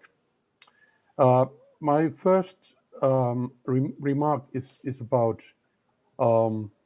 whether we should more worried or more hopeful if looking the digital identity. I'm more positive. As said here before, the documented personal identity, both online and offline, enables human rights, enjoyment of human rights, beginning from the right to life. Undocumented persons, also in my own country, are at the big risk of human rights violations and human trafficking. Not being able to prove own identity, more and more also in digital platforms, can severely inhibit and even block access to essential public services, housing, social security, banking, healthcare, and telecommunications. A liberal tradition of human rights highlights negative obligations of the states to refrain from acting in a such way that violates human rights. Gathering of personal data will definitely increase the risk of misuse of data. And for instance, violate a right to private life, privacy. And we shall prevent such violations by data minimization, legal overseeing, and good governance. These don't exclude the risk, but they can prevent and reduce it. Negative obligations are not enough in respecting and implementing human rights. States have also positive obligations. According to provisions of the Human Rights Conventions and treaties, the state bodies shall actively promote human rights, make them a reality for all, not just a principle. We shall respect and defend privacy, right to association and assembly, and many other civil and political rights while designing and using digital technologies. However, we can't look at only at civil and political rights, but also economic, social, and cultural rights. Do the digital identification prevent or promote equal access to public or private services? Probably both. However, I believe that digital identification can be more as an enabler, but only if the society is democratic and rule of law is respected. More authoritarian a regime is, more a risk of misuse and human rights violations exists. Human rights principles and standards are a useful tool in assessing and implementing gender equality in digitalization and digital identity. Non-discrimination, transparency, accountability, accessibility, affordability shall guide the regulation and policies in designing and using digital identity. We shall prevent all forms of discrimination, including multiple and intersectional discrimination. I know that it takes time and resources to guarantee equal access to digital services, for instance, for disabled or AIDS women or persons belonging to sexual and gender minorities. Transparency and accountability can increase a trust in public digital services and digital identification. And the trust enables and speeds up the use of such services and benefits of digital identification. Transparency and accountability is also in interest of those at risk of discrimination, but only if governments implement an overall policy for equality.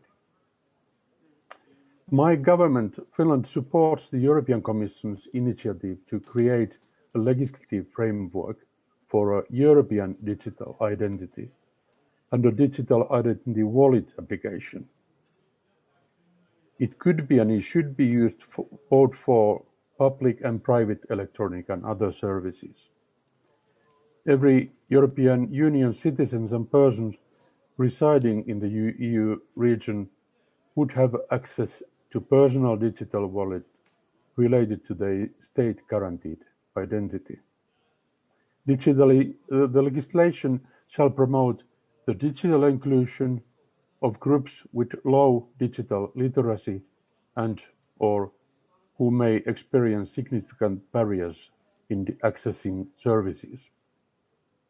Concept of privacy by design need to consider privacy at the initial design stage and throughout the complete development process of new products, processes, services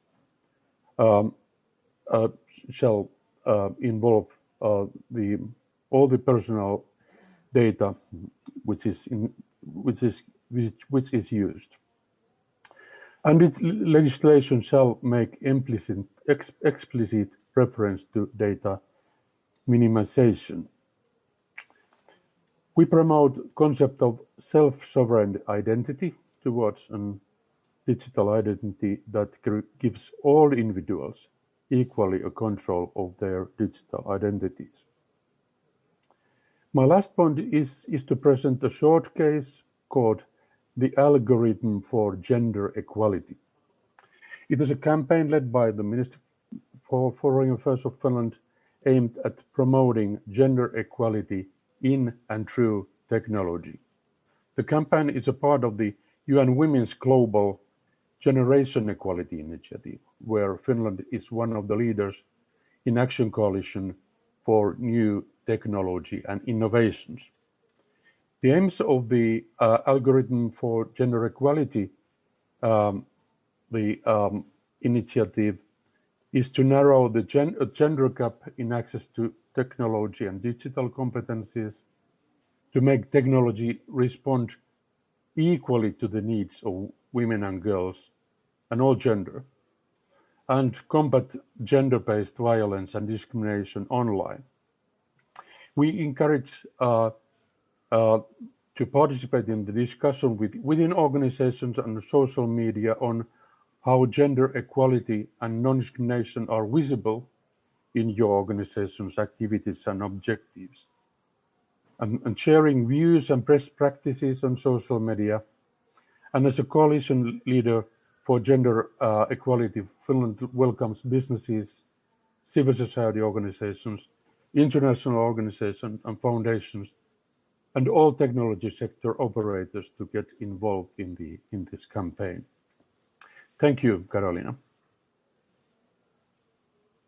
Thank you, Rauno, very much for sharing your thoughts, reminding us that states should actively promote human rights, and also mentioning that we need time and resources to ensure this equal access and an equal digital identity. And I'm sure we will also explore that, how to best then use this time and the resources we have, and of course the call to action and about the initiative, we will also pass this forward. We have two more speakers to share their thoughts and their interventions. One from Marcelo Ngunu representing Afro leadership and the civil society, and the other from Mohana Kamachi, who is working for Fujitsu. But I would like us to stop shortly here to take a couple of minutes for some immediate questions that will be brought to our speakers by my colleague Teemu Roponen, the General Director of My Data Global. Teemu, do you have some questions to Vijayanti, Rauno, and Liv you would like to ask right now? Thanks, Carolina, and thank you, everybody, to all of the speakers and all of the watchers. I do have a few questions. I've had some myself, but I will instead prefer to take those ones by our active audience. Thank you very much. Let's go a little bit in reverse. To the Ambassador Merisaari first, there's a question that, can you tell me whether the digital wallet, and I think here referring to the EU digital identity wallet you mentioned, whether the digital wallet can protect the identity of the woman or children running away from a domestic violence household while supporting proper welfare? Okay, a little bit spot on question. I wonder if you might have insights, perhaps even more broadly on the European digital wallet and how that relates in particular to gender equality.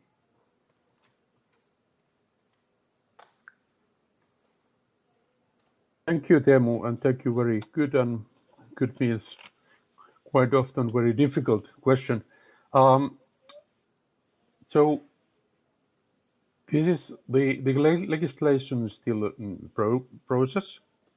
And I believe that everybody who are preparing this legislation are acting in good faith.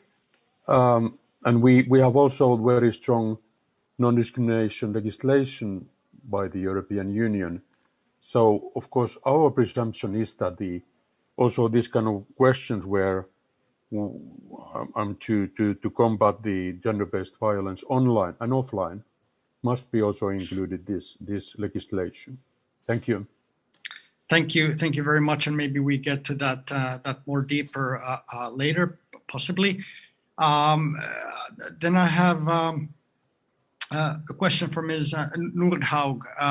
Do you see the DPI being able to adapt in the global south, and what kind of local adjustments might be needed there? Yeah, I think that's a great question, and I think the answer is even greater in the sense that I think particularly the open solutions, the digital public goods that are now being implemented as part of digital public infrastructure in many countries, they don't necessarily come from the traditional global north at all. Some of the most widely scaled technologies are increasingly coming from India, for instance, and MOSIP has been developed as a foundational digital identity system based on a lot of the experiences that have been had around Aadhaar in India. And Vayajanti has had the opportunity to watch that unfold very closely, much closer than me, because she came in earlier in that space. But I do think it's very fair to say that one of the things that digital public goods and the deployment of those as part of digital public infrastructure can enable is for technology to be shared and to come and be created from countries that are not the traditional development donors. Open G2P is another example of a payments technology that has been created in Sierra Leone. And of course, Estonia's X-Road, or Estonia, Finland, and Iceland's X-Road is also an example of a technology that was developed in a situation where there was a strong need to put in place secure data exchange in those contexts. But Estonia is not a traditional development donor, even though it is becoming a development donor. So I do think it is a very interesting landscape, and I do think it can enable more real and genuine partnership. All right, thank you, and keep those questions coming. Maybe just one more before we continue to Ms. Desai. You talked about the paradigm shift and what needs to happen, and that's of course like always a huge question. Who in fact are you looking at most to act here, and who is the one to follow from your perspective? Is it India that the rest of the world needs to look into, or what's your view? So no, the paradigm shift is really, and this is a paradigm shift for the broader ecosystem. And so it's not just for thinking about how ID systems move from the approach that countries may have taken in legacy systems or in the past decades from a national security, or purely from an administrative, but as a sort of an enabler for service delivery and empowerment. But it's also for the broader stack that Liv has mentioned. And what we've seen from the government side is that it often takes a whole of government approach. There's no one ministry or agency that's really required, but thinking about what are these core foundational enablers that touches upon multiple sector use cases, whether it's government to person payments and delivery of social protection or delivery of healthcare, but also, so I think from the government side is often a whole of government thinking differently about what's needed to be put in place from the empowerment side and the development orientation of these platforms. But it also requires rethinking of the engagement between government and private sector, government and individuals, because oftentimes if there's just these core digital public infrastructures, what were public platforms, are sort of the rails that from a public sector perspective can be put in place, but you need private sector innovation to be built on top of it. And so things like a digital wallet, for example, is an example of potentially a private sector innovation that can be built upon some of the core digital enablers that the public sector provides. And so I think it's sort of rethinking, but then also just engagement more broadly with individuals, like putting individuals at the heart of this and designing these systems with individuals in mind as opposed to a broad country system in mind. So I think it's a reshift in thinking about these from a development and service-oriented perspective. Just a couple, I just want to touch on a couple of the other questions as well. I mean, I think the question on digital wallet, it's a wonderful new development to be aware. We're watching very carefully, and I think the implementation of this in Europe can have wide-ranging impacts on the rest of the world.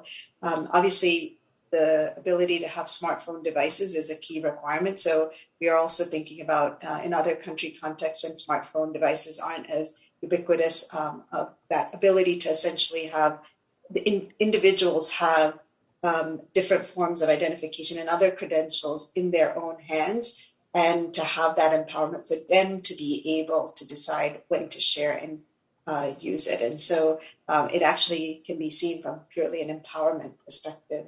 But one of the issues that we're watching carefully is for those countries that don't have high smartphone devices is how can we provide that same approach. And also to Liv's point, I think there's a lot of knowledge sharing that's happening south-south, south-north, north-south. And so it's no longer the thinking of a north-south that was gone several years ago, many years ago.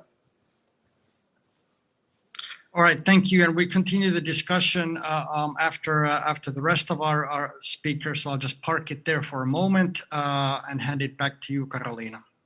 Thank you, Tamo, and thank you all for your interesting and points that definitely give us already some food for thoughts. And as I said, we focus on identifying the good and bad practices for implementation of policy making, and I think our list is growing. Thank you for that. And then we move further. We have still two colleagues representing different sectors. Non-for-profit and business. And I would like to start from civil society representative, our colleague Marcel Gunu, who is policy director responsible for gender in science, technologies, engineering and mathematics at the organization called Afro Leadership. And I think Marcel is joining us from Cameroon and is also engaged in My Data Cameroon Hub. Marcel, so with this, I would like to invite you to our stage and then pass the microphone to you.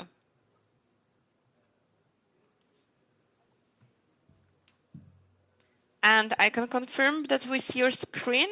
Maybe you can make it a bit bigger. I think it's zoomed to exactly. But we cannot hear you, so maybe.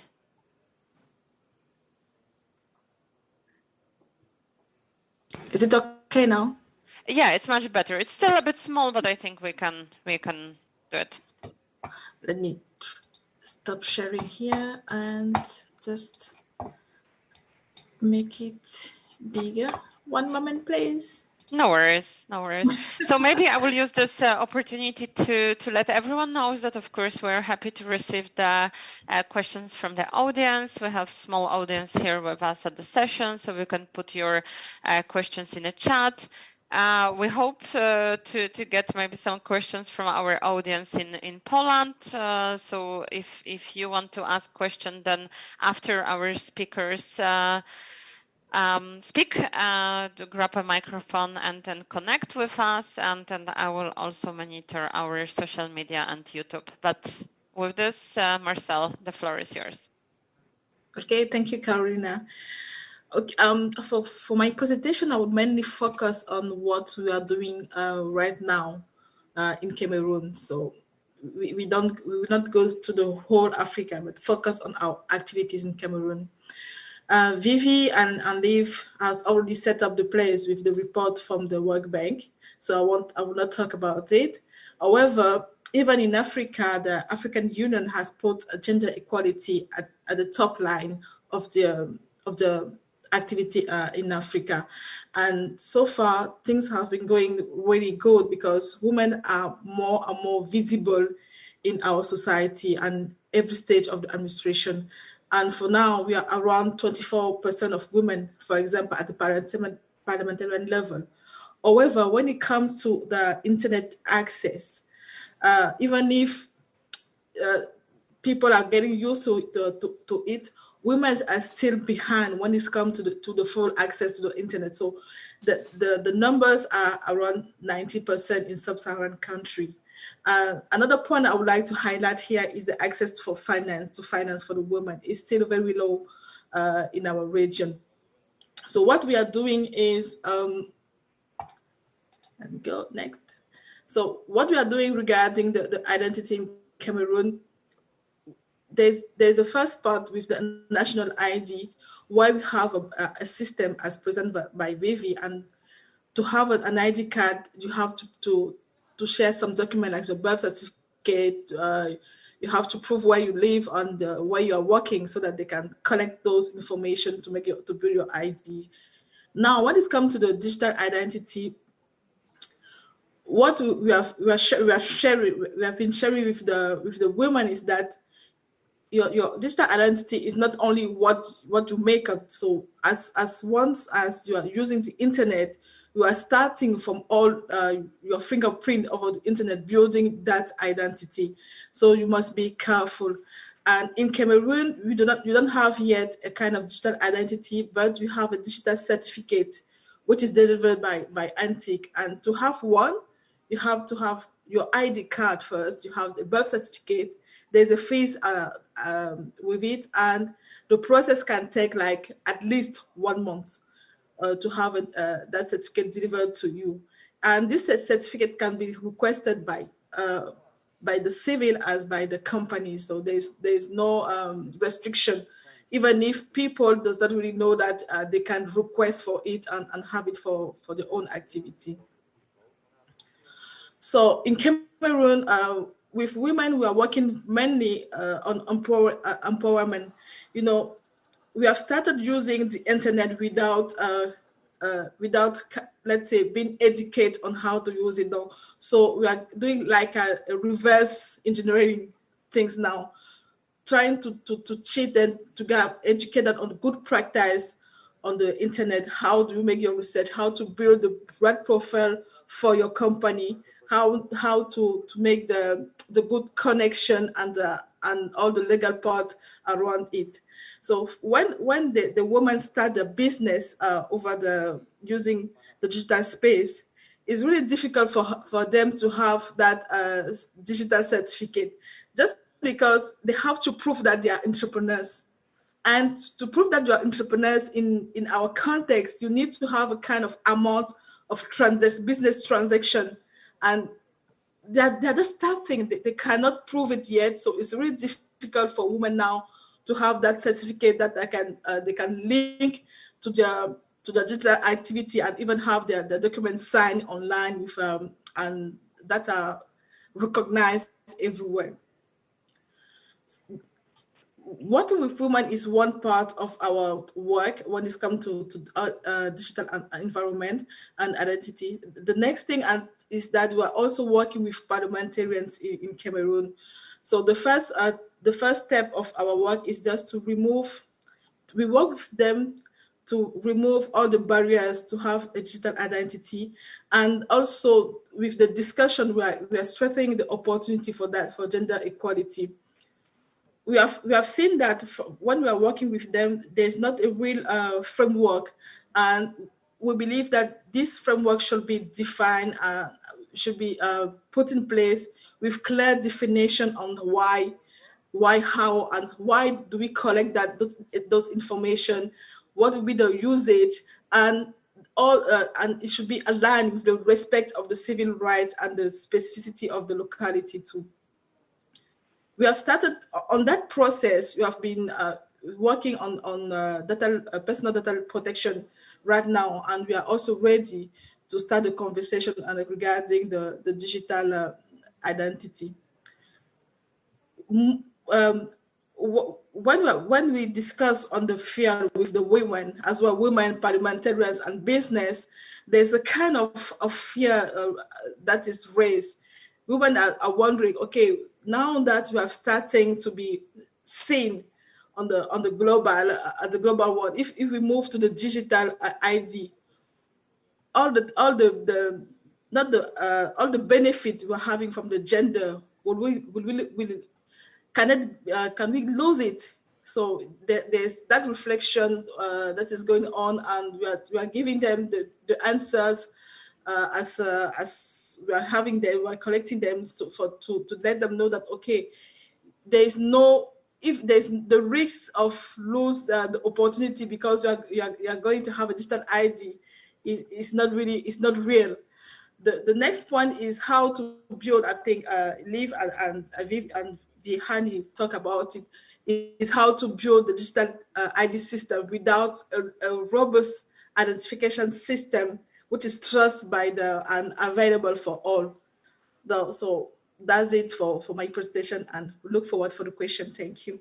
Great. Thank you, Marcel, so much for bringing us this perspective from Africa and from Cameroon. I really like those 3 remaining questions. Perhaps we will still be able to take them also with the other speakers. Thank you so much. And dear audience, I told you that we have one more speaker with us, but in fact we have 2. So we are still to hear from Ms. Mohana Kamachi, who is working for Fujitsu, and also our colleague Chris Ernay, Deputy Director from UN Global Pulse, has joined us. So welcome to both of them. And now I would like to actually to give the floor to Mohana Kamachi, who works as a chair of Gender Empowerment Network as Fujitsu. So here also representing a big international organization, a company that actually implements those solutions, that some of those solutions are that we are discussing here today. Mohana, we are looking forward to hear from you. Thank you, Carolina, for the opportunity. It's really a privilege to be here among these eminent panelists, and happy Independence Day, Rauno. So I'm Mohana Kamachi from Fujitsu, as Carolina said. I'm based out of Chennai, India, a land of social reforms and social reformers who fought against social justice and inequalities. So as a result, India is one of the few countries where it is allowed to change your gender in government IDs, the gender that was given at your birth. Okay. And it is not mandatory for women to change their surname in IDs after marriage. But having said that, one cannot deny the digital divide in India and gender gap in digitalization that Vaijayanti and the other panelists talked about. So India is one of the few countries where there's no data protection regime. So both the government and corporates freely collect and store huge quantities of user data with very little accountability. So this leaves the citizens vulnerable. What I'm going to do today is to talk about the digital divide based on the socio-economic status, and within that, the gender gap. As you know, socioeconomic status can be broadly classified as low, middle, and high. So if you look at, and this, I'm going to talk from an Indian perspective. Okay. So if you look at women in low socioeconomic status, they have low access to internet and communication technologies, and are also mostly illiterates. What is the impact of the digital divide here? So we have in India smart ration cards. Ration cards are nothing but a government issued ID proof that helps people get food supplies at subsidized rates and get government relief funds. So, unlike countries, developed countries like Japan, where relief funds were issued to the head of the family, in India, these relief funds can be availed by anyone in the family whose name is in the ration card. So the ration card contains names of all the family members. While this is a good practice, there have been cases where the relief funds were delayed as the biometric scanners used for identification had connectivity issues in rural areas. So this is an accessibility issue, although the policy is good.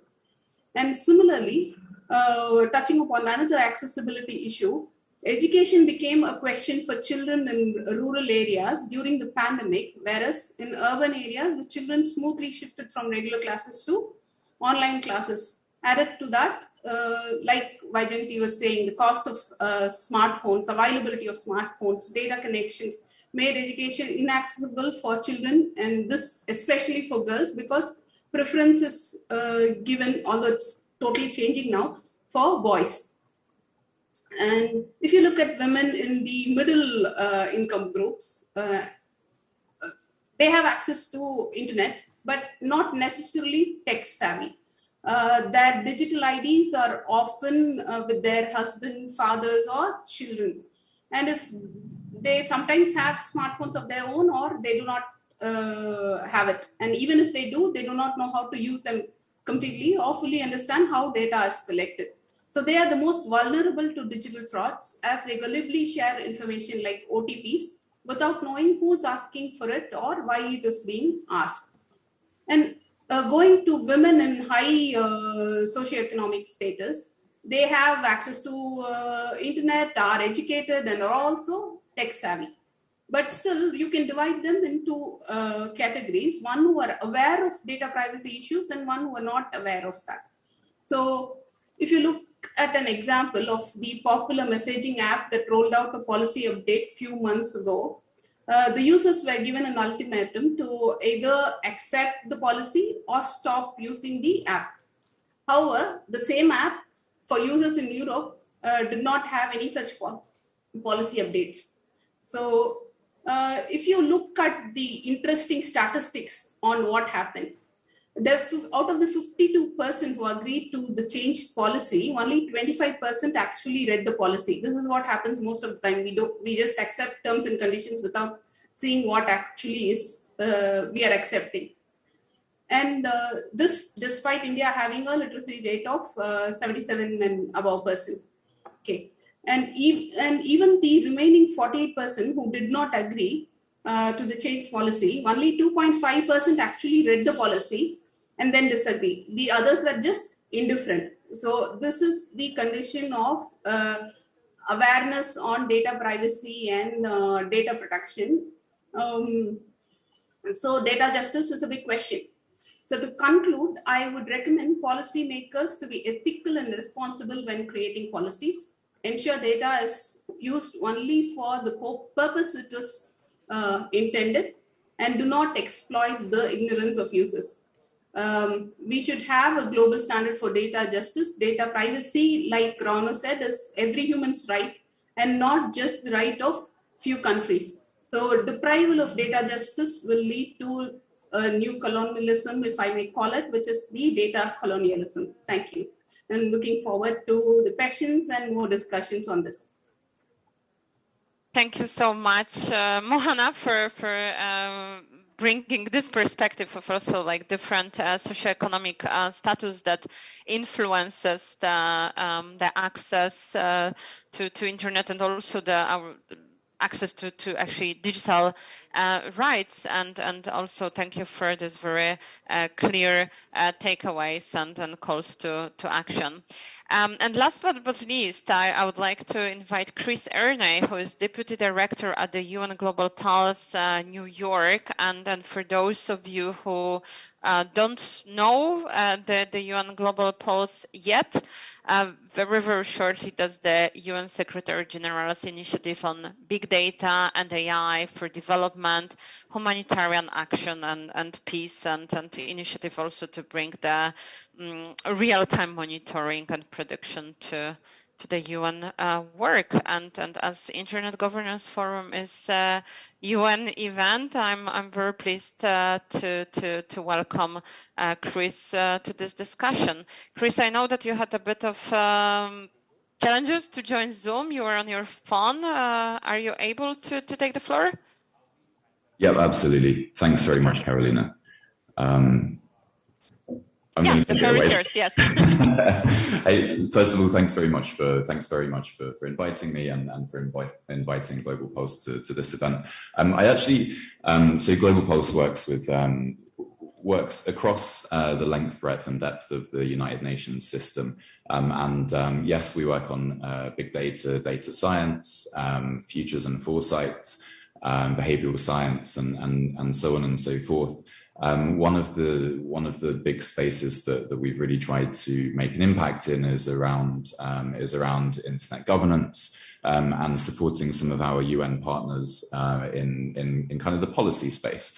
So what I through a number of different instruments, including via our participation in the Broadband Commission, but we also we work with a range of partners outside of the United Nations system as well, because we recognise the diversity of perspectives and diversity of impact and we really try to take a systems approach when we support real challenges on the ground, which is where the work of the United Nations is perhaps the most impactful.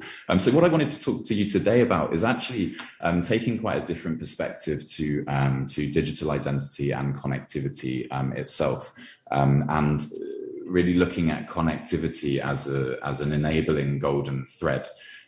We work very closely with the United Nations High Commissioner for Refugees, and what I want, and this is an organization I used to work with as their head of innovation. And so whenever we speak to inclusion in digital identity spaces and connectivity, I always like to revert to my experience with the UNHCR and working with displaced populations. So these are refugees, people who've been forced to flee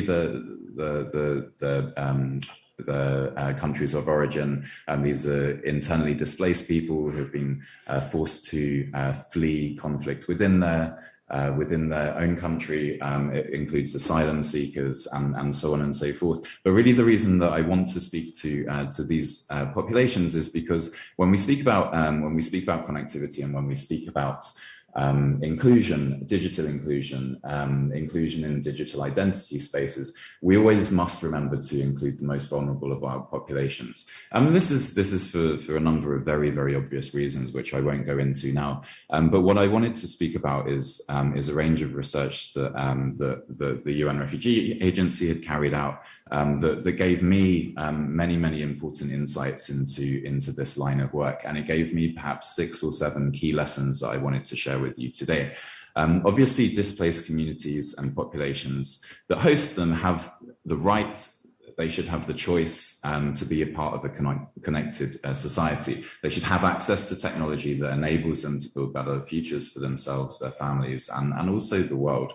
And what we've increasingly seen is disparities for these most vulnerable populations. We know that around 1.7 billion women now own mobile phones in low and middle income countries, or LMICs, and over 1 billion use mobile internet. But as the reach of mobile has grown, it's become an increasingly powerful tool with which to deliver life-enhancing information services and opportunities to millions who have not been able to have access to them before. Now, for displaced people, UNHCR estimates that around 75% of refugees and displaced people are women and children. However, research that we carried out at UNHCR with the GSMA conducted in Tanzania and Rwanda, Jordan, and a couple of other geographies showed really quite stark outcomes from research. 62% of men reported owning mobile phones compared to only 36% of women.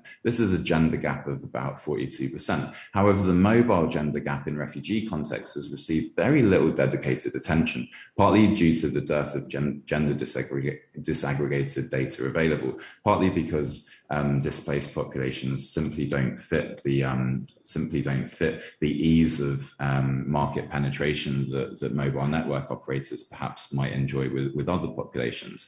And what we found is that when we look at digital identity and all of the services that this could enable us to unlock, this includes protection services, this includes access to education, livelihoods opportunities, social capital, access to mental health services, access to finance, and simple access to communication around what services are or are not available to displaced populations.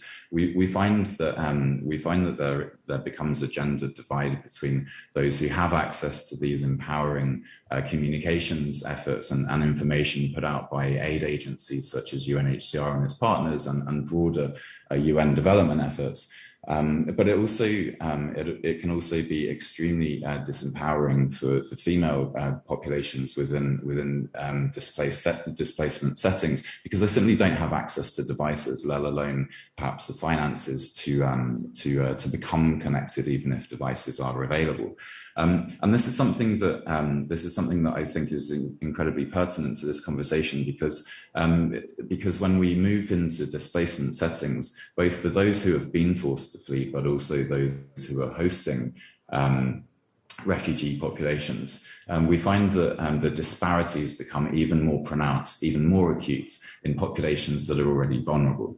So I wanted to share with you a few lessons learned from our work when I was at UNHCR and indeed whilst at UN Global Pulse, where we work with a range of partners, including the GSMA, including the Broadband Commission. And when we think about gendered access, when we think about gendered access to connectivity, but also the services that golden thread can empower people's lives moving forwards. So the interconnections between digital identity, data protection, data justice, and gender equality have to be much more than just about service provision.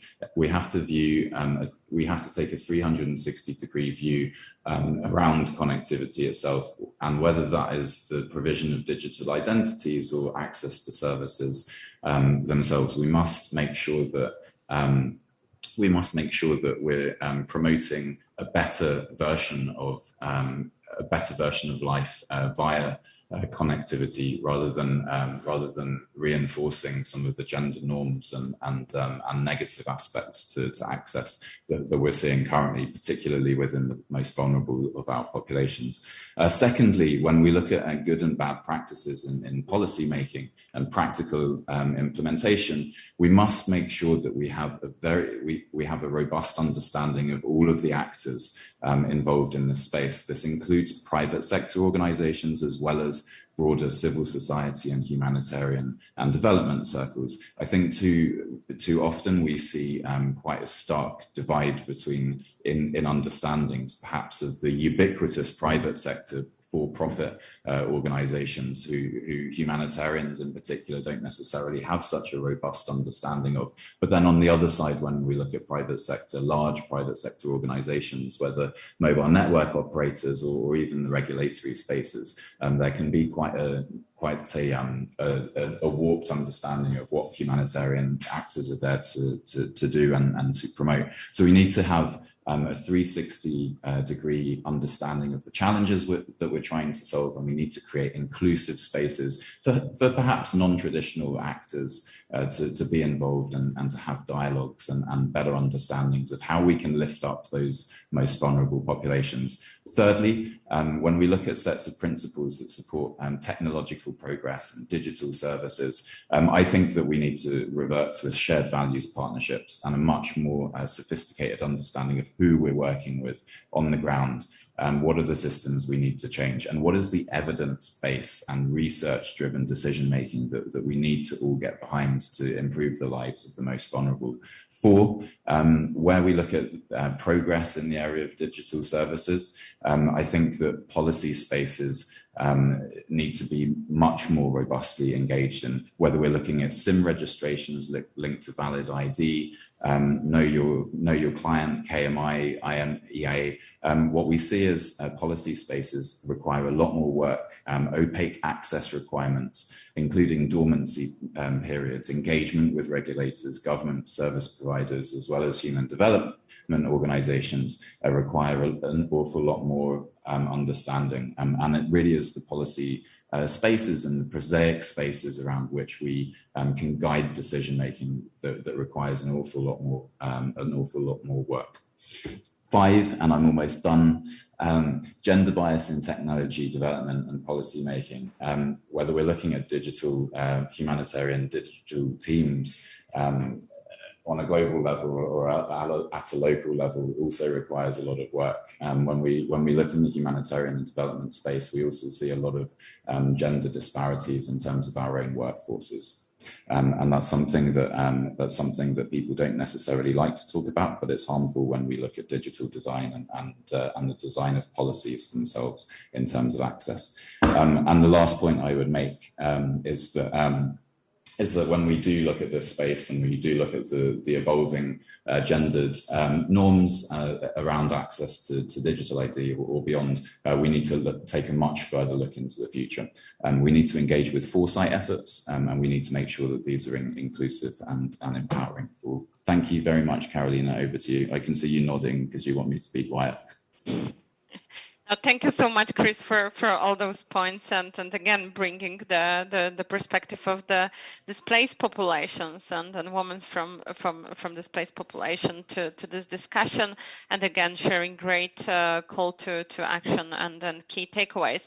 And this actually brings me this brings us to the discussion part. We have some 13 minutes to the end of the session, so I would like to pass the microphone again to Teemu. Teemu, do you have some questions for our panelists? Thanks, Carolina, and thanks to the speakers again. I do. I have a lot, but we have just a little bit of time. So keep those questions coming. I prefer to take them from the audience rather than myself. But in this round, I will start perhaps first with Marcel and Gunu. Marcel, it was wonderful to hear what's on the ground in Cameroon. Many of the speakers, of course, had very kind of high level and sometimes even slightly difficult to understand points in some way in terms of concreteness. What's the concrete thing that's happening in Cameroon, and what would be your concrete ask to the others? What do we need to drive this forward? The gender balance in digital identity.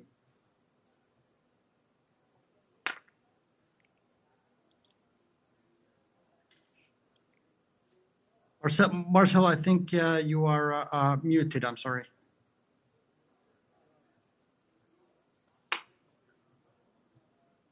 We're still not hearing you. Hello? No, here we go. Yeah. So I was saying that in Cameroon, what is happening now is that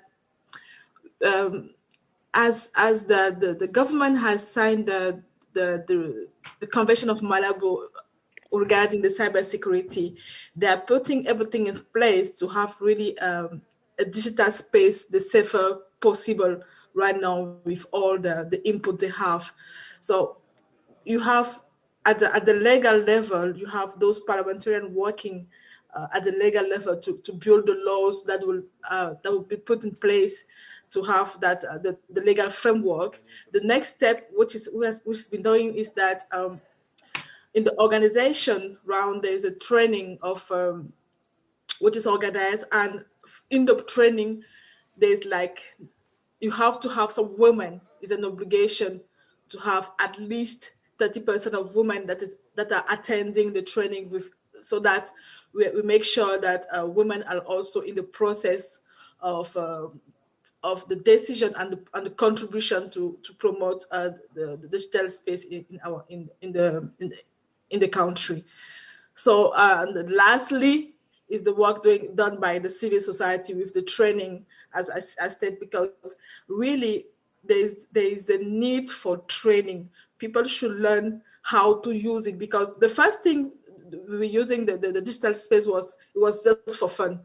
Okay, I'm visiting an area, I'm publishing some photo. So now there's how to use it for your development, how to be safe over the internet, because we have been facing some dramatic incident. So there's an education on the ground with not only Afro Leadership but many others organizations, and we are working together on that side too. So there's really 3 levels of intervention to build that space in our country. Thank you. Thank you, Marcel, for that. And I will use that as a bridge to Mohana Kamachi. You mentioned also taking well into consideration, as Karo mentioned, that indeed we have the different income classes and who may have different issues. But I think you pointed out as well the issues of educating the individuals, of the people. But what needs to happen there concretely? And then secondly, I will just add there another question that I received, that what are some of the best practices followed in India to ensure gender equality? Are there perhaps something you are doing great or is being done great in India regarding teaching of the population, or is that the big gap?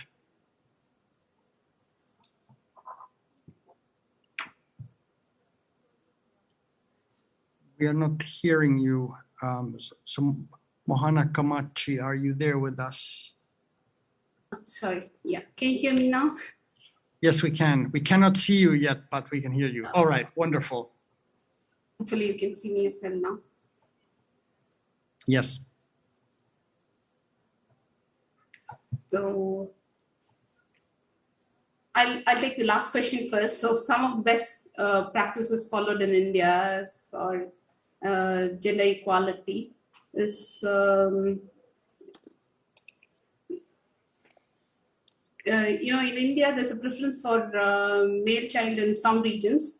So because of that, earlier there were prenatal abortions if the child was a girl.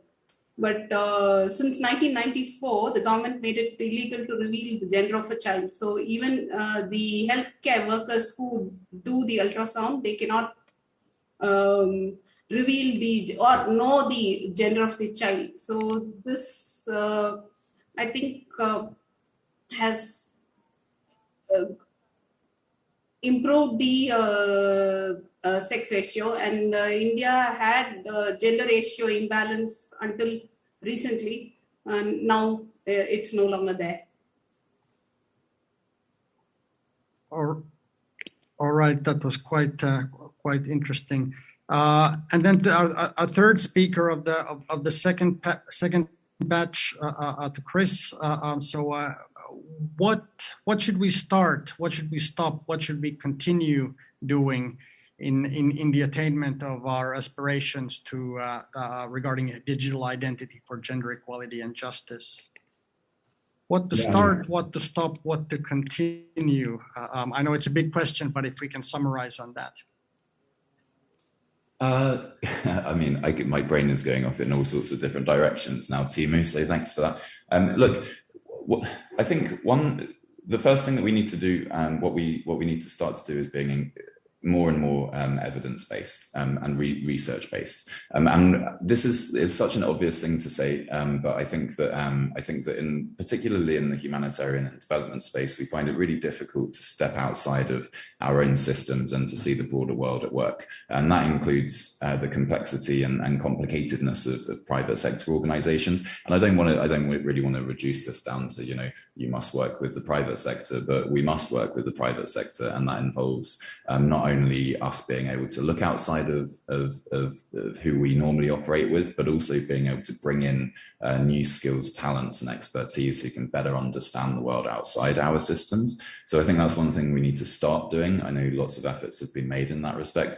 I think the second thing that what we must stop doing is thinking that just by saying, here's a challenge and here's a clear need, that the world is simply just gonna react and start to help the most vulnerable of our populations. We need much more sophisticated understandings of how we can change behaviors and alter and adjust investment in incentive structures for for-profit entities, as well as for regulatory spaces and legal spaces. And then the third thing, in terms of what we need to keep on doing, we need to keep on highlighting the needs of the most vulnerable of our populations. We're entering an increasingly turbulent world, with more disparities, with more disparities between the haves and the have-nots, and it is becoming more and more binary. Organizations such as the United Nations and all of its partners are here to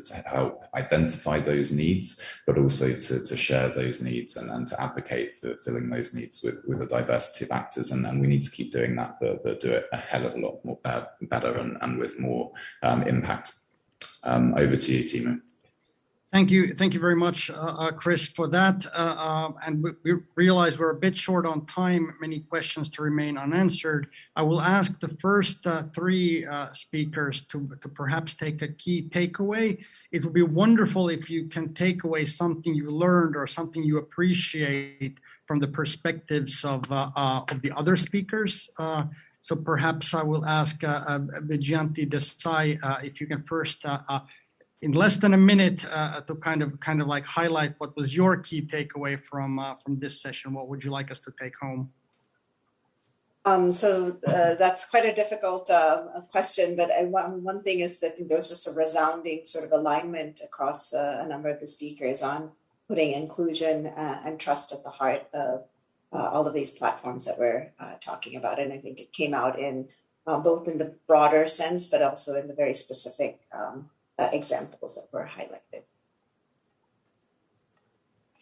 Thank you indeed, and over to you, Liv Nordhaug. What's your summary? No, thank you so much. I think I would just like to pick up and echo. I mean, I'm very well aligned with everything that has been said, but there was one particular point on the role of the private sector. So I think I completely agree that even when we talk about open systems, and open source, that does not mean that there is not a significant role for the private sector.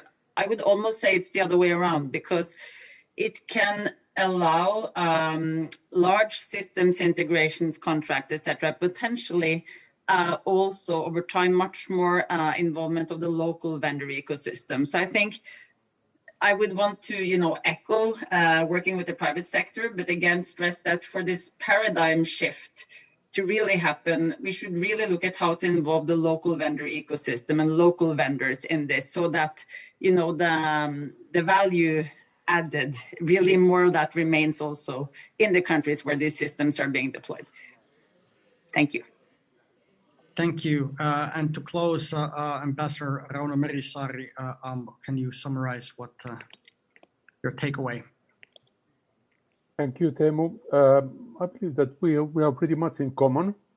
We all talk about the transparency and, of course, inclusion. And again, the question of empowerment, digital literacy, etc. That's something we still need to consider more. Thank you, Teemu. Thank you very much. And with that, I will actually pass my virtual mic over to Carolina, our host. Carolina, there you go. Thank you very much, Teemu, and thank you all. Thanks to all speakers. It was a pleasure to listen to you and also hear those from different perspectives, learn from each other, and that it was said while we are pretty well aligned, and the message, but there is still a lot of things to be done. And maybe if I can share with you my key takeaway that I think sums up this very well, it was what Chris said, that we need to promote a better version of life through the connectivity, and not only continue doing what we are doing wrong in the real life. So thank you all. Thanks to Vijayanti, Rauno, Marcel, Chris, Mohana, Liv, coming from different countries, different regions, connecting at very different times on this 6th of December, Monday, for this discussion about the digital identity for gender equality and data justice. The session was brought to you by My Data Global and the Finnish Ministry for Foreign Affairs.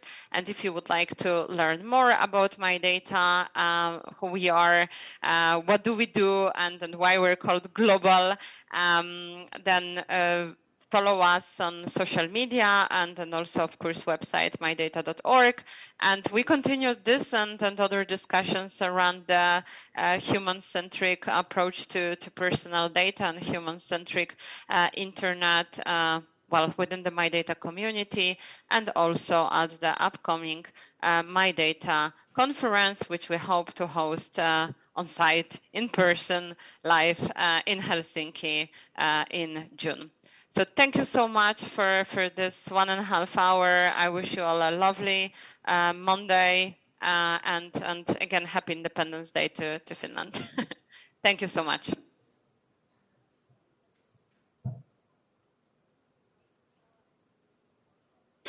All right, I think we're off.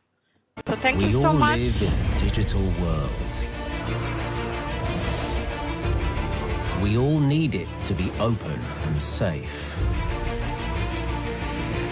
We all want to trust.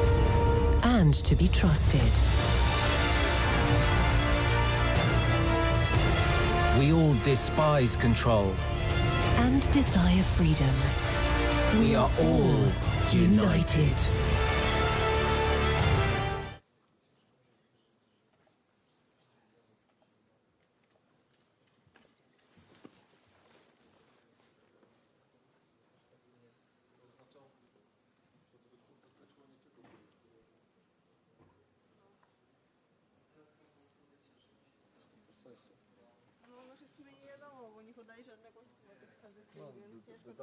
Nie, to było chyba ogółem.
Hello to everyone. We are having a quite bumpy start with the IGF website not available to many of us. I'm hearing some background noise. I don't know if it's my headphones that are not working properly. I think it was the IGF room number 6 that was producing some background noise. Can you all confirm you can hear me? Yes. Excellent. Yes, thumbs up for everyone. Excellent. Wonderful. I have sent an email to everyone to share the link, the personal link that Eduardo had received, because I'm not able to obtain a link from the IGF website as it is not available. And only when I manage to access my schedule, I cannot access the link. So it's quite unusual setting for an online meeting. And I would like to ask... Luca, excuse me, are you sure that multiple people can use the same link? Because they seem to be personal. So you are, for instance, listed as Eduardo here. Yeah, so I wanted to ask to the technical assistants if they can switch name. Or I'll simply try to connect with the same link and let's see what happens. I'll be back. Yeah. I mean, if we can connect with a link and then technical assistants can change our names to have our names, our real names, and not be everyone Eduardo, I think it would be the best possible solution. Pretty easily implementable. Let's see. Luca. Yeah. Can you hear me? Yes, very well, Rebecca. Hello. Oh, great. Wonderful. So I went on the site yesterday just to test it while I was preparing, and I was actually able to get a link before everything crashed. So so I do have my own link. And also, I don't know if you saw, I have some slides I'd like to show when I speak, and I tested the share screen function just when I came on, and it seemed to be working. So excellent. That's okay. Yep, Rebecca, welcome. Great. I think you'll be fine. Would it be possible? So for the technical assistance, I mean, because Alec, you are connecting and you have your name. No, but I reconnected with my personal link. It's one person per link. Okay, I see this. But let's see if everyone is. I'm not seeing all the speakers here. And I really fear that many of them will not be able to. I mean, I was not able to connect, and unless I was using someone else's link. Yeah, so, the problem has been endemic, according to Eduardo. Yeah, I'm seeing very many reports about this, and so I mean, we have two options here. Either. Well, I'm not sure if we wait for a solution, this solution will arrive. So either we use another link. I mean, I can generate a Zoom link and we use this to have the session, and then we will have the session. We will share it on YouTube because at this stage, I'm again hearing I think it's Adam. Can you try to? Yes, that was Adam. There are two options.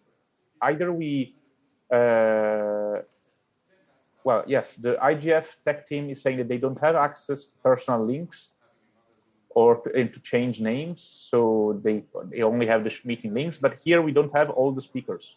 We have only, we should have 8 people, and we have 1, 2, 3, 4, 5, 6, 7. No, we should have more than 8 people. Sorry. Let me just make a quick count. We are still missing Yuping and Dennis, who is not here, right? When I was trying to set up my link yesterday, Testing? I clicked the button multiple times. Sorry, and this is accidentally Yuping. I'm generated actually 3 links. live in so the I room. have 2 additional links that I'm not using. That would be useful. I mean, if we can I share could try. this. I know Yuping, so I could reach out I'm to actually her here in and the room, share a actually. link with her if she's having difficulty. Hi. Lucy, no, I'm actually... But, okay, here, but Who is on site? Hi, I'm on Sorry? site. This is Yuping. Someone is Henriette, on I see site. Henriette right now. So maybe one of the speakers is Oh, there. I think you, yes, exactly. I'm Yes, here that's and true. Henriette I mean, is here Yuping too. should be there. She is there. That's good. And Henriette is but with me here. I'm so pretty sure that unless that person walking there is Henriette. it is she Henriette. looks like Henriette. It is Henriette. Okay, that also solves the problem. Then we still need to have. So this still this we still need one. Even if you click 3 times and you get 3 times the same link, I just checked. Oh, they really connect them with their account. So we still do not have a link for Dennis and for Jane, unless Jane has. Let me send her WhatsApp to ask if she is connected. Yeah. And Luca, I'm in contact with Jaramil. He's attempting to get to the site, but it's all site timeouts at the moment. Hi, can you hear me, Luca? Yeah, hi, Andrea. So the solution is there's been a document circulated. The host country have put up a document with the links. It's in spreadsheet format, but there's a sheet added that has the Zoom links because the Zoom platform's working fine. So is there anyone that's connected? If they can share the link, even if it's by email, then you'll all be able to join the session. So one second, because I have shared a personal. So I'm using a personal. That won't work. Okay, personal links will not work. Which link will work? So which link, which Zoom link can work? I think the room. What they seem to be saying is that the room ID is known. So I think you can try joining the room without a personal link, but it's hard to say what will happen then. I think it's this link without. I think that's a simple Zoom link. Let me see if I can pull up the link for the session. Okay, I'm going to try and do that. Alex, you just shared it, right? Yeah, that's the room number ID. It should be enough to connect with the Zoom call. Let's check. Let's check if this is fine. If this is fine, I will try to ID. I get a different meeting ID when I go into the invite generated in room. So, Henriette, may we ask you to share the ID of this link, or maybe not have it publicly recorded, just to ask. I'm going to try. I just need to plug in my computer because my battery is dead. Wonderful. So we can have, and also I don't know. I'm not sure this is worth recording all this because we are all in this first part. I've already noticed that in the previous years we have a good 5 minutes of technical checks before we start. So maybe it's not useful to record this. But if we are obliged to do this, let's record it.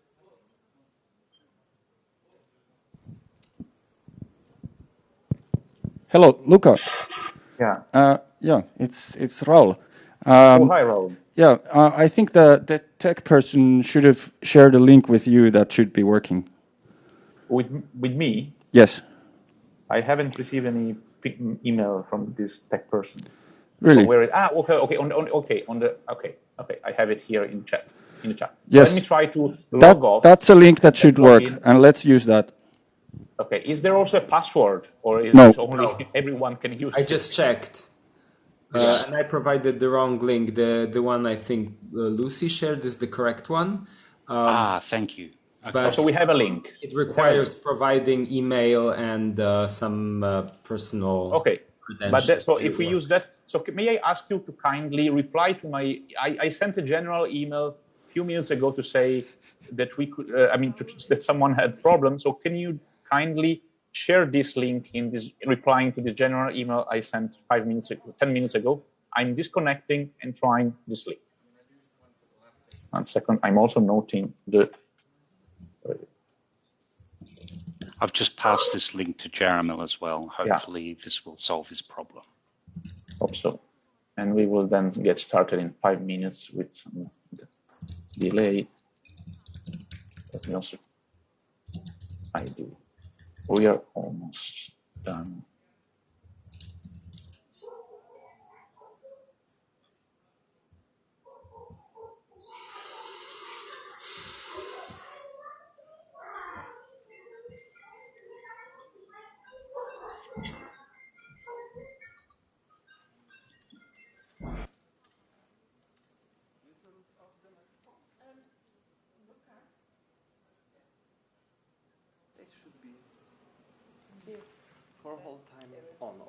Luca, I've got the link here. I can read it to people.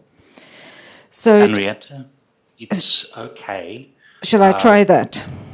The link has been shared on the chat for the Zoom channel, and Luca has left and expects to rejoin using that link. I've also passed the link to one more speaker. I suspect we should be almost good to go in about 5 minutes. Thanks, Adam. Okay. In the meantime, tell us, Henriette, how is it there? Is it crowded? There's a lot of attendees. Renata, tell us more. This is one of those times when I feel so privileged to be from the global south, because here it is dark and wet, and where I live, it's sunny. So it's fine. The conference center is fantastic. The hosts are doing a really good job. The tech support, the helpers, the volunteers are incredible. But it is Northern Europe. That I cannot change. Eat dumplings like Alec. Alec, tell Henriette tips to survive Poland, please. If you are from South Africa, please. Dumplings. Eat the dumplings. The food is excellent. Really, really good. And the beer is very good. I saw there are a lot of donuts on site, unfortunately without the hole, so Kate Raworth's donut analogy doesn't work in Poland, it seems. We covered the middle. No, there's a very good energy, even though obviously participation is not what we would have liked it to be. There's still a good feeling. I think people are struggling with the technical. The biggest challenge has been the IGF website. I think that's been the major challenge. Okay, I cannot see it from inside, but the conference venue is really an amazing, I think, piece of modernist architecture. It's incredible. It really is. I can confirm the Zoom link works. So I shared this with Jane. That I think now we only miss Jane and Dennis, if I'm not mistaken. I know that Adam has already shared the link with Dennis. So as we are already 7 minutes in delay, I would like maybe to, because I know that Jane is trying to connect now, so I think it really a couple of minutes maximum she will connect. So I suggest we just wait another 2 minutes and we start with 10 minutes of delay, hoping that the technical support will allow us to end with 5 minutes at least of delay, given this problem has been caused by this unavailability of the IGF website, right? So I suggest we start in 2 minutes. Perfect. Dennis should be on. Yes, in now.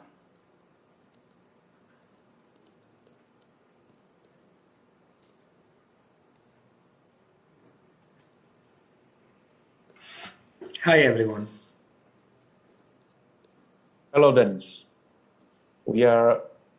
Almost everyone is here. We are not only missing Jane, and I know that Henriette, you and Ping are there on site, right? Yes. Excellent, wonderful. So let's Many just thanks for the help, Adam. It wasn't easy to join. The website is a bit disrupted. Yeah, it is. There is technical problem on the website, and I thank very much Alec and Henriette for having shared it, and Lucy also for having shared this, because I was not able to join through the website. Hope this will be solved in the next couple of, by today, because there is a conference going on this week that is largely online. We have a message from our captioner, Catherine, who's asking people on site to state their names when speaking so that she can properly caption you. I think that concerns you, Henriette, and maybe some other people. Thank you.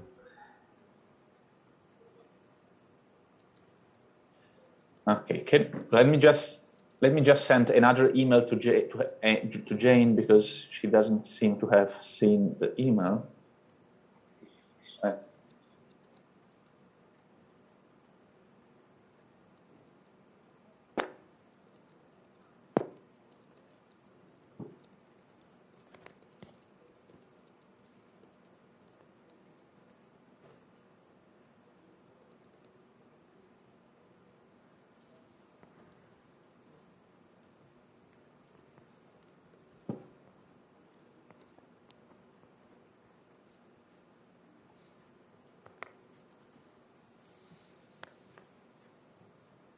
I think she should be, Jane should be joining us at any moment now because she has the link.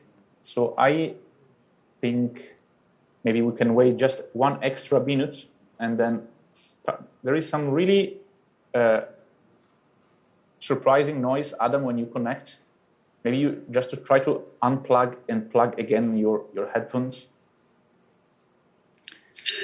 Now it's better. Interesting, but they're wireless. Oh, that's so. In this case, we don't have any choice. Okay, I think we can get started, right? Let's start. Yeah. Okay. So I don't know if the technical people can reboot the recording to make it start now, or if we have to have 10 minutes of us complaining about. Oh, I see Jane here. Everyone is here. Okay, wonderful. So Great. We can. Thank you very much, Jane, for being here. If we can start then recording now, better. If otherwise, we will keep the 10 minutes of complaining about about the IGF website in recordings. So thank you very much for everyone to be here. And even with this very bumpy start, thank you very much also to the IGF organizers that are really doing their best effort in these still very, very challenging situations that everyone of us is facing. My name is Luca Belli. I'm professor at FGV Law School, where I head the Center for Technology and Society. I'm one of the co-founders of this Internet Commons Forum, together with an amazing group of friends, especially Adam Barnes, Jane Coffin, Alek Tarkovsky, and many other friends from APC, including Henriette and Carlos Rey Moreno, that I'm not sure is here with us now. I would really like to thank everyone for being here. And I will not present every speaker now because we have a quite long list of speakers, but we will introduce each speaker when they will speak. Just to provide you a little bit of context of why we are here for the third time, actually. This is the third Internet Commons Forum that we organize together with the IGF as a standalone event that then became a session due to the pandemics, and we are planning to expanding this since a couple of years, but also the pandemic is planning to expand since a couple of years, and the two things are not really compatible.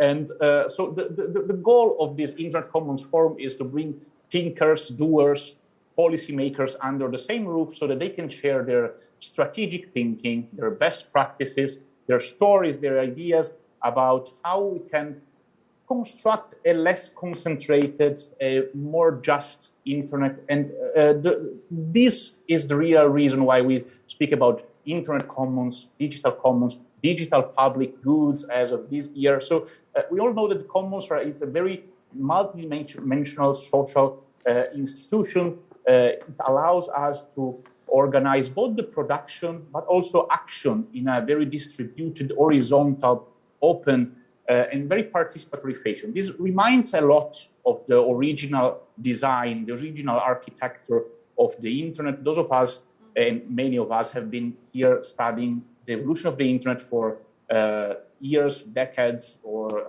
I'm not going to state everyone's age here, don't worry, but we have been working on this for many years, and we really know that the commons concept resonates a lot with the internet. We also know very well that over the past year, this ideal of the commons became far and more distant from what the reality we have. So we have a handful of global corporations that concentrate attention and data collection of users, not more than 15 global platforms. We have a handful of corporations, many of them even less than the one mentioned above. They also harvest and concentrate data in almost 70% of the internet traffic in their cloud servers, extracting all the insights that then is useful for artificial intelligence and any other purposes that are already impacting a lot innovation and how we use digital technology. And so the real reason why we are here is because this is not really sustainable. This trend is not really sustainable. And the commons as a theoretical approach allow us to put forward another alternative option to foster self-determination of individuals, of communities, of states. Those of us that have been working with me over the past years know very well that I've been also advocating a lot for network self-determination. We're speaking about community networks, a very good example. Community networks is a very good example of how connectivity can be managed as a commons, how local digital ecosystems can be created by the unconnected even. So this is all possible. I mean, it's very important to remind this, because in this historical time, it's really important to remind that this is not about ideology, it's about science. Elinor Ostrom won a Nobel Prize discussing how the commons can be organized. So we are very much here to looking forward to understand all the stories, the insight, the governance model that all the people that are here today can share with us. Without further ado, I will also want to just ask Adam Burns to provide a little bit of introductory remarks, and then we can start with the first segment of our Internet Commons Forum 2021. Please, Adam, the floor is yours. Thank you, Luca. It's really a pleasure to be participating in this, as Luca said, the third episode of the Internet Commons Forum. Above and beyond, I think, what Luca has said, I think the grounds are shifting well beyond just the common treatment of access through community networks. One of the themes of this year's topics, the main topic for this year's session really is how the commons is changing and evolving, and I think the scope is increasing.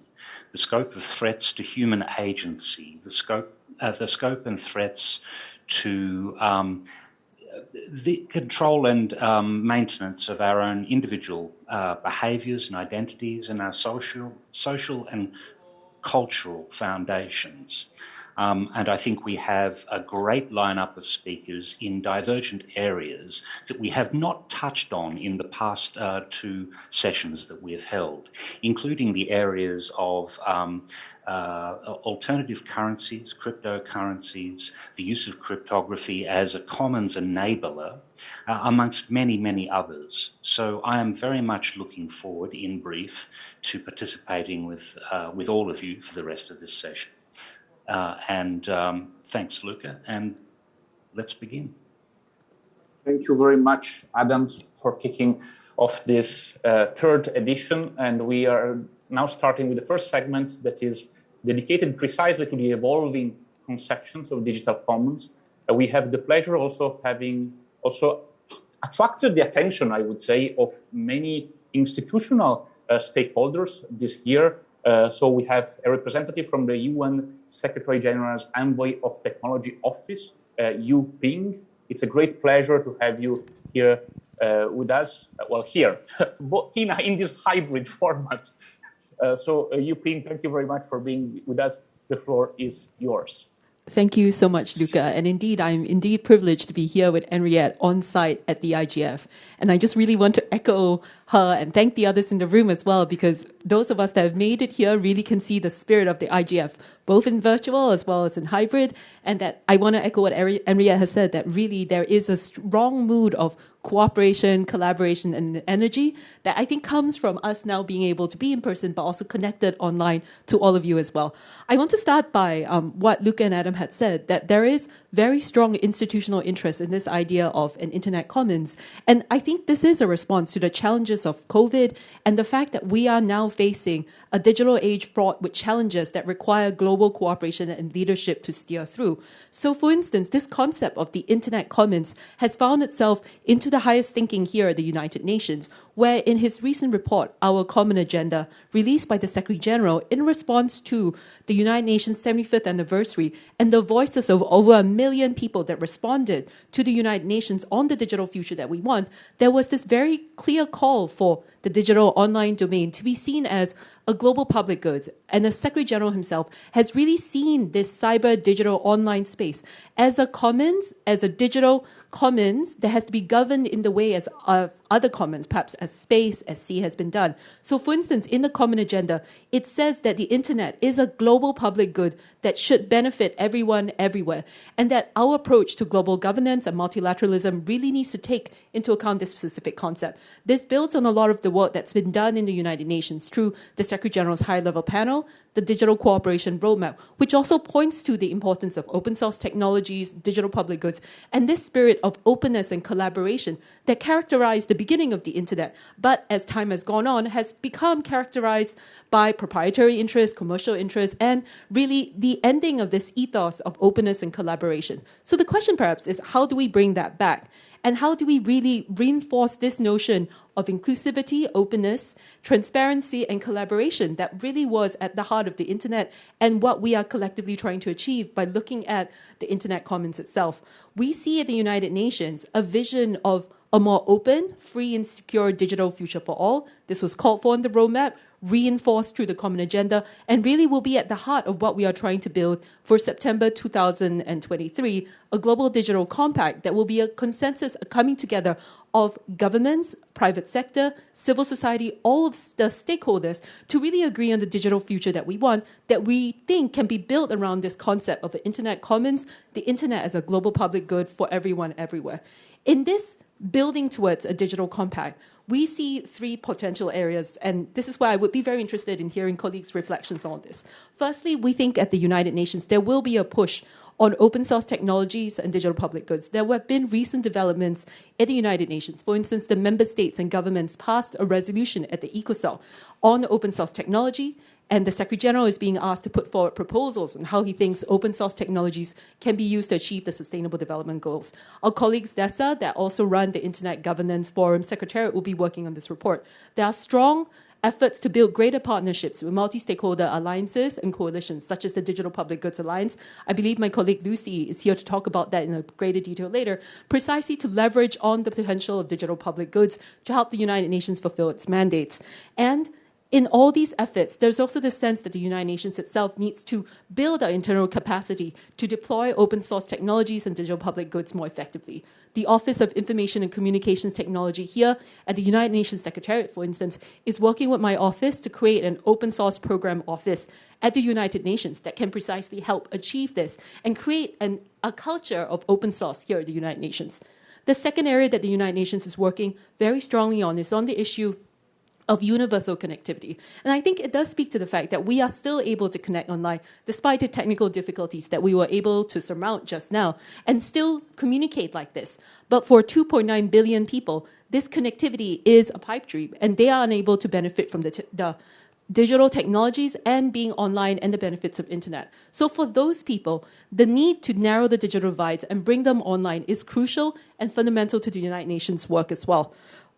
The last area that the United Nations is working strongly on is, I think, something that our opening speakers, Adam and Luca, alluded to, that even as we talk about Internet Commons, right now, I think, as Lucas said, the reality is more distant than it actually seems, that there are increasing pressures on internet fragmentation, the creation of separate splinter nets, restrictive policies, techno-protectionist measures, and the efforts by certain private corporations to perhaps segregate the way we operate. And in that sense, internet fragmentation is a real concern for the United Nations. It has been specifically called out by the Secretary General as a potential area for discussion in the Global Digital Compact. And this is why I think the voice of stakeholders in calling for a more interoperable, open, free, and secure internet will be critical. And we look forward to the voices of the Internet Commons community, the IGF as well, to provide inputs on this particular specific area with regards to building this consensus agreement, the Global Digital Compact in September 23. The United Nations and the Office of the Tech Envoy, where I work, remains committed to multi-stakeholderism. We will continue to bring forward these issues, digital public goods, digital inclusion, universal connectivity, through our multi-stakeholder roundtables that we coordinate, the partnerships that we have built with so many of you, and the work of the various UN entities as well. And we really look forward to partnering with you as we continue moving forward in this. Thank you so much. Thank you very much, Yuping. And now, before giving the floor to Adam to introduce the last two speakers of this first segment, let me introduce a star of the Digital Commons and an Intergovernance star and a good friend.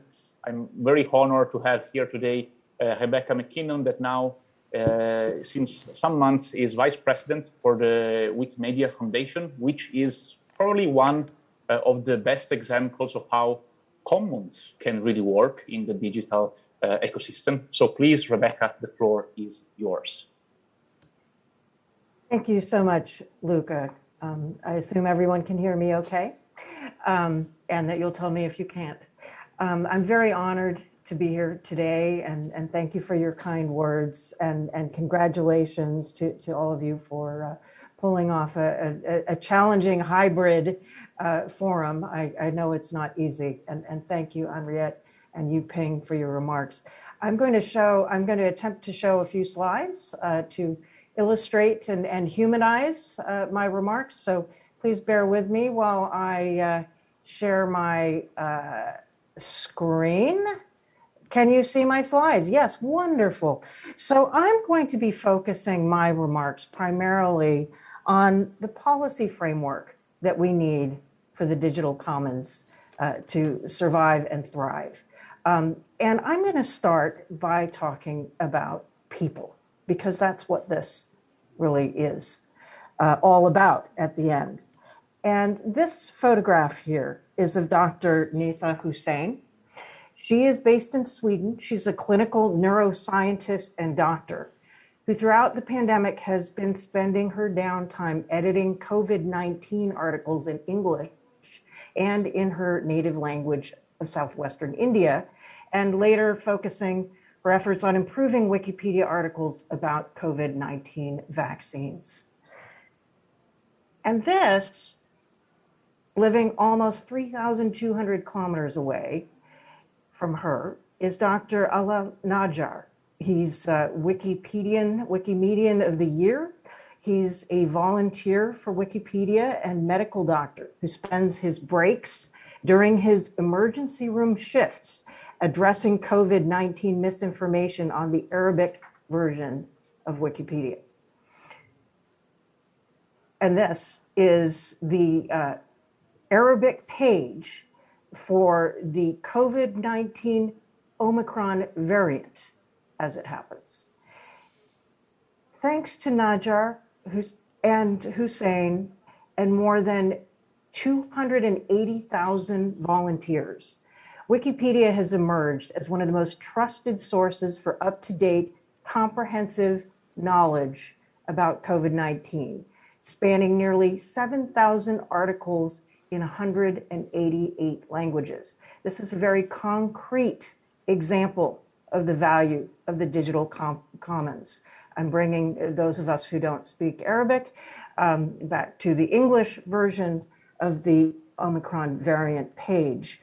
And the point I want to make with all of this here today is that Wikipedia's reach and its ability to support knowledge sharing on this global scale, the ability to support volunteers' efforts to inform the public about a major disease, helping students study for tests, and all the other ways in which Wikipedia pages help people around the world. This is only made possible by laws and regulatory environments that enable a collaborative, volunteer-led model to thrive. So I'm going to dig into the history tab of the same page for those of you who are not Wikipedians yourself. You may or may not have seen this, but this is an example of how the way in which the site is edited is completely transparent. There's a record of all changes being made to each page. This is the talk page, also for the same Omicron variant page. And it's showing you what the rules are in order for credible sources to be shared on the site. And these rules about what credible sources are, they are set and enforced by members of the community, not by foundation, which I'll talk about in a moment, but by volunteers with administrators who've been elected from the community of volunteers. And the thing to note here is that our movement's approach to content moderation is participatory and transparent, unlike the content moderation processes of some large social media platforms that have been much in the news lately. And my point in showing all of this is to point out that our open knowledge movement is not only about sharing and editing content, it's about self-governance by communities. Luca, you use the term self-determination. That's precisely what this is about. The communities who are not only native speakers of the language pages they contribute to, they're often subject matter professional experts, and they also understand the media environment and cultural context in which each page is being edited. This is what brings the value to a good Wikipedia page. Now, the Wikimedia Foundation that I work for supports the work of this global community of volunteers who participate in the creation, editing, and governance, and again, emphasizing governance, of a range of open knowledge projects, including Wikipedia, which is the most well-known one. We have actually, Yuping mentioned ECOSOC. We have an application pending before ECOSOC, and we very much hope that we and many other civil society members of open knowledge communities and the digital commons can advance in open ECOSOC and other UN bodies. We believe we have much to contribute to the building of the digital commons. So the policy framework that we are advocating for, it can be boiled down really to three fundamental elements. Obviously, there's a lot of complexity in each element. First of all, free speech protections. And for the digital commons, for self-governed autonomous community platforms, that means that in the regulatory environment, for our projects to survive and thrive, intermediaries need to be shielded from liability for third-party content. And I would refer everyone, if you're not familiar with the Manila Principles for intermediary liability, that you do so. It talks about the relationship between limited intermediary liability and human rights. Secondly, privacy. We need data protection laws. We also need surveillance oversight so that people can contribute to open knowledge projects, to the digital commons without fear of retribution, whether it's by governments or private actors, in some countries, even families. We need end-to-end strong encryption. Finally, access. We need, obviously, affordable and ubiquitous broadband. We need net neutrality. And as was also mentioned earlier, a globally interoperable internet, because our self-sovereign communities operate across borders, and it's vital that people be able to participate in open knowledge communities across borders. Finally, all governments and non-state actors need to respect and protect human rights. That means impact assessment and due diligence, transparency and oversight, stakeholder engagement, and effective grievance and remedy mechanisms so that when power is abused, it can be identified and held accountable. And I've offered a few resources in the notes here. The IGF has the Internet Rights and Principles Coalition. I would also commend to you the African Declaration on Internet Rights and Freedoms that I know that Henriette has had some involvement with over the years, as well as the UN Guiding Principles on Business and Human Rights for non-government entities that operate online platforms. And with that, I thank you for your time, and I look forward to the discussion, and I apologize in advance that I will need to leave at the top of the hour. Thank you very much. Now let me see if I can stop sharing my screen. There we go. Wonderful, Rebecca. Thank you very much for your presentation. It's now my pleasure to introduce someone, Renata Avia, a passionate lawyer, activist, author, and now, more recently, Renata heads up the Open Knowledge Foundation. It's my pleasure to introduce you, Renata, and the floor is yours. Thank you. And 1 year after the pandemic, I'm still missing, losing the unmute place. But it is such a great honor to be here back and to be with this group of friends and colleagues and inspiration and thought leaders that all of you are. And basically, I'm in this new challenge. And in this new challenge, the most important task, I think, is heading back to the open knowledge that Rebecca mentioned, conversation, and not just stay in data. What it has happened in the last 10 years is that we have been deep into the rabbit hole of the data obsession. And by being so into the data obsession, we have neglected the things that really drove us the first decade of the century, that the things that we were very passionate about, of opening possibilities for human development and opening and leading to more equal societies. Quite the opposite happened, and I guess that many of you are going to discuss all of this. And if I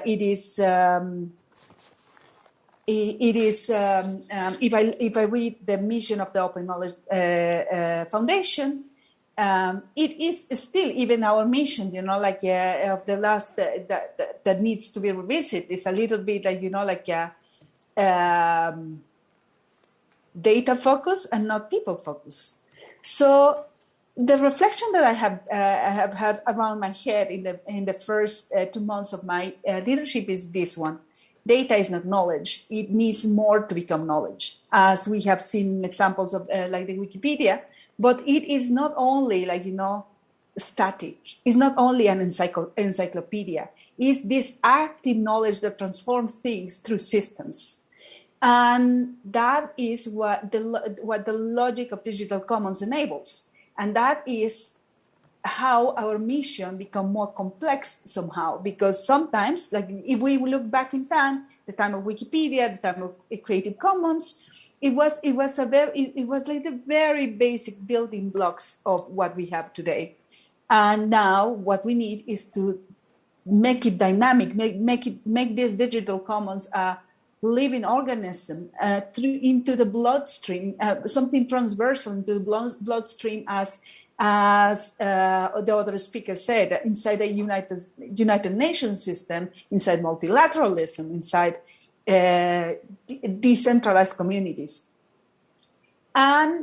But the other danger that we are facing, and something that our communities didn't address properly in the first decade of the century, and probably that our societies didn't address for a long time, is the issue of extractivism, and how and the tricky point on how we the privileged connected, build the early basic structures of the internet from our privilege and from our exclusive communities, and how all the structure that we set up is being challenged right now.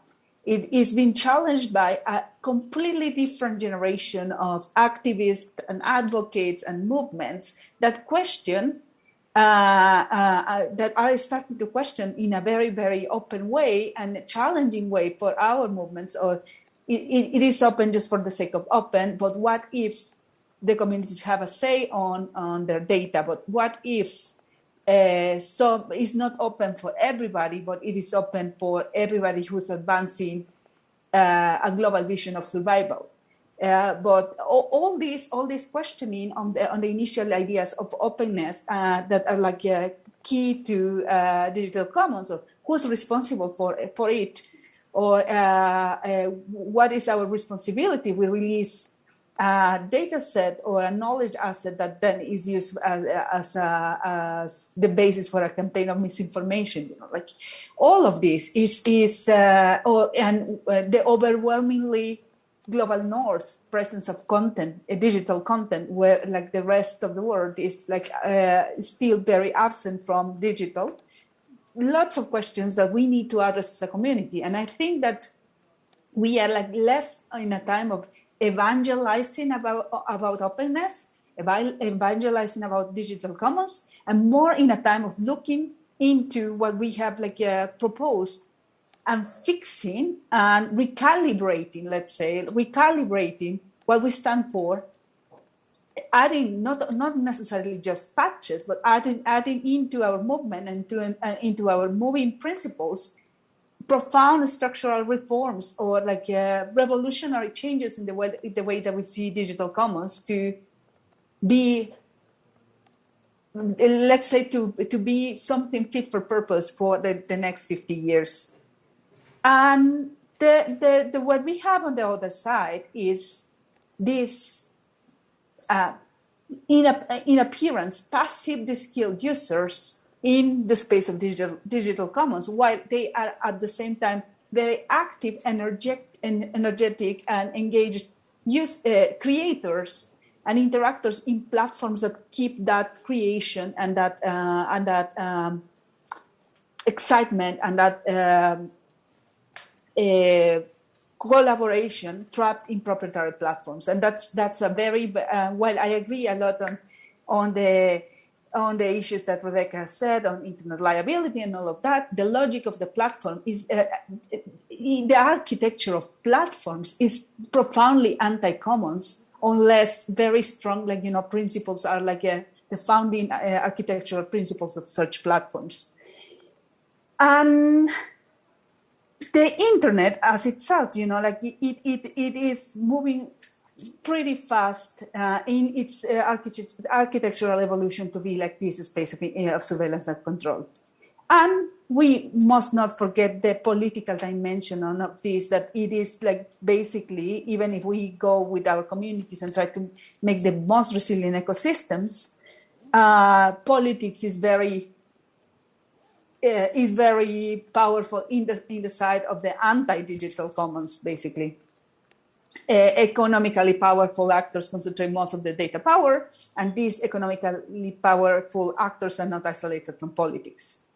So the question today that we need to ask ourselves is, how can we bring the data power back to the people, and how can that data power be transformed into knowledge that impact their lives? And the thing that I have been the movement that has inspired me the most in recent times is the youth movement, really rallying all over the world and against extinction, basically, against planetary extinction.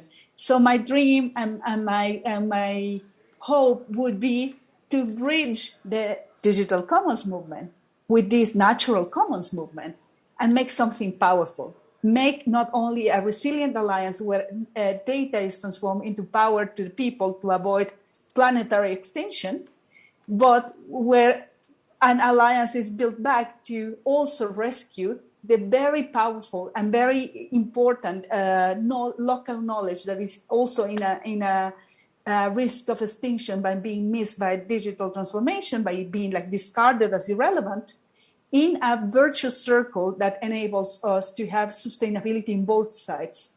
Because I believe that we will not overcome the most challenging problems of the planet if we cannot look back and look at the lessons of the past to build a resilient future where digital is just a characteristic and not it is a separate sphere or separate world. So converging movements is what I'm thinking of and dreaming of. And understand, of course, how our digital world is our world practically, but without forgetting divides of half of the world disconnected. Basically, we are trying to experiment in 3 layers at Open Knowledge Foundation: skills, technical tools, and a sustainable ecosystem around the digital commons. I will not bore you with infomercials about our programs because they will be very different in 6 months' time. And basically, my magic formula for the digital commons is this one: local impact, collaboration, and empowered citizens. So a vision of a digital world that is rooted in the local, in the decentralized, and in the green, sustainable, and I will add even feminist digital commons logic. Thank you so much, and sorry if I took too much time.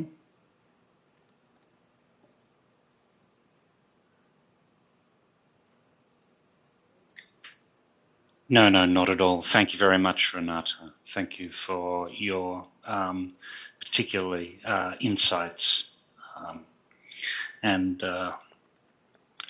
Yes, so next we have a sociologist, a strategist, a thinker, an author, one of the co-founders of this Internet Commons Forum and co-founder of the Open Future.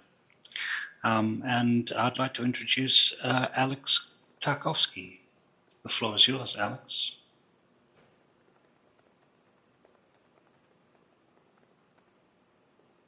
Hello everyone, I'm very happy to be joining the forum again and speaking it again, and I actually want to give you in a way an update on a project that I presented, I think, at the first forum at that time together with Sophie Blumen. We spoke at the forum and we spoke about a vision we created called Shared Digital Europe. I should maybe mention immediately, since this is a global event, that we call it Shared Digital Europe because we're based in Europe and we're framing things for a European debate, but in a way it's a vision that we hope works also in other regions. Basically, it's to give you a very short recap, a vision that tries to shift from a debate that, at least in Europe, but I know in many other places, has been very market focused, and the digital single market frame has just really taken root. And I think we can say after 3 years that we played a part in trying to shift that debate. We proposed issues like the commons, public sector, role of the public sector, self-sovereignty, and decentralization. And then we started thinking, so how can this vision be brought about, especially that we probably cannot count on the European policymakers to simply adopt that vision? And we started thinking, what are some good policy levers? And we decided to look more closer at the principle of interoperability, which is one that, of course, is fundamental for the internet, emerges in most polity debates. I was wondering whether someone will mention it here before me, and indeed Henriette mentioned interoperability, so I'm very happy about that. So we did this research project supported by Nesta through their NGI Forward Fund, to ask ourselves, okay, so there's a lot of policy debates on interoperability. In Europe, it's one of the more interesting aspects of the Digital Markets Act. Big debate, how much the policymakers will force the platforms to become interoperable, but not just in Europe. For instance, in the US, there was the proposal for an Access Act, which also was a strong interoperability mandate. And of course, the obvious thing is that this is a shift from talking about an interoperable internet, which still remains at this basic protocol level as it was. The shift is to the debate at the services layer to ask questions basically about the platform space, which I think Renata so very well framed, saying that this is a profoundly anti-commons architecture. And the big question is whether interoperability is a measure that can somehow shift this balance. And our answer, to give you the spoiler of what I will say at the end, is yes and. So what's the challenge? When you look very closely at the current interoperability debate, it's a quite specific vision of interoperability, and we call it, for the purpose of our paper, competitive interoperability, because it is, first of all, interoperability really framed in market terms. It basically says that if you make platforms interoperable, the online markets, data markets, online services, that space will become more competitive, period. Sometimes second order outcomes are envisioned, which might become the societal outcomes, but very often really this is an economic debate or a technical one. And this is where we see the challenge that it sort of still doesn't break out of this logic. And crucially, we see very little attempts to imagine, model, envision what happens then. Okay, so we introduce mandate APIs, let's say. We open some floodgates. We open the back doors to closed gardens. You can go back and forth, metaphorically speaking. And what happens there? There is very little conversation about that, it seems. We should be aware, by the way, that some of the conceptualizations of interoperability frame that there can be risks to interoperability. It's not obvious that if you sort of create an interoperable space that can still be captured. For instance, there are examples where protocols are still controlled by the dominant players. So what's our response? We propose something we call generative interoperability. We borrowed the term generativity from Jonathan Zittrain, though I think it's a relatively common term. He really framed it very nicely in his book, The Future of the Internet. And I think it has a subtitle on how to stop it, but I might be imagining things wrongly. It's a book that's by now 15 years old, I think. But so basically, he says that generative tools have the capacity to create something new services, new ecosystems, new worlds on top of them. And this is what we'd like to propose. If we say generative interoperability, the basic principle is, of course, the same. It's this idea that you need to ensure flows of data between varied systems, in this case, between platforms and this non-platform space.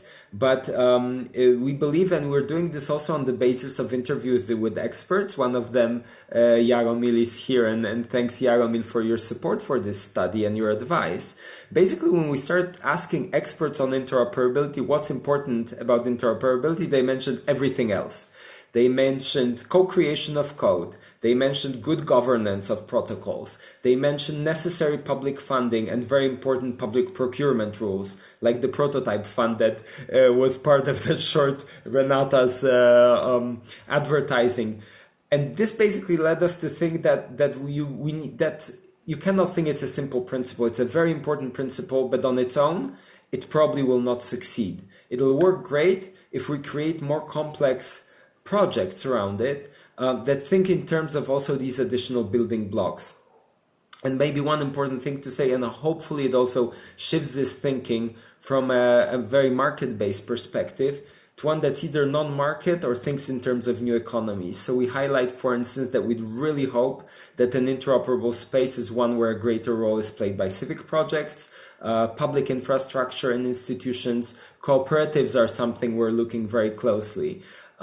There's work still ahead of us. I'd really like to do an exercise to model this space. Take one of the canonical debates today on interoperability, let's say in urban so-called sharing economy or in social network space, and really try to map, so what would be the openings, who could benefit from them, and how could these actors that support the commons step in to create a space that we can call in many ways, but in the end is a commons or is a digital public space. Thank you very much. Thank you very much for this, Alec. And we are right on time, having started at 11:55. We have good 15 minutes now for, I would say maybe 12, so that we then, if we don't manage to add 10 minutes at the end, we will squeeze a little bit the debate. But just to introduce this first segment of debate, let me first reiterate how grateful I am that you brought all this very different perspective. I really enjoyed very much you, Ping, stating the importance of also open source and the intentions of the General Secretary of the UN to bring this to the fore again. I'm based in Brazil, where that was for many years a champion of open source, and then unfortunately these policies were modified, but there is always room to come back to good things. I really enjoyed very much the examples of Rebecca and the fact that there was the need for governance. And this again resonates a lot with what Elinor Elstrom was teaching us before she passed away, about the fact that the importance, the key relevance of governance for commons to thrive. I really enjoyed very much the enthusiasm and the hope of Renata with this movement that indeed have a lot of room And I enjoyed very much Alex's suggestion to also speak about generative interoperability. But there is a great but. All these things are wonderful, but we have then to be very pragmatic and see that in practice there are considerable challenges for this to thrive. It is possible. What is great to see here today and in our discussion is that this is possible. It's something that is possible. We need the political will to make this thrive, but it is possible. But it's also very difficult. So I would like to open this 10 minutes of discussion with this question. So what is the main challenge? What are the main challenges that in your specific fields, in your initiatives, you may see as really a concrete obstacle that does not allow the commons or in general or your specific initiative to thrive? Please, the floor is yours. Do not hesitate to be provocative. Maybe we could start off, if someone has a comment or a question, maybe we can start off with someone physically in the room. Adam, I was about to say, because I'm not sure if everyone in the room is logged into Zoom. So if anybody in the room wants to, just raise your hand. I'll tell Adam that you want to speak. So the invitation has gone out. If anybody in the room wants to contribute, just raise your hand. Renata. See, if no one is starting, I'm happy to make a short comment. I think that in the digital commons, one of the sorry about the dog barking in the background. One of the challenges is to bring young people in, like but very, very young people. Like I'm telling that, like people 12, 13, 14, 15. Like back in time, it was a very young and energetic movement. The one that will see the internet and the digital commons as a possibility. Right now, we have very little to offer, we have to compete with the corporate, superpowers and with a narrative that it is completely disconnected from digital. So that's the challenge I'm facing, I'm facing this very complicated challenge of bringing in the new and bringing in the new diverse, because when we had all these conversations about the digital commons early in the 2000s, we were mostly again, very global, not the global north, but a lot of people were very global north from certain very elite universities. And so we need to revisit our movement, but before, as a preparatory step, we need to bring young people in, and it's very tricky. I see Henriette and then Renata. Rebecca. Henriette and Rebecca. Thanks, Luca. I have a question for Alec. Does generative interoperability need rules and regulation? Or will it flourish on its own in the way that operability has? And how do you prevent it from, because you talked about competitive interoperability, but surely what we've also seen is anti-competitive interoperability, and how interoperability, if you have the power to use it, can actually become a very cost-effective way of building monopolies. So yes, so what do we need to for generative interoperability, as you described it, to flourish? So I think you sort of reinforced very well our challenge to one approach to interoperability. Exactly, that's the problem, that it doesn't avoid these challenges of anti-competitive interoperability. And our solution, and sort of this is a result, we probably would have enjoyed brainstorming more with experts, but online that's challenging. So I want to speak also on behalf of the co-authors, which is me, Sophie Blumen, and Paul Keller, but also people we talk with. It seems that hopefully by adding these additional elements, we improve the chances of beneficial results of interoperability. And generative doesn't mean organic in this sense, emergent. We also use the term generative interoperability policy, and actually our policy paper is framed within the NJ Forward program. So basically it's targeted to a large extent on policymakers. We think, for instance, crucial issue is the proper design of large public funds, which at least in Europe, for instance, are now being released in the Digital Europe program. For example, 400 million for data spaces. No one knows very well what data spaces are. In this regard, I think they are the policymaker equivalent of metaverse in some sense, but everyone is excited about them. So we say, okay, we should apply this principle of interoperability to them, but also understood more broadly, covered in this policy package, this kind of maybe world building package. And then I think they have a higher chance of succeeding, because there's some, I really like Ethan Zuckerman speaks about failures of imagination, and I see it a bit in advocacy work and policy work, which otherwise I think is super relevant, that we're pushing, for instance, in Europe for these interoperability rules for platforms, but they really stop, the conversation stops at the moment where we should be opening it up. And maybe one more thing I should say more directly to answer your question, Henriette, we cover it briefly because this is just one of the aspects, but of course protocol governance is crucial, and I think this is where, again, the internet itself has a beautiful tradition of, in a way, deliberative or emergent protocol governance, but we also know it gets captured. But again, the solution is not necessarily mandating certain solutions, but we write about it, collective action around such governance, right? Making sure that we are present in these governance procedures, making sure that actors who want to participate are properly resourced, and so on. Thank you.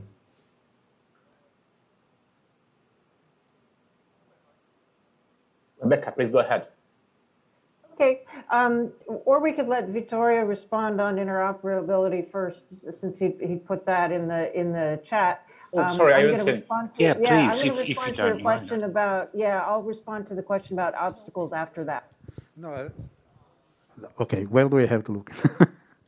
Hi. No, sorry. I of course I was late. I have to apologize. So I didn't get the entire discussion, but only the last few minutes.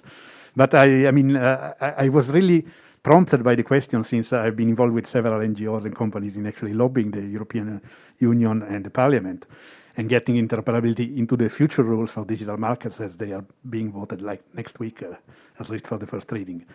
And yes, I think there's general consensus, at least in our environment, that there need to be rules.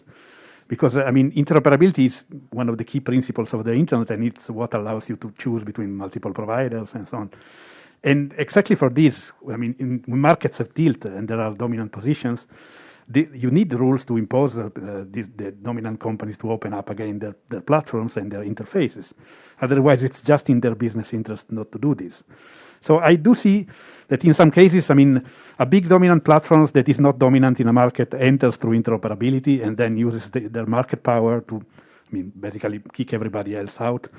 But if it's mandated that they have to keep their services interoperable, then simply new people will at least have a chance to try to challenge the new dominant position that they are building. Well, we've seen many of the big tech platforms that have done exactly that, and then they shut down their interfaces, their interoperable interfaces, so that in the end no one could challenge the position that they had just built. So, yes, I wanted to say that, in my opinion, yes, you really need regulation to defend the open principles of the internet.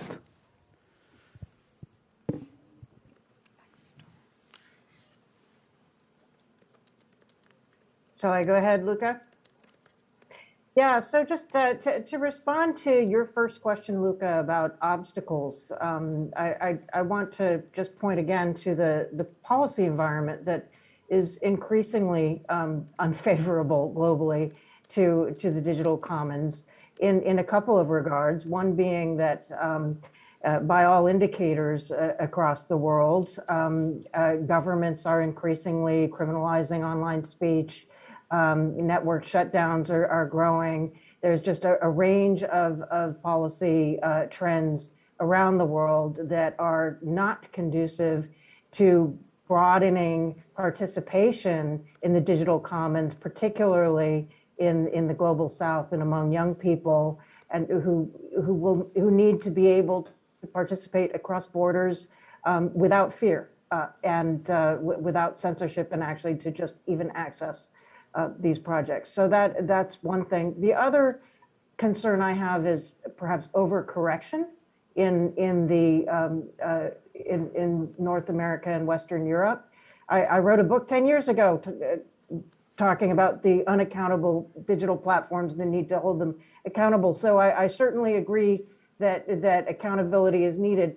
But I'm worried that in seeking to regulate the big tech digital platforms and their toxic business models, that a lot of provisions and measures are being recommended and in some cases put into place that are harmful to the digital commons, place liability on people who are trying to participate in open knowledge projects. And we just need to make sure that governments think beyond what the internet is today. Speaking of having an imagination, to think of what is possible, not just what, the internet is more than just Facebook and Google and Twitter and Amazon. What kind of world do we want to build? And how do we make sure that we put in place the policies and laws that actually protect the existing pieces of that world that already exist and actually support its growth and thriving? And that's, I think, the biggest challenge that we face right now. Yeah, thank you, Rebecca. Your point was particularly poignant to me in terms of your point on liability, because, again, it seems to me that attempts at commons have started from infrastructure. So actually a lot of burgeoning internet community networks have faced liability issues for the provisioning of physical access, and we seem to be going up in layers in terms of people being impacted by this very point of liability. So thank you. I had also a very brief comment on this, on what Rebecca was saying about the need not only to, when we want to regulate, and actually this is something that someone that has dealt with telecom law has learned very well already at least 10 years ago, which is that if you only have in mind the big corporation, the big telecom operators, you will not allow, and you regulate them, they will be able to bear the regulatory burden, but the small entrants, the community network, for instance, or the small enterprises will never be able to bear the same regulation. You simply kill them. The same things apply to platforms. If you only have in mind the Google and Facebook, Google and Meta, they will be able to add another compliance department and deal with the regulation, but the small entrants or someone that is non-for-profit like Wikimedia, they will never be able to comply with this kind of burden. So it's necessary to have a progressive adjustment, and because if you only have in mind Google and Meta, you end up having only Google and Meta because they are the only one able to comply with the law. And then I really liked the Victoria's comment about interoperability, the need also to have sustainable policies. We are actually going to speak about this both tomorrow with regard to device neutrality and interoperability, and on Thursday with regard to platform interoperability. So if for those that are interested in this debate, I'm just sharing this advertisement. Is there any other comments to finalize this first segment? Otherwise, we can then pass the floor to Alec and Jane for the second segment. Do we have any final remark, comment, anything? Well, we are perfectly on time then. So Alec, Jane, please, the floor is yours to introduce our next segment. And thank you very much for the panelists of the first segment. Especially, it was fantastic to have a majority of strong women with us. So for those who complain about not having women in panels, well, you just have to invite them because there are a lot and they are very good. So with having said that, let me give the floor to another strong woman. I really enjoy very much working with Jane Coffin, and then Alec, please, the floor is yours. Thank you, Luca. I really enjoyed that last session, and I don't know if you saw my note in the chat, but I'm always amazed that we have abandoned markets and people trying to prevent us from providing connectivity in those markets. It's a pleasure to be here today with Alex. I think I'll quickly introduce our speakers and then turn it to Alex for other comments, and then we'll roll on. But I just want to highlight that we have Lucy Harris, who's the co-lead for Digital Public Goods Alliance with us. The Digital Public Goods Alliance is supported by UNICEF, and Lucy will tell us more, but she's working on discovery and implementation of digital public goods. And it's exciting to have Lucy here today. That syncs really well with Yuping being here as well. And the potential for a digital compact in 2023, which is exciting because that compact will need to have this digital commons approach in it, because we're not going to connect the next 3.5 billion without it, those abandoned markets. We have Osama Manzar, a good personal friend from the Digital Empowerment Foundation. I've worked with Osama for many years, and he's been at the forefront of providing connectivity, but also social programs for inclusion. And we have Dennis Yaromil Royo, whose name I hope I pronounced correctly at the end, from Dyn.org, who works at the intersection of art, science, applied cryptography, and more. He's an inventor of digital tools and operating systems and open access networks. Alex, over to you for more comments. Okay, I actually think we not much more commenting is needed right now. We should just give our speakers the floor. We're continuing a conversation from the first part. Digital public goods were mentioned at the very beginning, so I'm very keen personally to learn more about this initiative. Lucy, we're very glad you're with us today. Welcome. Thank you so much for having me. And thank you to everyone who spoke in the first part of this conversation. I think teed this conversation up so well and was super interesting. So thank you. I'm also going to share my screen here. Let's see, is that visible? Excellent. So as mentioned, my name is Lucy Harris, and I co-lead the Digital Public Goods Alliance, which is a multi-stakeholder initiative of the Government of Norway, the Government of Sierra Leone, the Indian think tank iSpirit, and UNICEF. So I'd like to open today with a quick story about digital public goods. So in Sri Lanka, the first suspected case of COVID-19 was actually registered on January 27th. And realizing that travelers were still pouring into the country as a popular tourist destination, immediately local developers got to work building a COVID-19 tracker. So their tool focused on the registration and tracking of travelers arriving from regions with a high risk of COVID infection. And it was created within 2 days of that first registered case and deployed at Sri Lanka's airports just days later.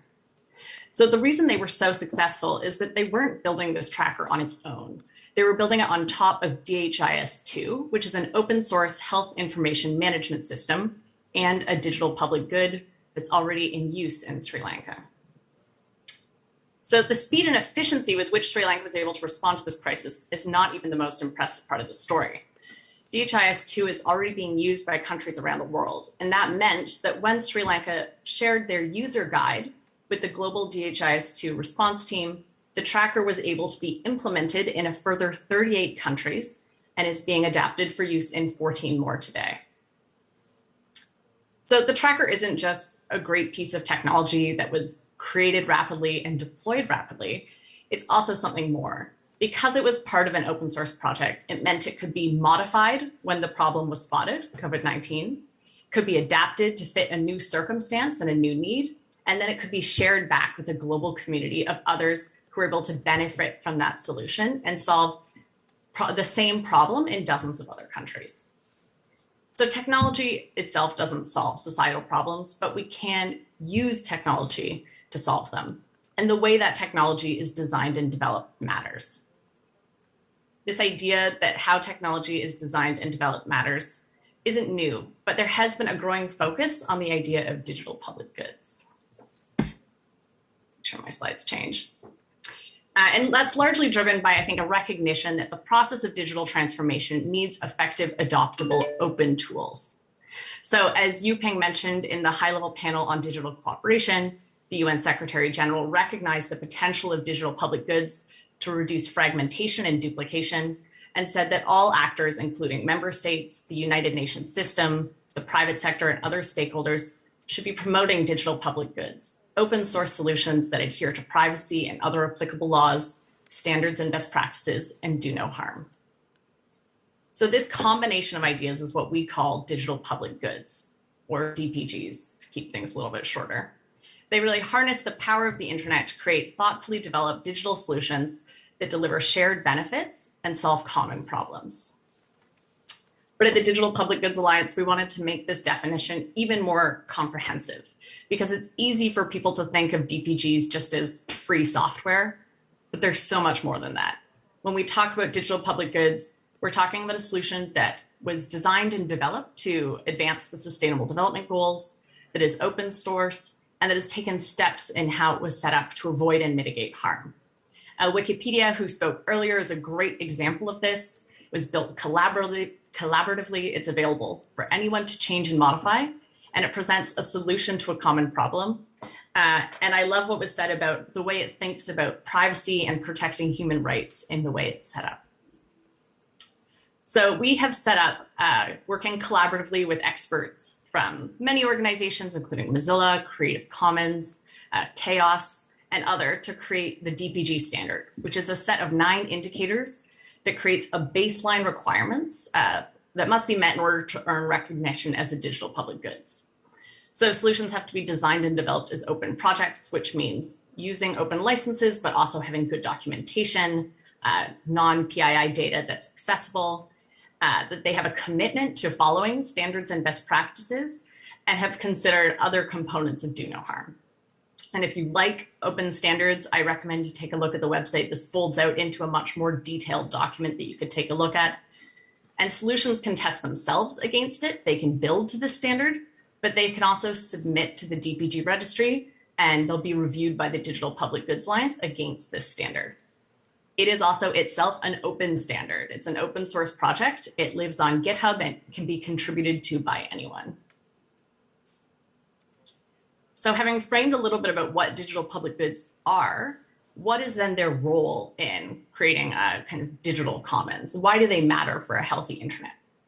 So as many people discussed earlier, the internet is a powerful tool, and there was this dream that it would democratize and create equal access, but that's not what's happening today. As everyone here knows and was well discussed, there's a huge disparity in those who can connect to the internet and those who can use it and those who understand how it works. The world is divided into those with access and those without, those who are given the internet to consume and those who can use the internet to create for themselves. Pioneers of the internet envisioned the online world as a commons, this level playing field where every voice would be heard. But that's not what's happening today. It's dominated by a handful of companies, as was discussed earlier. And I think we believe that closed source proprietary solutions are contributing to this. They're limiting the diversity of players, voices, and creators who can help from and shape the internet. By contrast, open source solutions provide greater access to technology by providing people control over the tools that are shaping their digital lives, empowering people to solve problems and create for themselves. Moreover, when someone's access to the internet is filtered through a proprietary platform, the things you can do are limited and shaped by the interests of the creator. When people's access is filtered through digital public goods, they can design and adapt those platforms to meet their local needs. And moreover, those local innovations can be openly shared and built on in turn, just like what we saw in Sri Lanka at the beginning of my talk.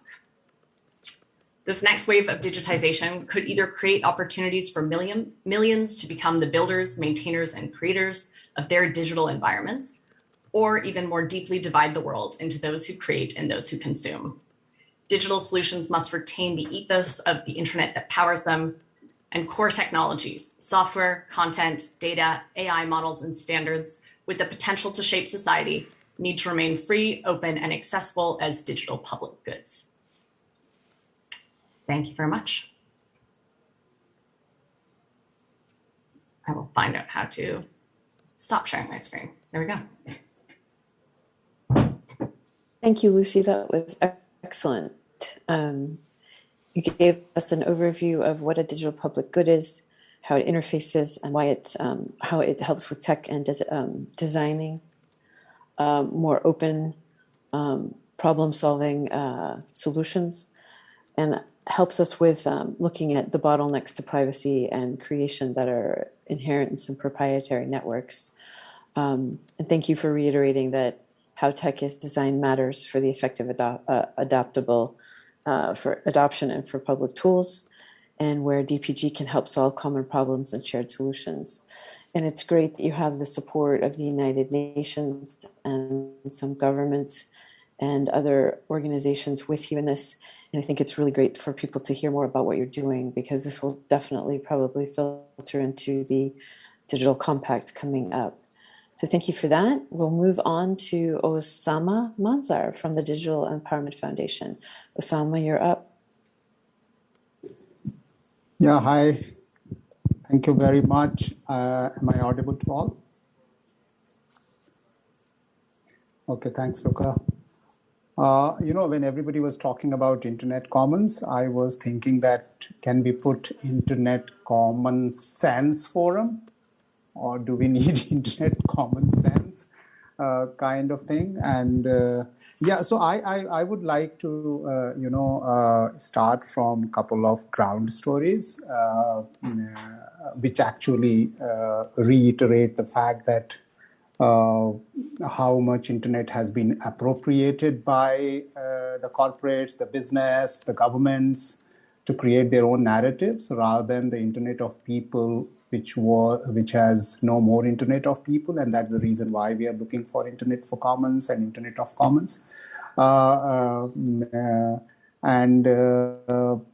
So last year, after the first wave of COVID, we got a call from one of the tribal areas of southern India.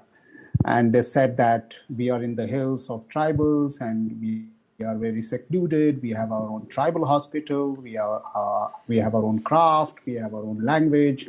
And these people were friends, and they said that, now COVID has totally secluded us. We can't sell our craft. We can't tell the world that, here are the things that, we want to sell, and you can buy one because of the restriction on movement and so on and so forth. So we put on a community networks, and they could able to sell, and they could go out. Their hospitals started functioning with external doctors and consultancies and so on and so forth.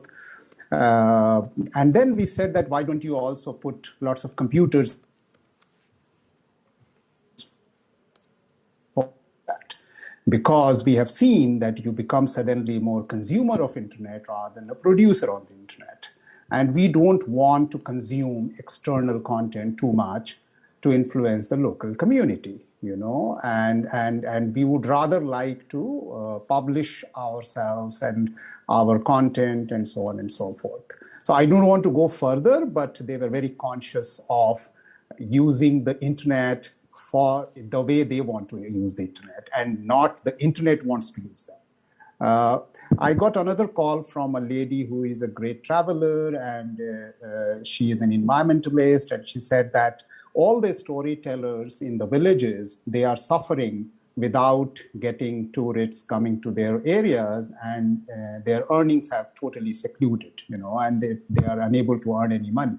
So can we start a website where we publish our local storytellers' story in their language, in their style, and not translated in English primarily? Even if it is translated, it is not to compromise in their local style and their originality.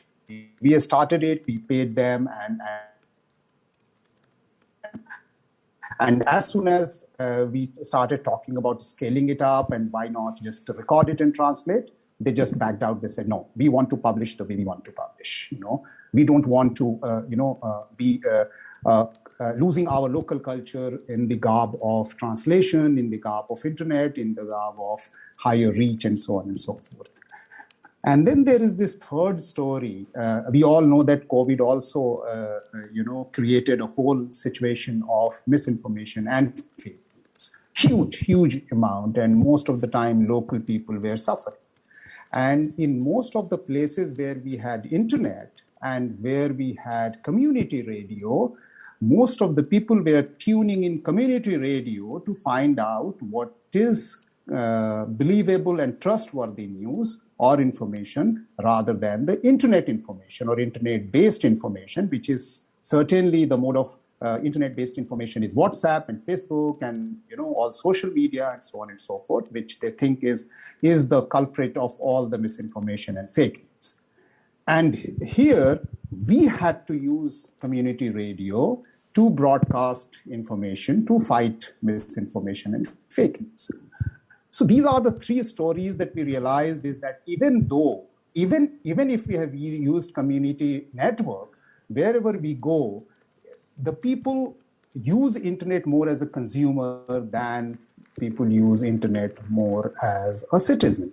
And that's a huge challenge with the spread of the internet and all that. So the question is that, are we being appropriated by internet, or are we appropriating internet, or only those people are appropriating internet who are powerful and who need narratives to be spread? And then I started thinking, and good that Rebecca showed a lot of those pages which actually bring in local content on Wikimedia and Wikipedia. I just searched the internet, and India has got 645 distinct tribes. 645 distinct tribes. Do we have 645 internet commons? No, we don't. Are we being, compromising on our culture? I again searched another thing. How many languages do we speak or do we have? India has got 122 major languages and 1,599 other languages, almost 1,600 other languages and 122 major languages. Do we have as many as internet commons? No, we don't. Will we have? I don't know. We might be writing obituary of many of these languages on internet rather than appropriating internet into so many languages, not to lose their culture, not to lose their heritage, not to lose their tradition, and so on and so forth.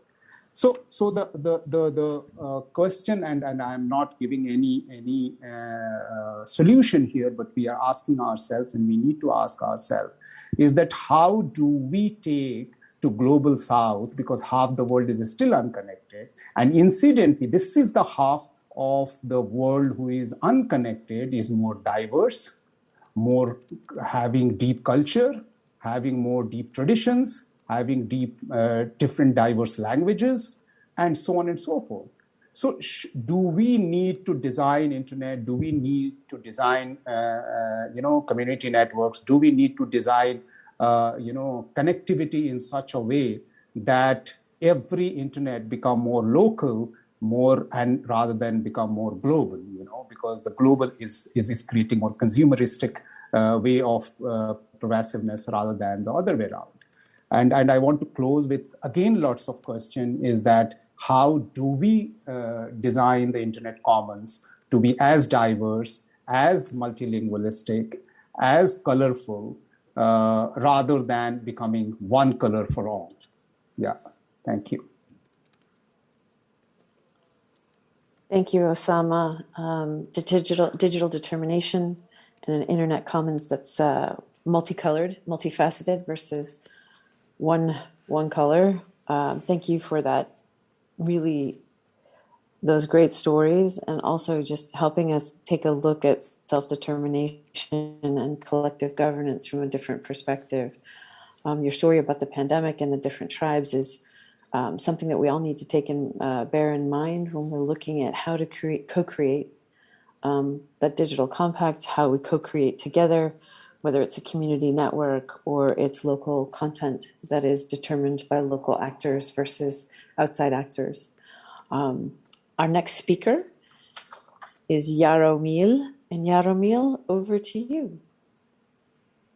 Thanks. Many thanks for inviting me here. It's my first time at the Internet Governance Forum. I interacted in the past with some people working at the UN, and that was funny. It was over internet radios about 15 or 20 years ago.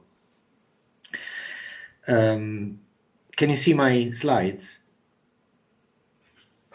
So, yeah, I direct and represent this organization. It's more of a community organization, so I shouldn't say direct, actually I'm facilitating it. Since 94, I'm second generation of this community. It was a ham radio amateurs and bulletin board system, BBS operators. So before the internet, let's say. And being second generation, I joined as a point into a BBS, and then I joined the worldwide sensation that the internet was for us. I remember clearly the first application that really made a difference to BBS was the Internet Relay Chat, the IRC, because it was synchronous. And it allowed a bit more exchange. Today we went far from that concept into a lot of multimedia exchange and various dimensions of connecting to each other through the internet. And I think I will try to speak about that complexity, provoking a little bit of thoughts going beyond the open source concept. We work as a free and open source software foundry since 2005, mostly for the European Commission, for which we worked on this flagship project, Decode, back in 2014, 15, and 16. Decode led to what is the actual discourse in the Commission about data, personal data, and sovereignty, technical sovereignty, digital sovereignty, and what I argue to be an important concept for us when we talk about open source, algorithmic sovereignty. So this was the subject of my dissertation, and lucky for me is the subject of also of an amazing artwork by Paweł Kuczynski. It uses this metaphor. You remember when it came out Pokemon Go, it was quite a worldwide sensation, and kids stormed around in our cities, sometimes also blocking entries to public buildings or walking on train rails. So putting themselves into danger because an algorithm of a game established somewhere else was putting incentives in doing so. So it was putting little puppets that they had to collect into places that the algorithm didn't really know well. This provoked a lot of problems. I remember clearly the police in the Netherlands issuing a warning to public institutions, the mayor of New York being concerned and releasing a public speech about this. It shows you how algorithms are important today. They govern the way we are receiving our taxes, paying our taxes, how much we are valued by insurance companies. Algorithms are also establishing if we are paying soon, how much we are paying for what we want, and probably how much we are paying for where we want to go already with travel companies. So why I say it's important, it's because sometimes when we talk about open source, something that was very important 20 years ago, now it appears to be an accepted posture and methodology to bring together the industry and the scientific research world. When we talk about open source, often we are drifting the discourse into a technical space that excludes people from understanding what is really happening. And this way it also excludes people from understanding how decisions are taken, because not all of us are coders. And as hackers should know very well that sometimes we protest about the 1% of the world being deciding about the future, but on the internet, it's us hackers being the 1%. We are the privileged. And this privilege should not make us think that just making something open source is enough for making it ethical within a process that should include people in decisions that are affecting their lives. What happens if we do not? I think it's clear, it was clear also in our research, there will be social unrest into this increasing invasion of platforms into the real world. The way Airbnb establishes its rules in how a city can be rented out to tourists can actually provoke unrest. This was a picture I took on my way to the Onassis Center when I had to give a similar speech, a keynote in Athens last year. Just a demonstration passed in front of me and they leafleted what you see. This is the result of financialization, precarization, and deterritorialization, which are not dynamics that are provoked by the internet. But we should be concerned because the economy of the world is changing as we speak, because we are facing quite a tsunami on macroeconomic level after the pandemic, or I like to call it syndemic. And this synergy of factors that will put us in difficulty is affected by decisions that are taken on algorithms that involve our life and are excluding people from decisions. So why do we have a platform that does social networking and put us in touch when we have no vote on this platform? Nowadays, platforms are sort of societies. They almost like governments, but they are governments that do not allow democracy to be in place. People cannot vote on the decisions that are taken about these platforms. Perhaps some leverage can be given by for the people by initiatives like this, like the Internet Governance Forum. But we have to be very clear that open source is not enough. It was the beginning 20 years ago, and nowadays we are looking at a pervasive presence of algorithms and the connective tissue of the internet that need to push us forward and claim back a sort of agency on the decisions that nowadays are taken by a technocracy, just programmers, just us. Ultimately, I leave you with a question. Whether we are developing to perceive the machines or be perceived by the machines. If I look at the current industry incentive to actually monetize people interacting with each other, we are developing technologies that allow machines to perceive people. But this brings no real feedback to the people that are using these platforms. They leave them rather blind to what is happening around them, and sometimes outraged by what changes their rating or their visibility on a YouTube channel. To the point they may storm the headquarters of YouTube and shoot people around in desperation because all what they had was that visibility, that channel, that sort of platform for their narcissism. So I don't want to be judgmental here about what the platforms or the people are doing with their presence online. What I argue is that we need to envision a design of technology that allows people to perceive what machines are doing with them. Because only this way we can have participation and transparency and understanding of the environment in which we are. Some references of the publications we're doing, and yeah, after this quick advertisement, I'm looking forward to the discussion. Thanks. Thank you, Jaromil. And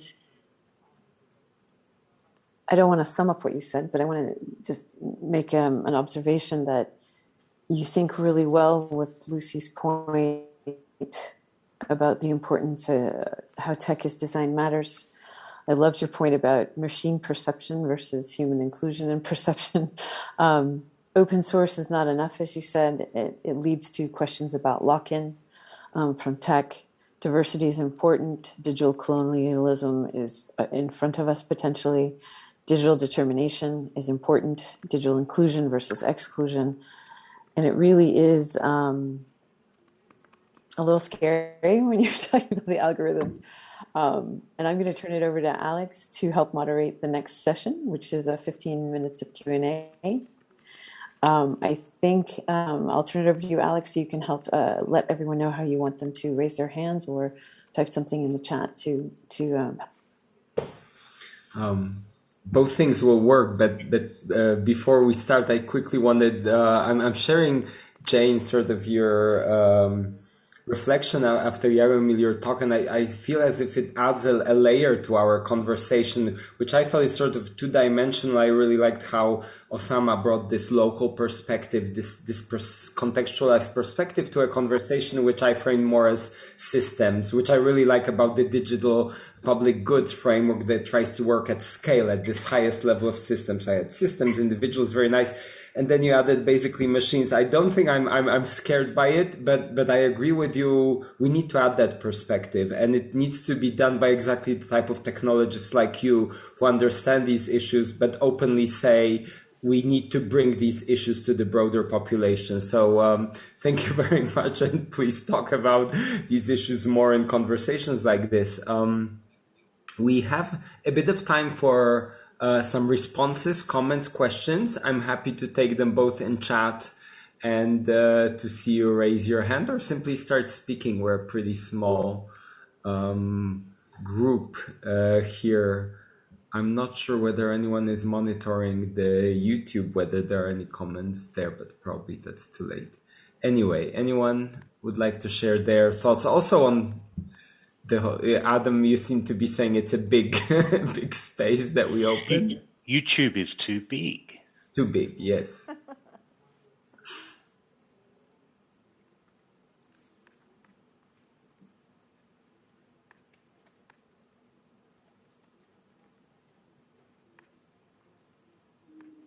Oh, I think Luca actually wants to speak. Go ahead, Luca. Yeah, I mean, as people seem to be a little bit shy now, I will take advantage to start with a little bit of comment that actually can lead to some reactions from our speakers, which is, I mean, again, I think I'm a very pragmatic person, as people that know me know well, and I really want to try to understand how things in practice can be built, right? We are speaking about digital commons, digital public goods, and there are a lot of very good ideas and very good critiques. But then when this comes to a very pragmatic layer, if you want, then it's very difficult then to put it into practice. I like very much when Renata was mentioning before to try to find some sort of convergence with other movements to try to motivate people.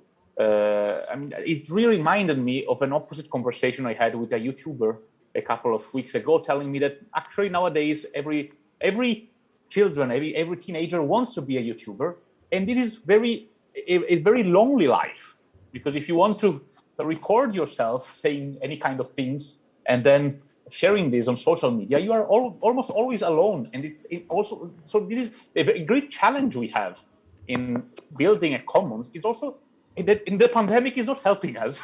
It's also to having people together. Sharing ideas, and I mean, this kind of platforms like the Internet Commons Forum is a very embryonic step towards bringing together people that are like-minded, understand these kind of things, are scared about a little bit also about the kind of trends that we are witnessing, and trying to put together something. I really liked the suggestion by Yuping that was done via Twitter of also trying to contribute to the contribution of the digital global compact, because that is something that could have an impact. I'm not saying that this is necessarily the best possible way to try to have a concrete impact. But so my question would be for our speakers. So what do you think that in practice, in the various dimensions that you described, from the 600 shades of commons in India to the digital public goods challenges, to how actually algorithms are now regulating all our lives, and it is even less than 1%, 0.1% of the global population that really understands what's going on. So how to transform this scenario that we have now, which is not really the best possible we can have, into something that could be maybe not the best possible, but something better, and that includes a vision of commons or digital public goods. So what would be your pragmatic suggestions?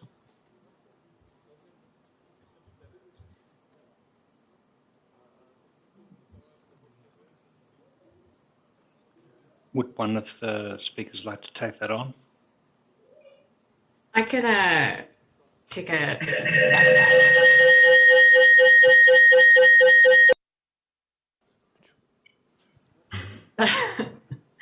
That was the algorithm taking it on. That's the feedback. It was Pikachu. It was Pikachu creating. Pikachu.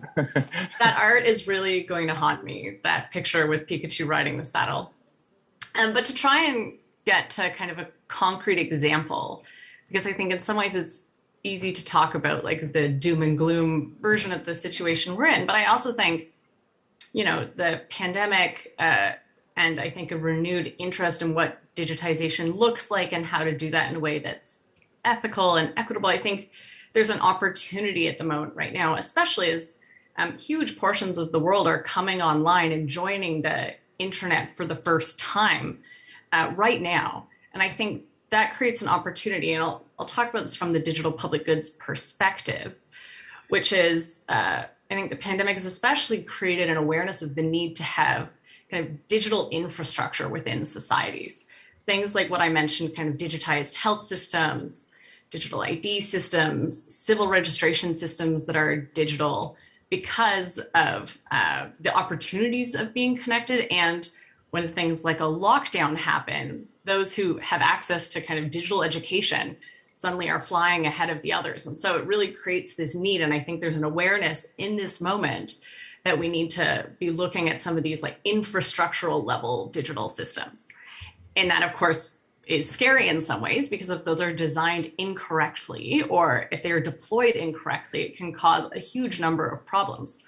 But in kind of from the optimistic standpoint, it also unlocks opportunities, especially from my perspective, if those solutions are digital public goods. So if you make the infrastructure of a society built on open source solutions, and digital public goods are not just open source, because I agree with Jeremiel that open source is not enough. They are also designed explicitly with the Sustainable Development Goals in mind, or doing good in mind, and have taken steps in the way they were designed and developed to address issues of privacy, security, interoperability. So if you have those systems as the infrastructure of societies, I think it creates a lot of opportunities for people to look at and understand the technologies that are guiding their lives. Like, I think it gives us an opportunity to look at the machines, right? Like, what is the code behind the voting system that I'm going to use? I have found a bug and I'm going to report it in this system that actually is our civil registration system. And I'm going to build something that builds on top of the national digital system that's in place in my country, because I see how it works and I have the opportunity to understand it. So I think that's a very kind of concrete vision for how we might move forward that takes advantage of the kind of growth of the internet commons and layers on top of it digital solutions that then make that a common public resource that other people can see, use, and understand, and also modify. Adam, Luca, just to tell you, there is someone in the room who wants to ask a question whenever you're ready. I think we can go ahead, yes. Okay. Yeah. Hi, my name is Niels Brock, here with DW Academy and also with LockNet initiative. So the question goes to Luca, to Lucy Harrison, somehow also to Yu Ping still.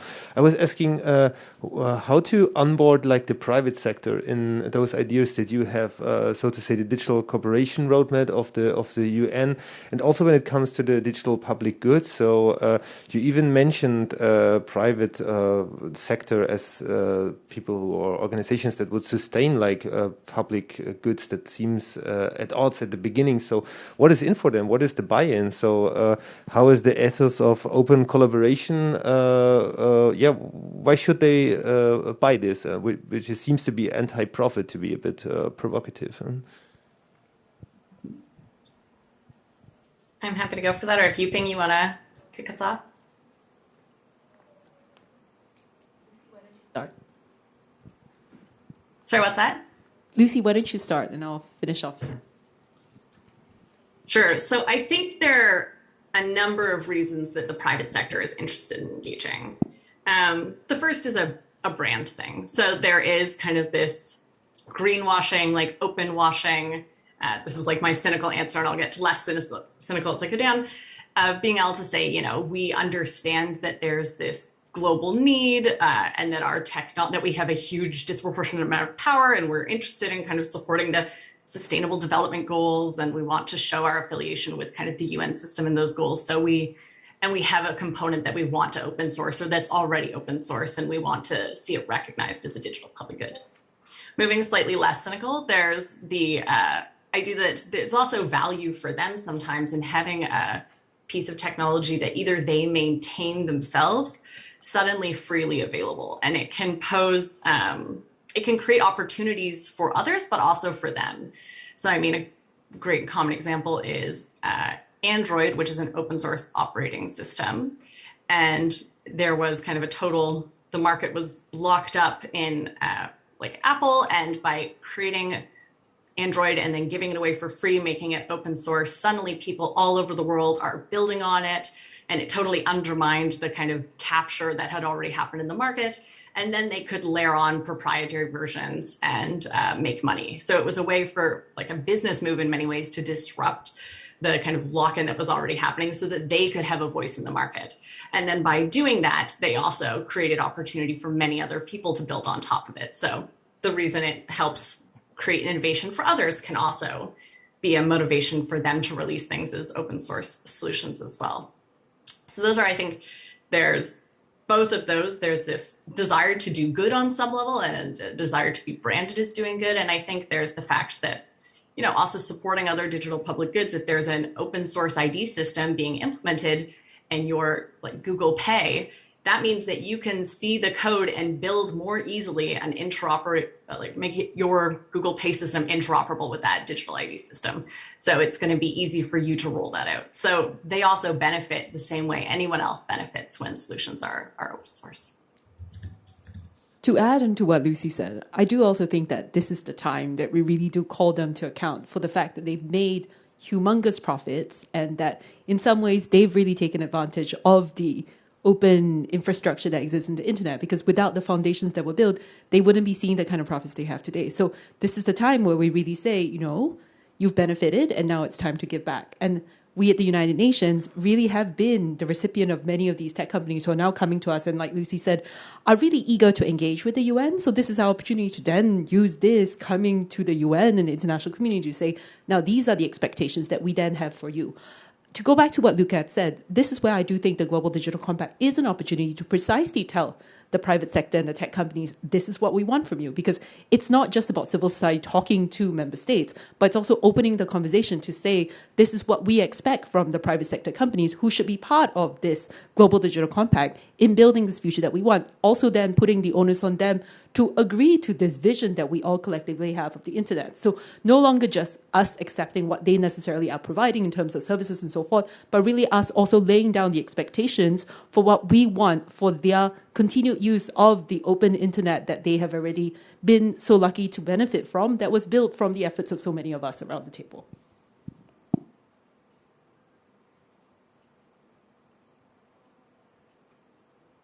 Thank you for that, Yuping. You and Lucy have given us some additional food for thought with respect to how we might be able to scale the movement from the digital commons to digital public goods. If there's no other questions, we could turn over to Henriette to help us with a sum up and maybe another observation or two. But Henriette, can we turn over to you? Hi, Jane. Henriette here. Yes, I am trying. Again, as with the last time I was asked to do this, I find the Internet Commons Forum really quite uniquely challenging and inspiring in the context of the IGF. So once again, just thanks to Luca and everyone else that worked with him in pulling this together. I think that what I've heard and my takeaway thoughts are that we need lots of different things. Firstly, we do need practice. I think building the commons is a practice, and it's very powerful because it's a practice that we can all participate in. There's Wikipedia, building open knowledge, being part of open source. We can build digital public goods. We can all be part of that. We can use the digital public goods standard that Lucy told us about. But we also heard that this is not enough. And in fact, not only is all this openness not enough, it also creates vulnerabilities. And in a way that openness of the internet and of what we use it for creates as Yuping was just saying, the basis on which so much appropriation and concentration has taken place. Then next we need human rights, and Rebecca made that very clear. But we also need to look at human rights and potential threats to human rights that comes with building the digital commons. Lucy talked about digital ID systems, for example. And, do we have frameworks that can manage all that data that goes into the commons in a way where individual rights are protected? Then we need policy and regulation. I think it's really important, and it was really good to hear Alec also talk about how they're thinking about that. We need policy and regulation that can encourage and enable the commons to grow, but we also do need to look at using policy and regulation to constrain practices and efforts that undermines the commons. But then again, as Rebecca said, we need to be careful about the risk of how regulation that tries to target large platforms, how can we avoid that not also creating new barriers of entry that could actually limit innovation from the bottom and from the edges? The internet is more than these platforms, and we even regulators, even the Europeans who are doing relatively well in building regulation, need to not be captured by the notion that everything on the internet that needs regulatory intervention is defined by these large platforms. They are just companies, after all. But looking at constraining their impact is important. Then we need incentives. And I think, again, Alec mentioned that. How can we use creatively financing to create incentives for growing the commons in different aspects? Different ways. There are lots of different ways in which that can be done. Then another thing Alex mentioned, collective action. I think this is very exciting. We need collective action to monitor, to celebrate the commons when we do actually manage to grow it and strengthen it, to protest against its encroachment, and also to disrupt. I think maybe Dennis was on the edge of that when he talked about the hackers community. But I think we also need to look at disruption and disruption practices as being part of our project. I'm curious to also think more about the technical layer. We sometimes take for granted that there is this layer of protocol governance that Alec talked about and generative interoperability that actually underpins what we can do to grow the internet commons. So thinking about that, thinking about who the actors are that are behind that and how we can engage them more effectively in this debate. Next, I think we do need some intervention at the level of principle. And I think this is really the last thing. I think we do not yet have a consensus. I certainly don't see a consensus on not just using the internet as a platform for growing the commons and for enabling digital public goods to thrive. I think there's agreement on that. What we don't have agreement on is that the internet itself is a commons and that it should be governed as such and recognized as such. And I think that's very, very different. It's a very different step, and it has different implications to just looking at the internet as a medium or a tool for growing digital public goods. I think Luca mentioned the work of Eleanor Ostrom. I've also looked at the work of Inge Kohl, who writes about global public goods. And I think we have two, in terms of economists, we have two really useful schools of thought to draw on here. Ostrom's work on the commons, Kohl's work on digital public goods, and others. And I think we need to do this work. I think we have a conceptual and political task ahead of us to look at how we can deepen the understanding of the internet as not just a platform, but actually as a commons. I think we can look at using the idea of the Global Digital Compact to take this debate further and try and get some kind of basic understanding and agreement.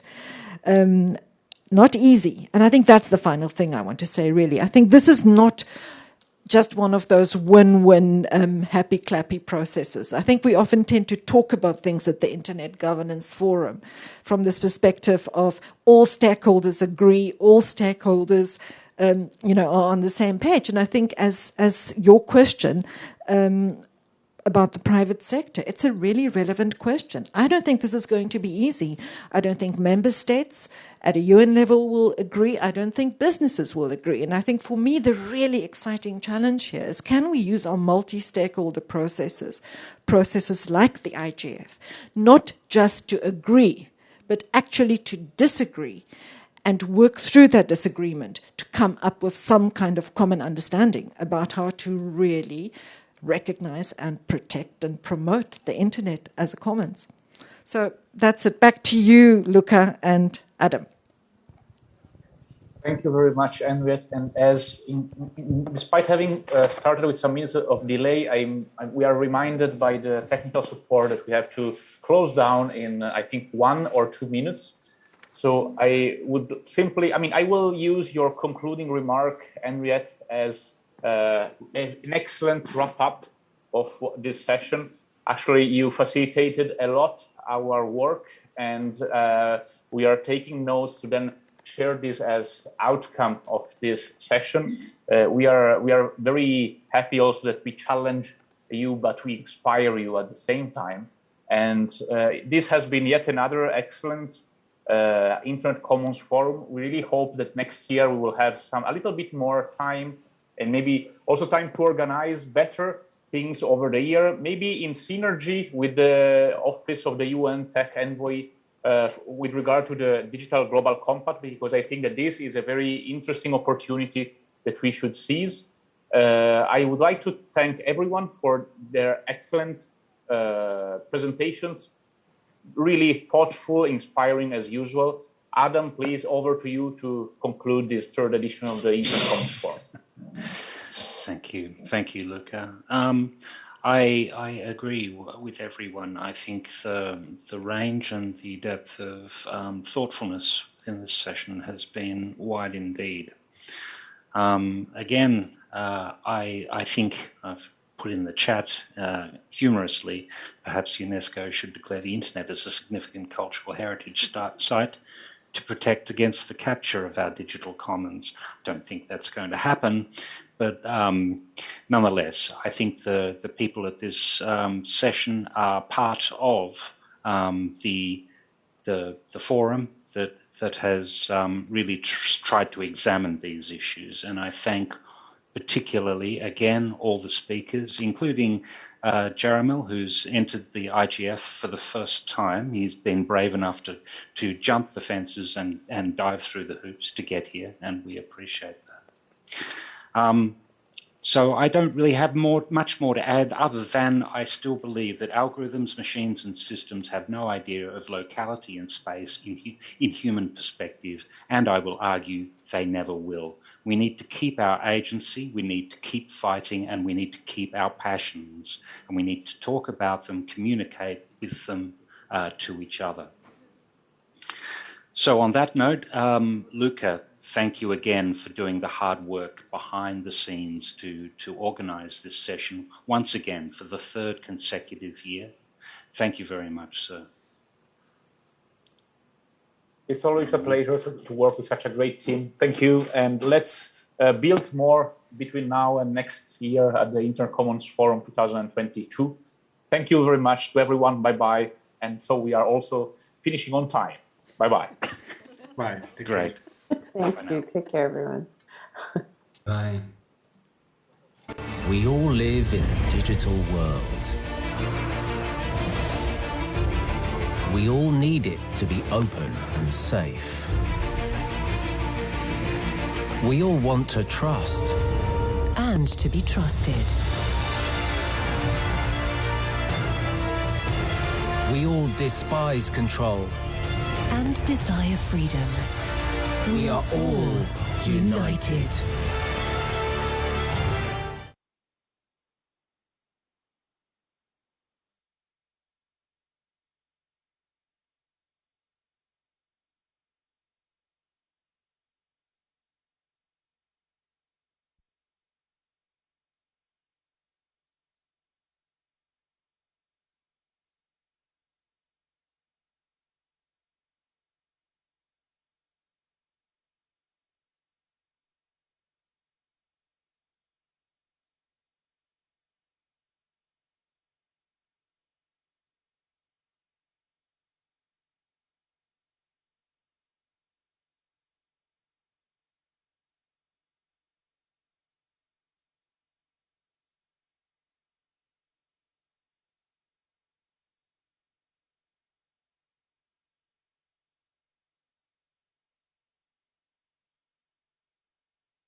Good?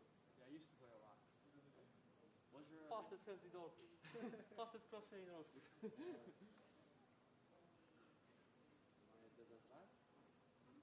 My rank is oh, I don't play rank at all, man. Screw that. That's way far above my level. You have like Adidas too? You know the map, Adidas too? Oh, yeah. I didn't get it. One of our favorites, okay. Oh, the Mirage. On Global Offensive, the Mirage, for sure. Oh, yeah.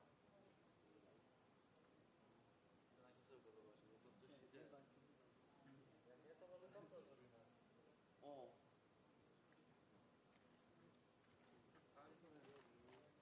I'm back.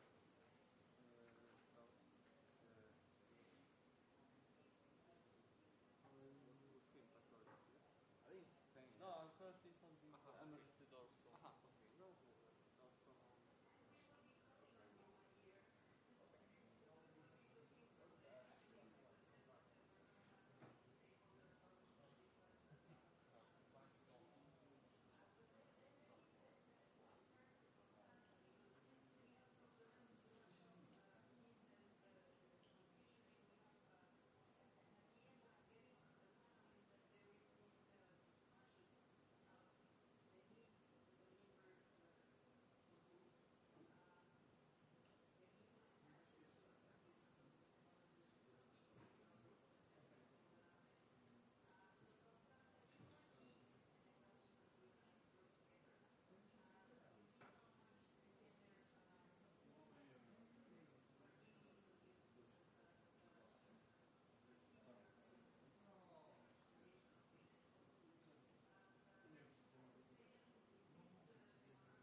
Good evening, everyone.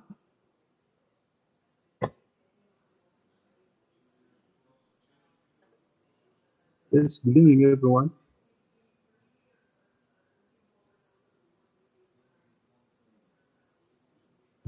I'm sorry I'm having some technical problems, but I hope they will be resolved soon.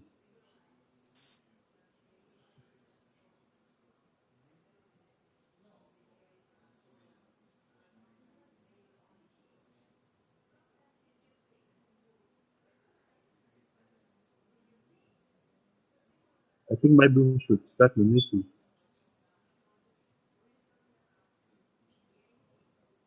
Is Elizabeth around? Hello? Is Elizabeth around?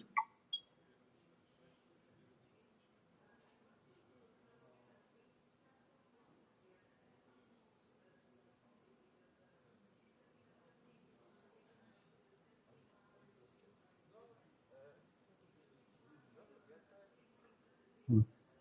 The problem is just the internet is too slow. I can't connect properly. So I'm on and off, that's why even out of the video.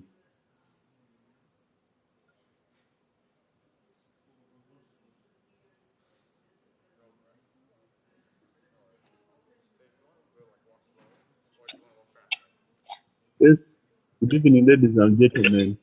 You're welcome to this Internet Governance Forum. We are going to look at the internet governance challenges in the crisis period of COVID-19.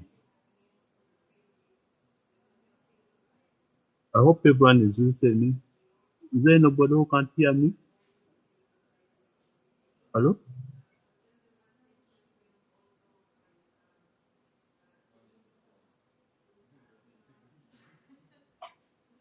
Hello?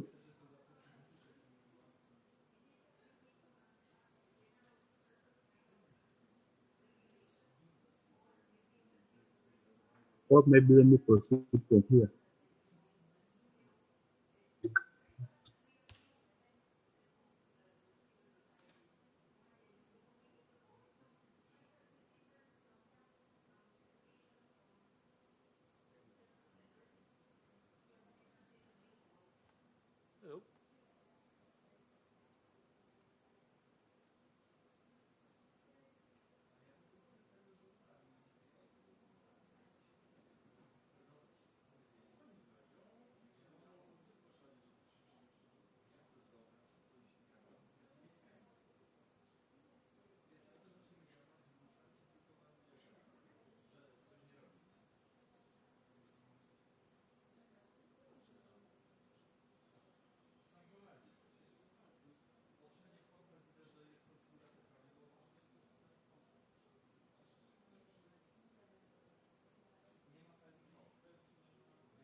Hello? Can everybody hear me? This is Bint Elizabeth speaking. Hello? Hello? Hello? I think my internet is poor. I'm here to discuss. Hello? Can you hear me? I'm here to discuss the internet governance challenges in the crisis period, COVID-19. I think I should go ahead since I am not getting any feedback, but I guess you can hear me. Can you hear me? Hello? Yes. Should I go ahead? Yes, you can go ahead. We can hear you. Okay. So I'm discussing the internet challenges amidst the COVID-19, the internet governance challenges amidst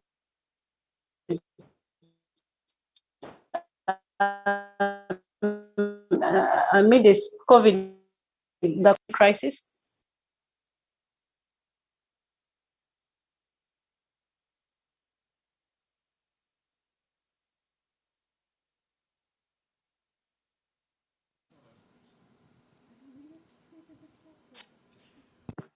Yeah.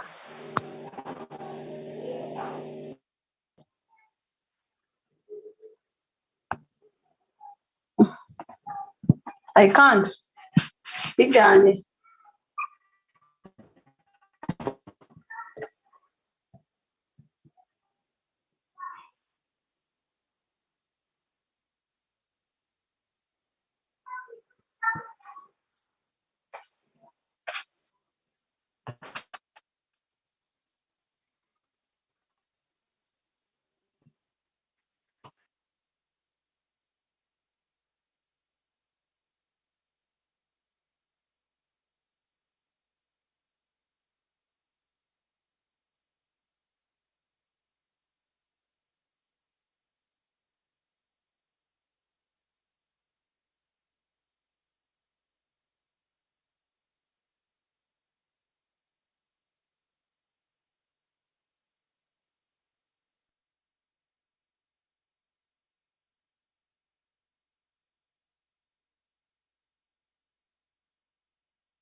We've got technical issues. We have to end. We don't have a moderator here.